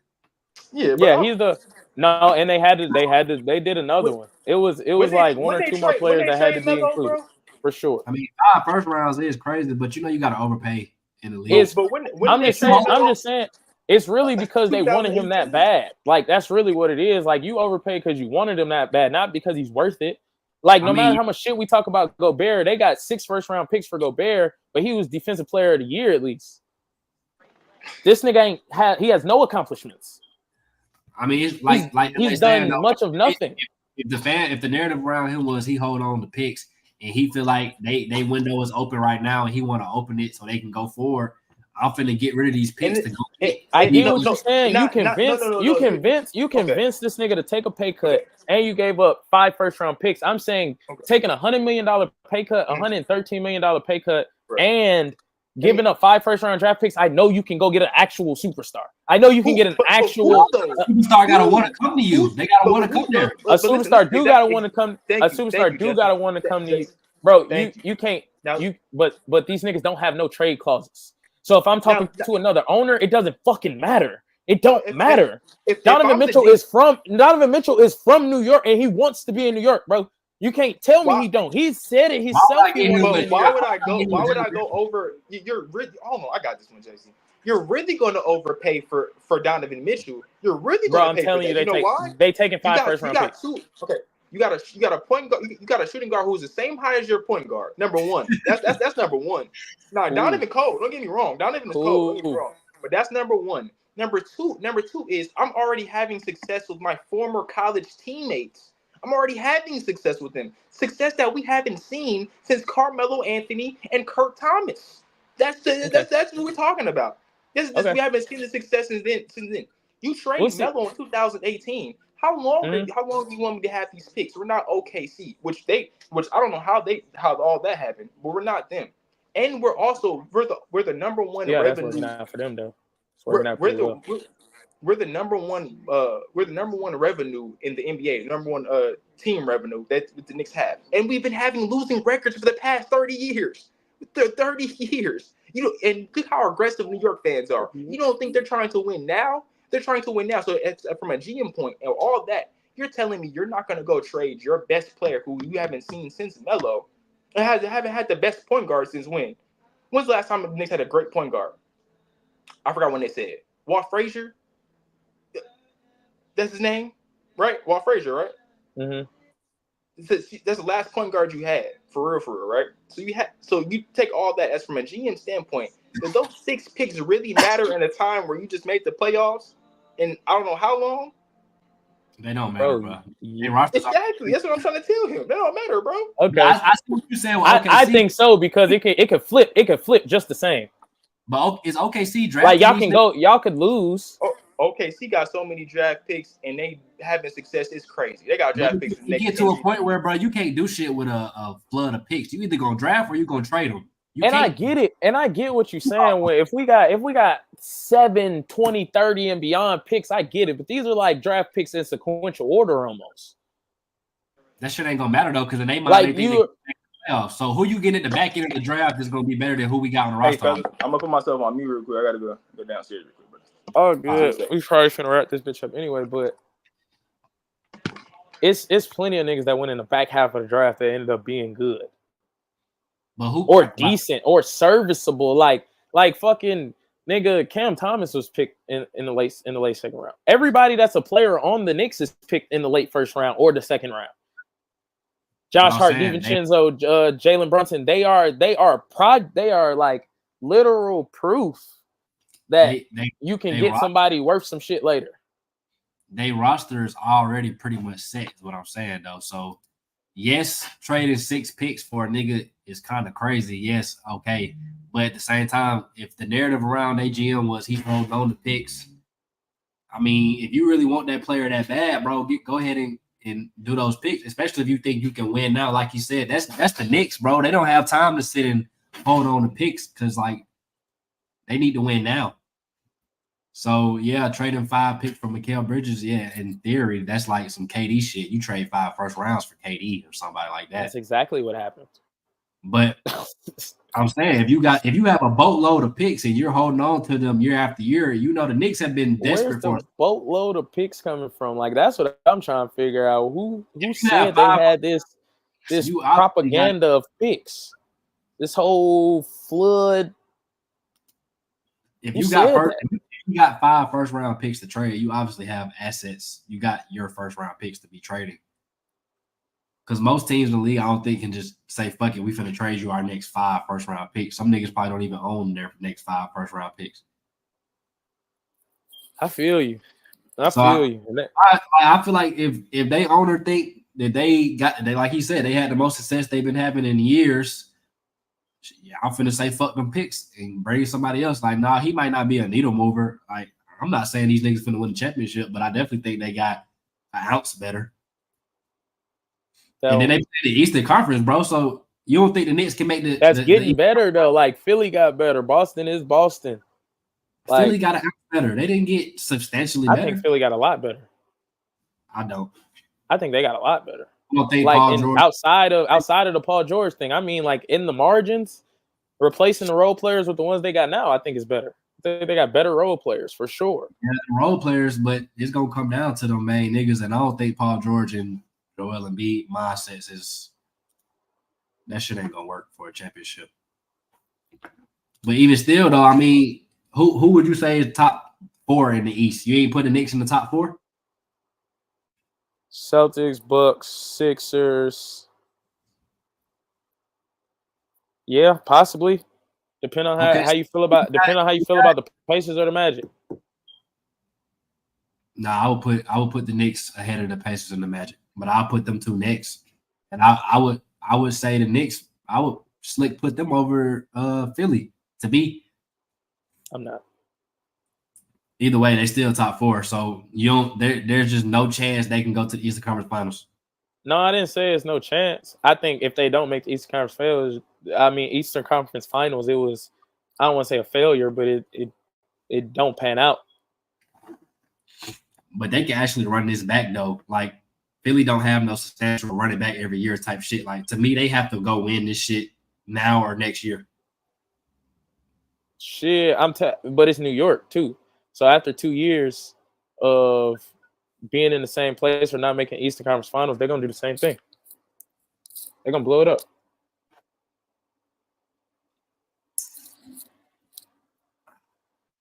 I mean, excuse me. I don't know. I feel like they better off though, to me. But at the end of the day, I don't feel like neither one of them gonna win shit because I think Paul George and Joel Embiid, like that ain't the mentality duo you need right there. I don't know. You know how I feel about Joel in the playoffs. I feel you, and I also just don't think that we tougher than everybody shit be working. That shit don't work. No, it works for a little bit. It don't work. It don't work for sure. But I mean, I feel like if they players play how they supposed to play, they definitely got more firepower than what niggas giving them credit for. They got. But that's what I'm saying. That's another thing, and I'm glad you brought that up. Like, play how they supposed to play. If people was expecting Dante DiVincenzo and Josh Hart to play the way they were playing this year, and they were going back to the bench, you're a little insane. Nah, but you don't need them to play like that no more. You supposedly brought in 20 other points. You got Anunoby, who's supposed to be healthy. You got Randall coming back. You got Brunson still. You don't need DiVincenzo and Josh Hart to play like that no more. They can go back to playing more of a role. Mm-hmm. And how well they fit that role is different though. Because I told people this the other day when I was on FaceTime. I was on FaceTime with one of my homies, and I was like, I can't just eliminate the fact that these niggas was on other teams prior to this, and it wasn't this.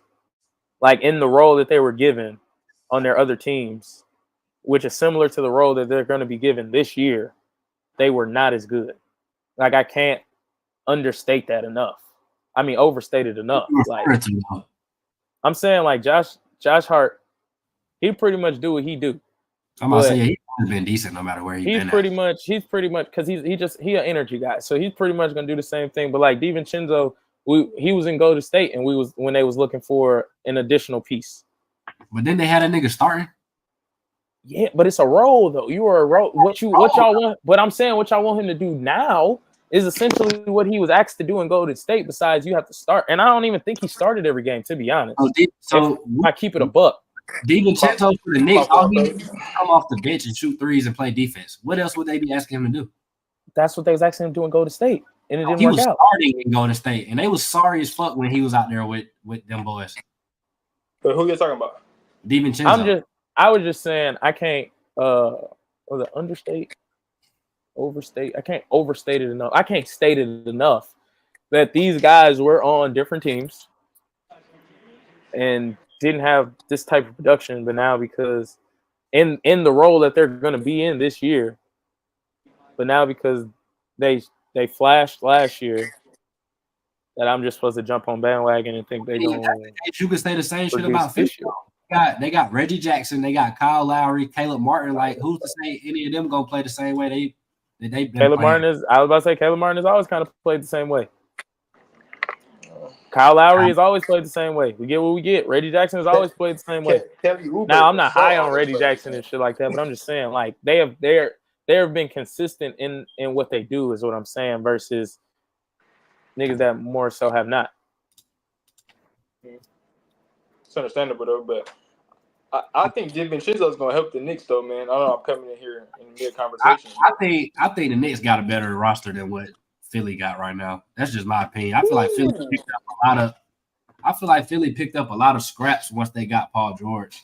Like they got some decent niggas for sure, but they just the Clippers all over again. You know what I'm saying? They got a bunch of old niggas who they got a lot of guards. They got Reggie Jackson, they got Eric Gordon, they got Lowry. Yeah, bro. They got Jared McCain now. All these niggas ain't gonna play in the playoffs. They got Robert Covington. Yeah, bro. Andre Drummond, like it's about even to me though. Yeah, I would say it's even. But I think the Knicks shit match more for the modern NBA now. Like they got a lot of wings. I think it's more. I think Philly roster better because just in general, the Knicks ain't got no player better than the best player on Philly. Let's start there. That's where I start. Ain't nobody on that team better than the one player on Philly. They roster top heavy though, Drew. They got probably the best three niggas on the list damn near. Or I probably I would. Or at this point, I don't know if I'm doing that, but I feel you. I feel where you're coming from for sure. If you take top five niggas on the thing, they definitely got 3 out of the 5 on the list. But once you start getting to the role, and then we get in depth, then we get like shit. What is DiVincenzo going to do that Caleb Martin is not asked to do? Like they're going to be asked to do the same thing. No, I'm gonna name niggas like McHale. Miles McBride. But look at they starting lineup. Well, you said the first 3 out of 5, so I just skipped the other 2 and I went straight to the bench. That's what I started comparing now. I was starting to compare. I'm talking about the best niggas out of both teams, like the top 5 out of both teams. I say Philly definitely got 3 out of that 5. But once you start comparing like the rest of the rosters, I mean, you got OG, you got McHale, you got Julius Randle, who probably will be in that 5. I would assume with Jalen Brunson. Off numbers, yeah. But no. Julius for sure got to be in there. You said Julius, right? I would say off numbers for sure. Yeah. So I mean, because who would be the Maxey, Paul George, Brunson, Embiid, and then Randall will probably be the 5 best niggas. After that, I'm taking the niggas on the Knicks side before I even start getting to Philly for real. That's true. I'm taking OG. You got McHale. You got who else they got over there? With Mr. Robinson, even though he stayed hurt. I like your. Well, I'm gonna steal your multiplier thing. I don't know if I liked it when you used it, but I'm gonna steal your multiplier thing. Shit, Joel Embiid is as good as two of them niggas. Like he's as good as two of them niggas now. He snake only equate for one nigga, so that shit ain't really. Yeah, regular season. Yeah, he probably is about good for two of them. About good as two of them niggas now. Playoff wise, he slick get back to just one nigga. Cause he hurt. He be hurt by then. But I think that's another. No. But big people, I ain't gonna lie. Big men when they get hurt, I think it's a little different. Cause they be like feet, they knees, shit you really need. Like can't be no big nigga no more in the NBA. And I don't think your best nigga could be a small nigga ever. It's almost proven. I thought that was it's historically proven that your best player can't be that small. It's only been two niggas to do it. No. Okay, you're almost 100% right, Judah. But I thought that like 3 years ago though, JC, until Jokic, brother. Until Jokic, I thought a big man couldn't be your best player. You're not winning no more. Them days is over with. I mean, but his style of play ain't predicated on being big necessarily. But he's been a thorn in my side for the past 4 years, bro. And he still only got one though. We ain't seeing niggas rattle off 2 in a row, 3 in a row no more. We only seeing one-offs. But I was gonna say, because like, if you go over like last 10 years, it's only really like 2-3 teams that got rings in general. Like besides these last little one-offs, like you saying, like it's not very many organizations with rings in general. Besides the I think the Warriors was Warriors, Cavs, Lakers. Like I mean, the Cavs got 2, they got 1. They got one. Main Hall's always gonna win. Oh, the Heat might be one. In like the last 5 to 7 years, we're not really seeing niggas go back. The Heat and the Spurs probably. Heat, Spurs, no, the Spurs in the last 10. What 10? The Heat so didn't get the last 10. Yeah, they didn't make the last 10 either. Yeah, because Brown left around this time. Shit. I mean, I feel like it don't matter what size your best nigga is. I really feel like it's the niggas around him though, because Brunson got the right niggas around him. He got wings around him. They can switch. We'll see if that can be proven, but I honestly don't think your best. Like it's only been 2 niggas historically that have been your best player and they your smallest player on the team. I think PG. I love PG's game. I think PG has one of the top 5 smoothest games of all time. But I think he struggles against OG and McHale in the playoff series. With those 2 tall bodies, like interchangeable, just guarding you the whole time, and plus you got Josh Hart off the bench, and you got defenses off the bench. Their perimeter defense is going to be good. It's not going to be a cakewalk trying to score on them boys. And the one thing I like about the Knicks is if it comes to a close game, I don't see too many teams beating them because they scrap for wins. Have you noticed every time they scrap for wins? When they come out with W's, it's a hard fought W. They don't come out with easy W's. All going to be hard fought, so they're going to be used to being. That's not encouraging to me. What did you just say? All of these games are hard fought. That's not encouraging to me. The reason why it's encouraging to it's the playoffs, bro. You're not blowing niggas out every game in the playoffs. I didn't say that, but everything don't have to be a dog fight either. The reason why it's encouraging is because they're going to know how to close out games when they come to big teams and they have the superstar who's going to close out their games. So my arguments with my brother for the past 2 years with the Knicks is I'll take those 2 superstars over your 2 superstars any day. So when it comes down 4th quarter, I like Jason Tatum and Jaylen Brown over Jalen Brunson and Julius Randle. I like who else is in the East? I like Dame and Giannis over your 2. So I'm just naming these 2 people when it comes down to the stretch. What they just created for themselves is mad chemistry. So they already want to play with each other. They've already had success for last year, which they're going to have steam going into next year. Like I said, they've been down this road before, so they're going to have what? DiVincenzo interchangeable from 1 to 2, Josh Hart interchangeable from 1 to 3, who never comes out the game.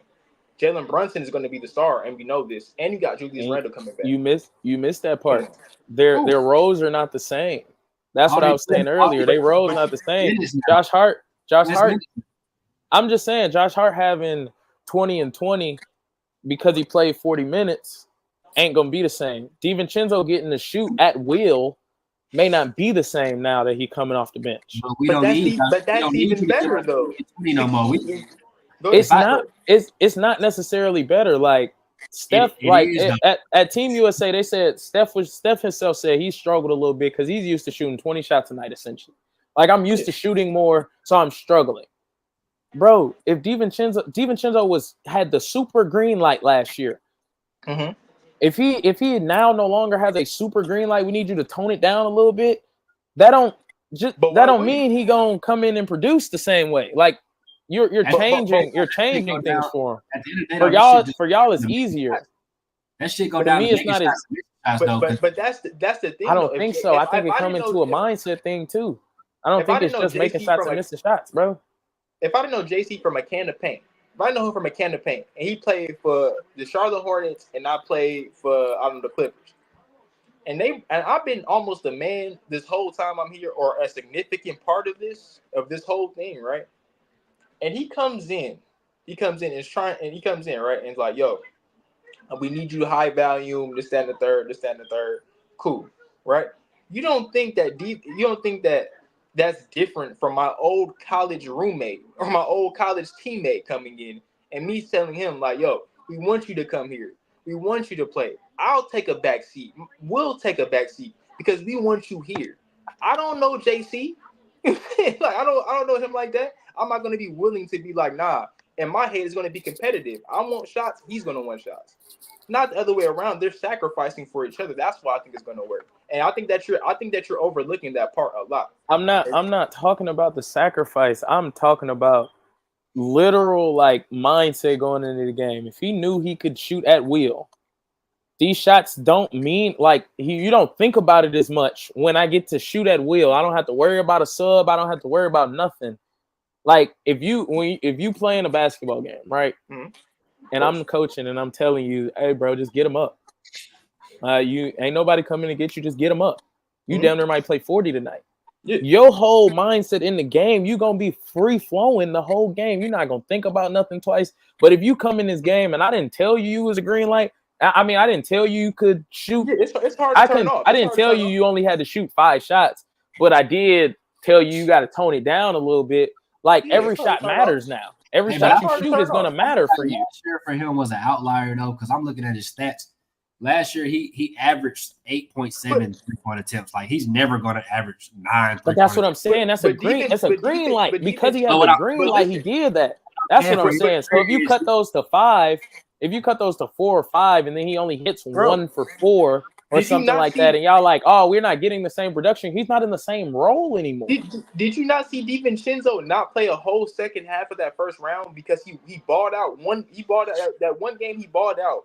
He did horrible the next game, and Tibbs sat him out for that. And he did horrible going to the next game, and Tibbs sat him out for that whole second half. That's because he wasn't defending. They said that already because he wasn't playing defense. It had nothing to do with him hitting shots. But still, he was 0 for something. Probably. No, he was trash. But I'm telling you, that's what they said they benched him for. They said they benched him. They benched him because he wasn't defending, not because he had anything to do with him missing shots. But still, he literally said, "I want him to shoot the ball." That gives you the personality already. Tibbs not playing none of that. Tibbs not playing none of that. You should already know the personality that's coming in. So look, them type of mood swings shouldn't be happening under Tibbs' watch. So I get what you're saying, but even more reason for me to go in this game coming off the bench now, knowing that somebody can come get me, for these shots to matter a lot more. But I feel like as long as he can stay floating around 37%, which he shot for his career, it ain't so much the volume because he like 6th on the totem pole of the Knicks' problems anyway, bro. Like I was just saying because we bring up sorry to cut you off. We just bring up the Villanova thing a lot. We just bring up the Villanova thing and the chemistry thing a lot, and I'm like, all 4 of them are not going to be on the court that much together. But I will say that they might close a lineup. They might go small and close a lineup like that, but they're not going to do that all the time. And then I'm also saying that the roles are changing, so we can't expect similar production to what they was giving you, and that's what everybody's hype off of is the production they was giving you. Why we can't say the same thing about Philly then? Because if anything, I feel like they roles changing more because you got 3 damn near all-stars compared to the Knicks got, like you said, beat. Two of them is already there, and then you brought in a guy that said to the dominant. No, but I'm saying you brought in a guy that literally told the world he don't care that he a second option. a guy that's talented enough to be a first and said he don't give a fuck about being the first option. But that's so I don't see how that make it. That's supposed to make me believe that. That's supposed to make me believe that. Well, I'm saying a mindset thing. I'm saying one person that averaged 20 points for his career, you getting 20 out of PG. It's just gonna happen. Some person that averaged 20 for his career. I'm saying, right? He do all of that, but he every situation he go into, and there's somebody like on his level or better, he just give it to him. Like, yeah, you got it. The same way you said sacrifice. That's his sacrifice, bro. You got it, nigga. I'll be the third option over here. That's cool. It's cool with me. Dude, but he needs the ball. I don't needs the ball. He needs it to be effective. So you don't think Paul George going to the 76ers?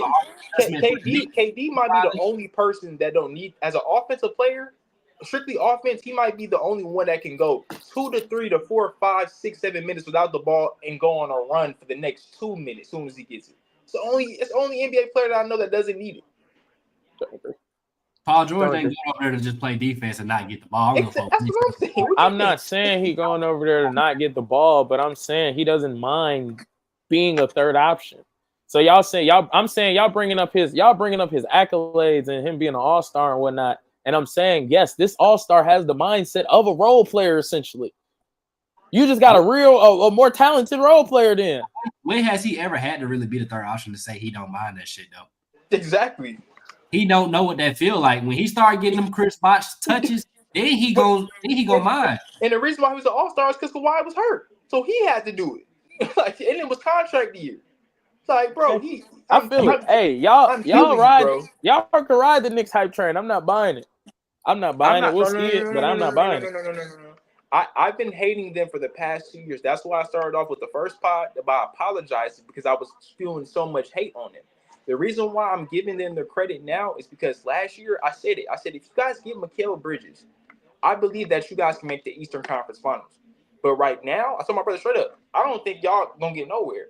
Even with the injuries, all those injuries down the third. And the year before that, I said the Heat in them, when they made it to the playoffs, I said the Heat are going to win this. The reason why is because I said they played the same brand of basketball than you guys. Both scrappy, both willing to win. And I'll take their 2 superstars over your 2 superstars. And what happened? The Heat end up winning. This upcoming year, last year, I was like, they had some steam to them. They were pretty good. Injuries fell back, and they had some good pieces. They're on the right direction to actually want to win.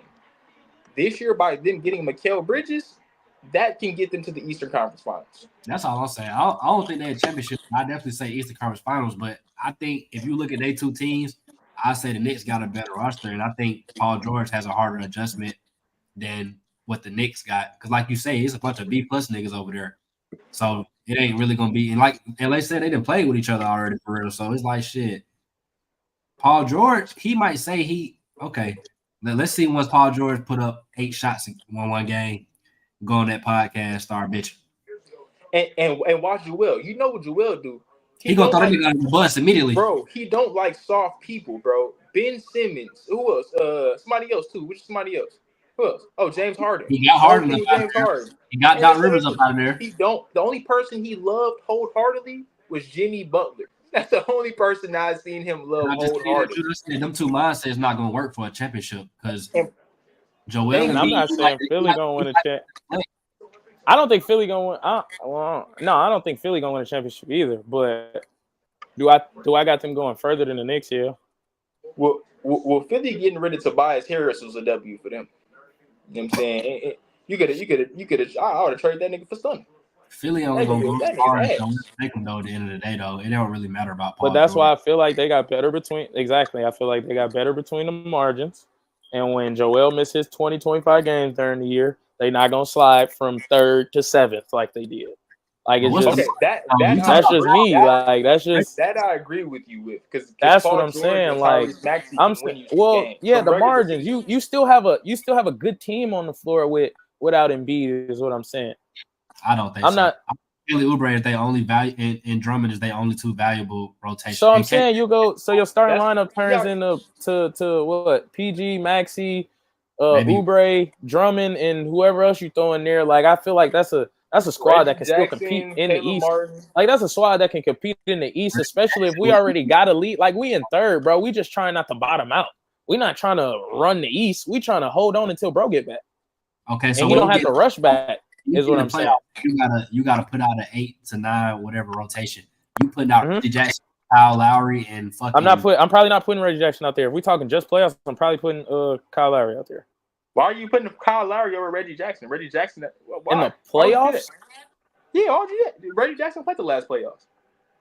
No, Reggie Jackson be getting benched by the Nuggets. Like in the playoffs, he literally played in the playoffs. I literally watched him against Knicks play. Playing for 5 minutes and then having to be pulled is not the same. Okay. It's not the same. Is Kyle Lowry actually affecting the game? I don't want Kyle Lowry to get minutes for real in the playoffs. I didn't one good game out of that playoffs. Bro, first of all, he's coming off the bench, so he's not going to play that much anyway. That's how you think I know. But how he's going to affect, bro. He's going to affect this 10 minutes on both sides. I'm not a huge Kyle Lowry fan, but he's going to affect his 10 minutes on both sides of the floor, 100%. He gonna fuck around, have 2 charges, hit 2 threes, and have 4 assists in 10 minutes, and he gonna go sit down. They got Eric Gordon too, who can hit a 3, I guess. I think Eric Gordon's cool. Robert Covington, he's cool. They got Jeremy. We're talking about off the bench. We're talking about off the bench. Like we're talking about. You talking about KG? Yeah, you talking about KG. KG said he did that because Eric Gordon did some nut shit. He said he did some like tween heads. He stepped back. And he was like, "Yeah, nah, you ain't built like that, trash shit." I ain't really fucking with the roster looking at this shit, bro. I might not know some of these young niggas. It's literally the Clippers 2.0, bro. They got the Clippers team. They got Gordon, Jackson, Robert Covington, and then they added Caleb Martin, and they got the young nigga McCain, and then they got Reggie and Kyle Lowry. Bro, this is literally the Clippers. This is what the Clippers do for the past I'm gonna say 6 years. This is the Clippers done every year, bro. It's literally the same thing. The Clippers, bro. And then y'all talking about injuries. They got Paul George and Embiid, so you know them 2 niggas finna miss about. I was gonna say Paul George played most of the year. God forbid, Paul George played most of the year. Yeah, if one thing happens to Tyrese Maxey, this whole season is done. Please God, don't let that happen to him. If something happens to him, they're done. There will be nothing in the playoffs. You literally don't like that hypothetical. I know we've been running hypotheticals all day. Don't like that one. But that's what I'm saying. That's probably the most important. That's easy money for me to say about anybody on the Knicks. That's like easy money. No. He go down, ship go down. Like it's easy money. If Jalen Brunson go down, it's through. I'm about to say, yeah, but the Knicks can sustain the injury. They can sustain one better than what Philly can, in my opinion.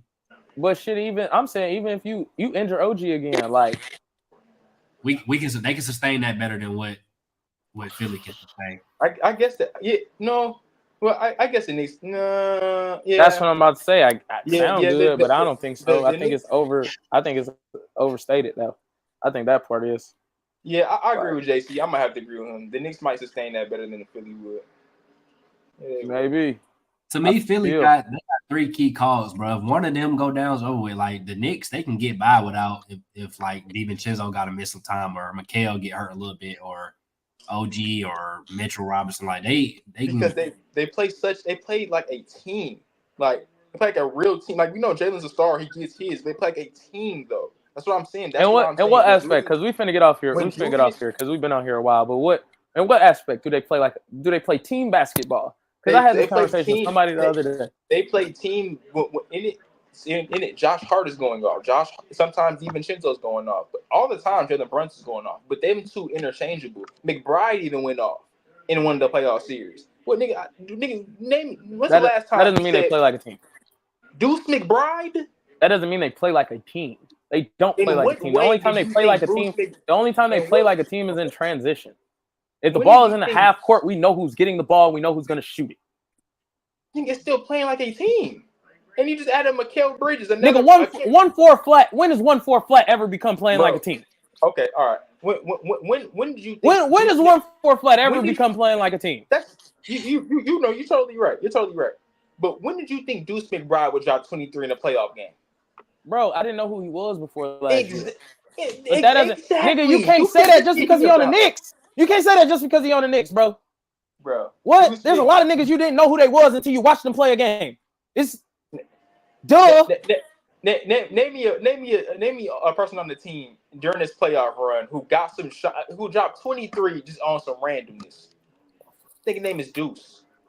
And it wasn't on some randomness. He had been playing all year. Bro, I ain't never seen Deuce McBride. He been like playing that all ever in year. life. He been playing all year. I know who he was, but I never seen him. 100% he been playing all year. I said I didn't know who he was until last year, not last playoffs. But that's what I'm saying. I didn't see him hoop like that all 100% he year. played, bro. He played during the year. You start scoring during the year. Niggas gonna start paying attention. He a G League alumni, but that's what I'm saying. Everybody can get theirs.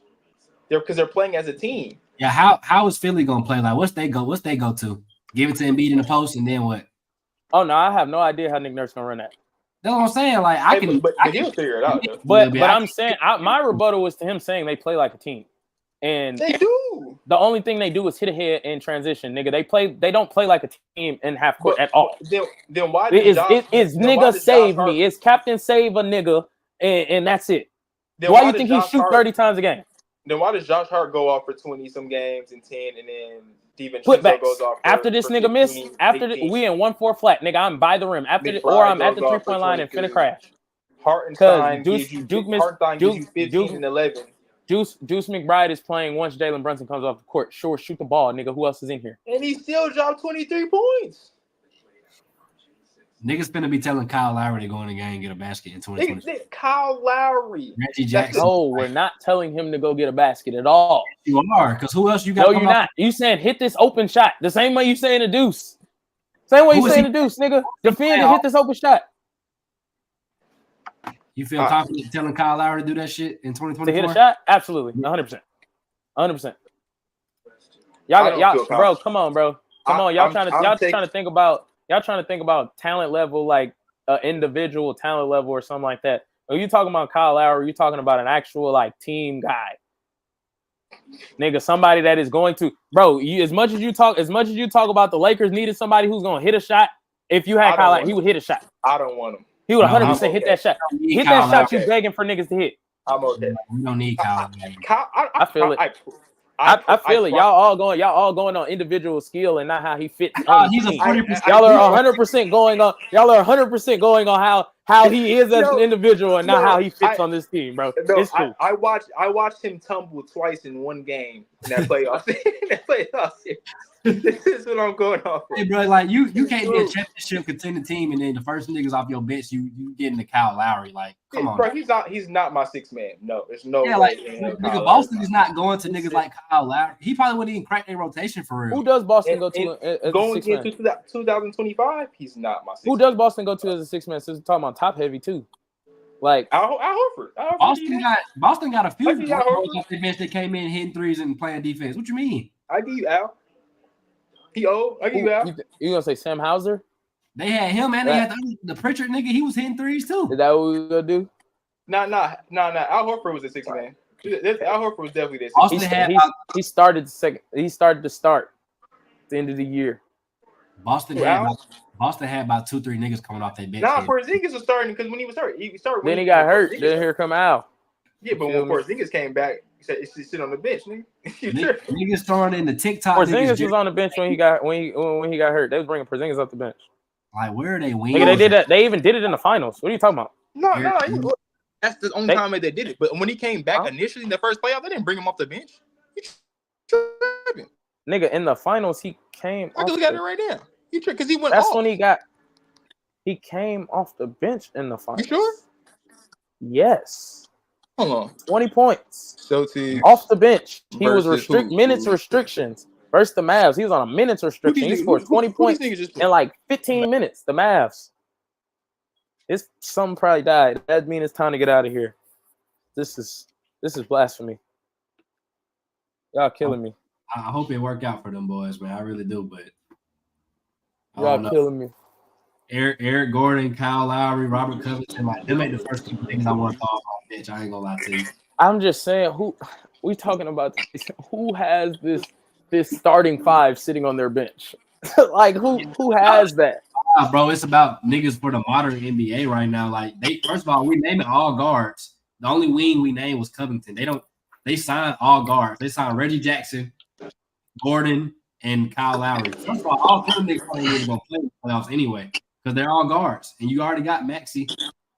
Eric Gordon's gonna play. Robert Covington gonna play. Okay. You're gonna have Andre Drummond off the bench. So is Reggie Jackson and Kyle, one of them not playing? One of them is not probably going to play. I think that's a Nick Nurse decision, but I'm pretty sure Nick Nurse kept Kyle Lowry because they won a championship together. But what about Jeremy, the rookie they drafted? I have no idea how he's going to play. I have no idea how he's going to play. He's a guard, another guard. Because he could be like end up being an X factor. Like if he could end up being an X factor and be like, all right, nigga, we don't need y'all old niggas. They got Caleb Martin, 6'5". Yeah, he was right. He's gonna play a wing. Yeah, he's gonna play. I mean, he played wing everywhere else, and it don't matter. But now it matters because when you look, he's not on the Heat anymore, nigga. We need you to be a key factor over here. Bro, you coming off the bench. But is he not a position player though? Yes, he's coming off the bench. Why does it matter that he's guarding twos now when he's been guarding twos and threes? I'm not talking about guarding twos. I'm talking about him guarding wing players. Like if they asked to put that nigga on Tatum or somebody or a big wing, he's done it before. That's what I'm saying. Like it can't matter now, and it didn't matter then. On the Heat, he has backline help. He has other good defenders around him. He's on the 76ers now. So who's their best defender on ball? Probably. On ball, probably PG.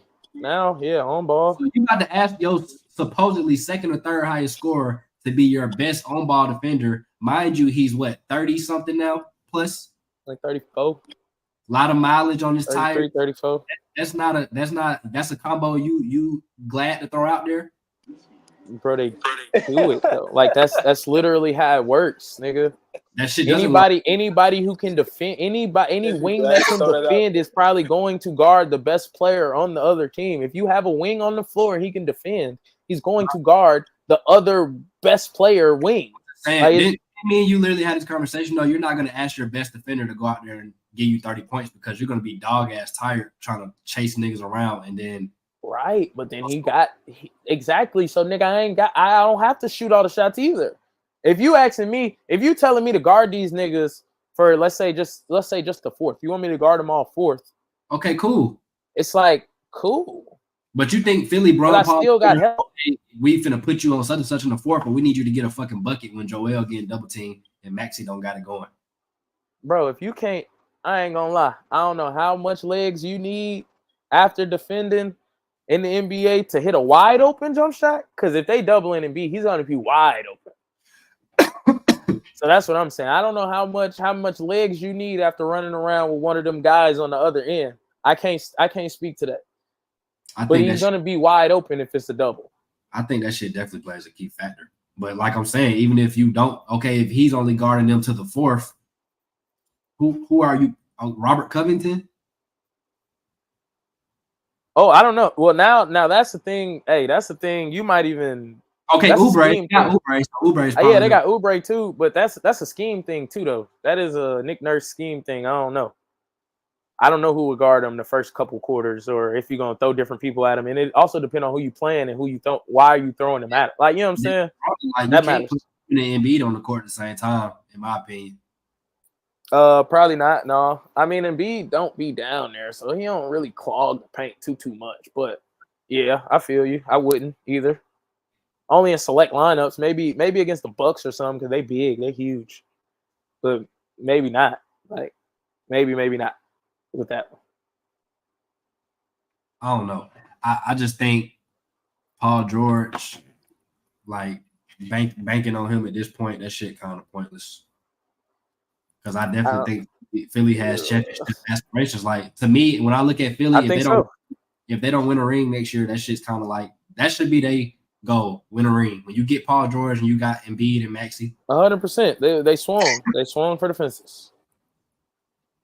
Well, I don't think Paul George is that. I mean, I would rather trade 5 first rounds for Paul George than Mikal Bridges, yeah, but I don't think neither one of them going to equate to winning a ring, though, in my opinion. Me neither. And I also don't think they might make an Eastern Conference Finals as the years go on. I don't think they make one this year. But we're talking about the Knicks. I don't think they make one this year.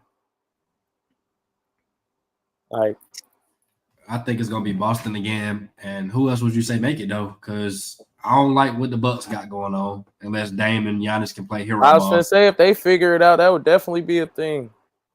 I ain't going to lie. Bro, y'all could. We don't talk about the Indiana Pacers, and we don't have to.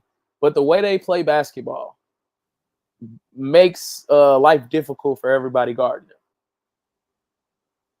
So if they got their actual half court scorer back, like I like the Pacers. I ain't gonna say they're gonna make it to the Eastern Conference Finals again, but I'm saying they ain't gonna be sweet the way people think they sweet.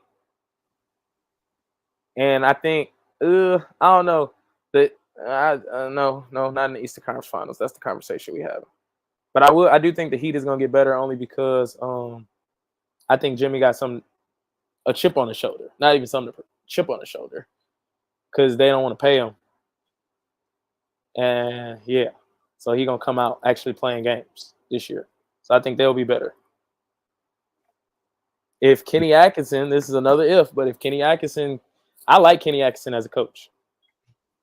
So Kenny Atkinson, Cleveland. Oh, okay. Yeah, but you know how we feel about Cleveland. No, for sure. But that's what I'm saying.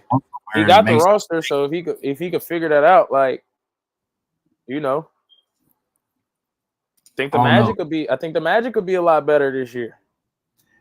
Especially if Franz play like he playing over there in Germany right now. It's definitely gonna come down to like you say, it's gonna come down to injuries again, for real. And if who can play with the right niggas, but I'll say I could throw Boston in there regardless. Yeah, they probably gonna they in there regardless. I agree. After that, toss up for real, because like Milwaukee would be there off of star power alone, but I really just don't like Dame and Giannis like that together. And they old and slow. Everybody else on their team old and slow. So I don't know. Indiana probably is up there, but I don't know. I still would take the Knicks over them slick. Yeah, I mean, I'll probably put the Knicks in there too. I'm just saying, I'm not sold on the hype. That's really where my whole argument came from. I ain't either. I ain't sold on the hype. That's definitely a whole bunch of B+ niggas on the same team. Man, and then also like the point I ain't bring up earlier, fucking Jalen Brunson has never had to carry a team from beginning to end. Julius Randle was carrying that team, and they was not carrying, but he was the number one option on that team, and they was 12 games over 500 before he got hurt. When Jalen Brunson was the leader on the team, they were 6 games over 500 at the end. So it's like, and even the thing with Luka, like he was with Luka, he was not obviously wasn't the number one option. Come playoff time, shit happened. All right. Now we seeing Yuka hoop, but it's like he ain't never had to put this shit on his back for a whole 82. So let's see if he withstand the whole 82. I don't think he gonna have to do that though. I think he only did it because out of necessity, because like everybody was gone. Next year, I don't think he need to come out trying to play like that necessarily. Like you said, the nigga was taking like 30+ shots. Shit is insane. You're not getting 30 shot attempts with if everybody out there. And I think that's another kind of thing to my point was like everybody's role is changing. So it's not just gonna be like we're fueling off last year. You're not, because everybody's role is not the same as last year's. And we're not 19 no more. We're not at Villanova. Like, that's all I'm saying. Like, it could work perfectly fine, and I could just shut the fuck up, and I could be wrong for this rant I've been on for an hour. But I also don't think, like, it's just going to be, oh, they were this good last year. They're going to be this good this year, considering that everybody's role is changing.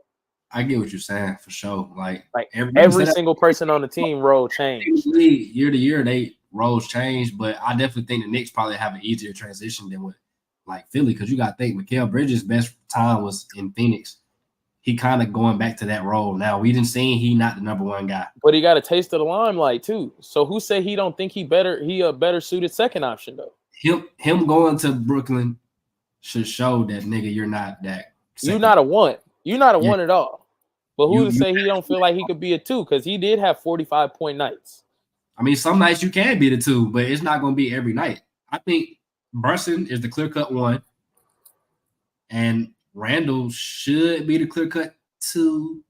I think he 2A and Bridges is 2B. And then what about the nigga you just paid $200 million? You pay him $200 million to shoot threes and stand in the corner? No, stand in the corner and play defense? That's what I meant. Yes, but I mean, it's only so much ball to go around, bro. Like, that's what I'm saying, man. It's just so much. It's so much that, like, kind of go in today's situation, and I know you said it can go with everybody, but I don't feel like everybody's roles change as drastically as theirs is going to. I feel like DiVincenzo and roles don't really like change that much because I feel like when you ask bench players to play 30+ minutes or like high usage, them going back to their regular role ain't gonna be too much of a problem to me. Only folks I think role might really change is it's gonna be between Bridges and Anunoby because they both slick both at them wing positions. Yeah, but how often is all 4 of these niggas all really gonna be playing anyway? That's what I just said. That's what I said earlier. Shit, it might be if they want to go small down the stretch. You put Julius at the 5 and you go small down the stretch. OG at the 4 and then no, OG don't play. You have to go. Man, I think Josh Hart was playing a little 4 last year. I don't trust Mikal at the 42. He's not strong enough. So maybe some Josh Hart at the 4. Mikal, Dante, and Jalen. I wonder what they got the Knicks over under at. Because I feel like they can work that shit out. They won 50 games last year.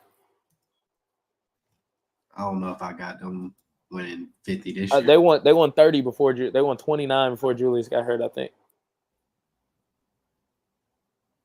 Because when he played 42 games, yeah, I think they was 29 and 13 or something. Or 20. They got that shit at 52.5. 52.5. Like, even they know that these niggas not needle movers for real. No, they not. I mean, they really just add. I'm finna say, but he a 2-game difference maker. Or I mean, shit. They just. I wouldn't say he a 2-game difference maker because it's like it ain't like the NFL where every game matter. You know, the NBA niggas take nights off and shit, but I really think they got him for his like what he gonna do in the playoffs for them. And like I say, if they can get to the Eastern Conference Finals, they owner gonna look at that like a win at the end of the day. And I think it's a win if they get to the Eastern Conference Finals, but I don't think they make it that far. Is what I'm saying. That's why I said earlier, if they don't make the Eastern Conference Finals, I don't want to call it a failure because, like you said, they could run it back, but it ain't looking good. It's gonna be a failure for that year for sure. Like, yeah, it don't look good. You did all this investing and it didn't pan out. Like, that's just how I think about it. That shit, yeah. Another conversation for the other day, man. We've been on here fucking forever. By far the longest pod I've ever been on. You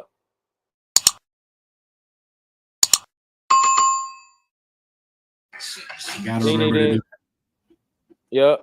You definitely gotta remember to do that. I'm gonna throw y'all in the bio. JC definitely joined us last minute on here. He heard the blasphemy, had to get on here.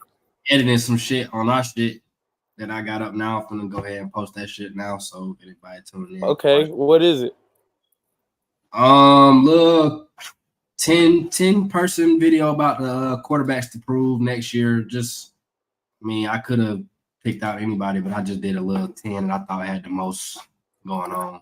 Or the most I'm interested in that. I ain't gonna lie. I'm probably gonna go check that out. Everybody that's still on here, y'all go check that out. I'll put it in the bio. 4-quarter sportscast. For sure. What'd you say? 10 quarterbacks got something to prove next year? Yeah, for sure. And then I'm gonna let you know how to do the little streaming shit too on the PlayStation once you hit this shit. Yeah, that'll work. Well, yeah, we out, man. It's been fun.